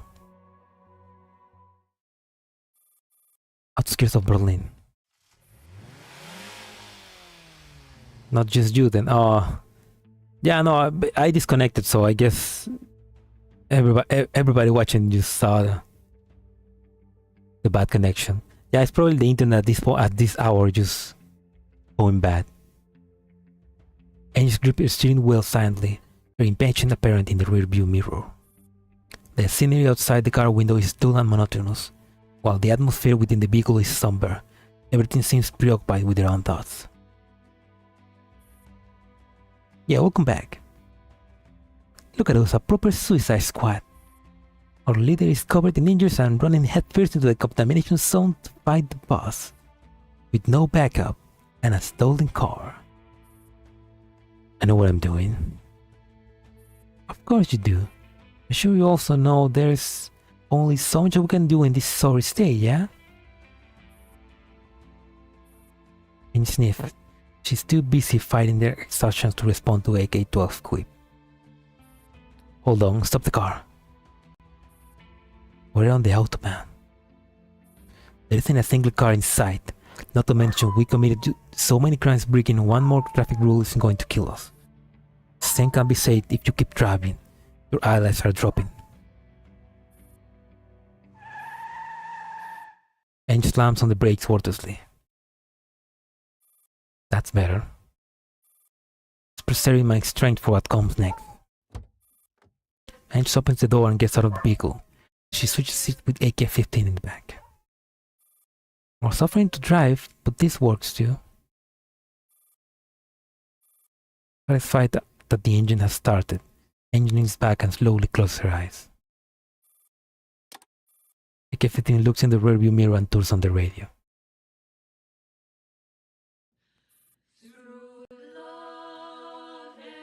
Soothing music starts playing. You have as many dark eyes as Persicar. As night falls, the fog gradually reaches outside the window, creating a rare moment of tranquility. Strange. What's wrong? I think I heard this song somewhere before. The AK-12 concentrates and listens for a while. It's a common tune on the radio, nothing special. That's weird. What is this time? Do you think we'll be driving for too long? This motorway seems endless. I don't remember it being so long on our way here. We'll pass through the quarantine wall by now.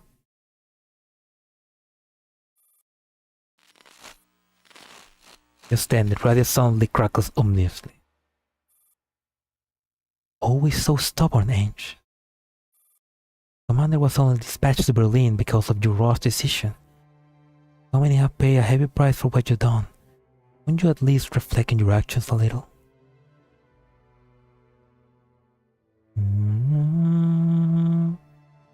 Oh man, this version of the song, it's so somber.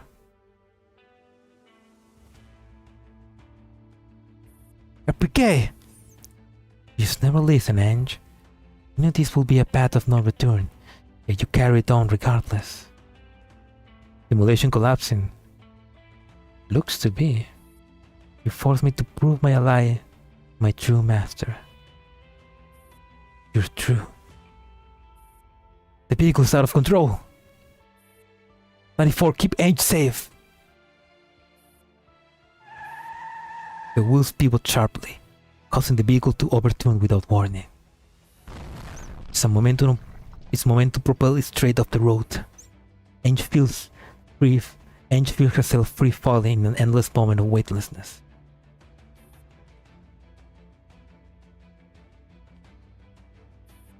The roof, the vehicle, the seats, as well as Task Force Defy, everything seems to have disappeared, or perhaps engulfed by darkness. The state of weightlessness stretches on. To make matters worse, Ange's ears starts ringing painfully.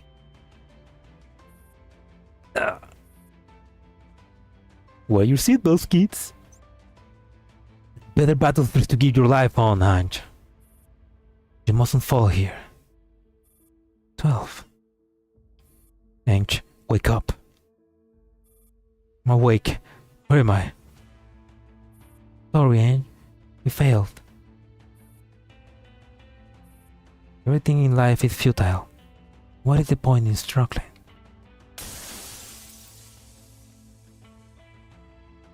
The simulation really is falling. I can only show you my loyalty through betrayal. I am you when I am I. This is like the ending of Metal Gear Solid 5. This is like the ending of Metal Gear Solid 5 when Venom Snakes punches the mirror and he is Big Boss. What the fuck? No matter how many times you lose your memory, no matter how the people around you present themselves, never change your mind. I expect nothing less from my student. Okay, I feel like that first voice, maybe that first voice is made there.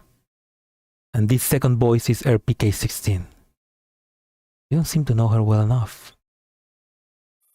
Doesn't matter. Time is fair to each and every one of us. Especially you. Now I have the opportunity to understand it all. Martha Maidner, I dare not believe any of this. Think you actually went and sacrificed your own student? And you reached the conclusion long ago? This immortality, resurrections, whatever you like to call it, it's nothing but pointless fantasy. This is murder, pure and simple, butchery. An affront to human life in the name of your own ideal. This is a betrayal of those very ideals. I had known from the start that this was what you were trying to achieve with the Evangel Axis. I would have never agreed to use technology on Sana. Martha, you deceived me. None of this was for Sana at all. You, servant of evil. Blackwell, Berlin, 2051.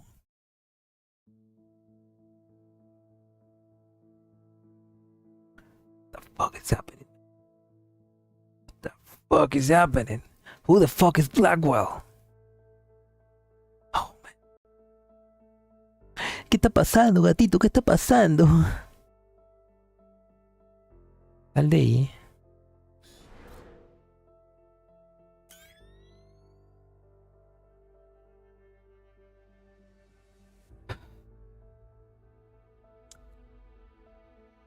Well, that's long enough. Ooh, fuck my neck. Oh, okay. Oh, I'm amazed. This whole section, I'm amazed this whole chapter 1 is just, it's been basically 4 hours, almost 6 hours of just reading. This really is a long story. I drink. Time to drink to forget. To forget the PTSD. Forget all the friends we lost. Forget why we drink. Anyway, it's been a good stream. Oh man, oh my neck. By the way, a small spoiler, but it is not a spoiler. Simosina is a medicine. Oh really? Simosina is a medicine. I'm gonna Google that. I'm gonna Google that right now. Somosina pertenece a un grupo de medicamentos llamados psicoestimulantes y nootrópicos que actúan mejorando el funcionamiento cerebral. Oh, so it's a brain medicine to help brain functioning. Interesting. Yeah, so basically this whole section, I mean, I guess with these three, she was a child when she was a cadet and when she was a commander. We can probably say that most of those things did happen, maybe.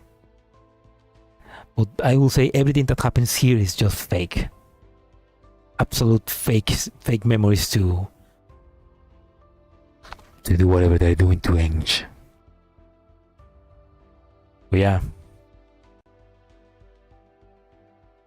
Buenas noches.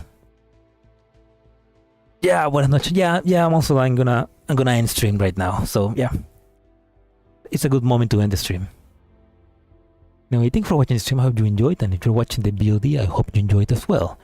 I will stream tomorrow, continuing this deep dive into Ange's mind. Instead of continuing with Ange, we're gonna continue with our very cute Row 635. Although we already knew that this last story was a lie, we don't know if something's happened like that. Not a fever dream, but a half-waking delusion. That's a good way to say it. A half-wake delusion. Dive into Ange's mind for why she makes the suicidal decisions she makes. She's just that crazy. But that's why we love her.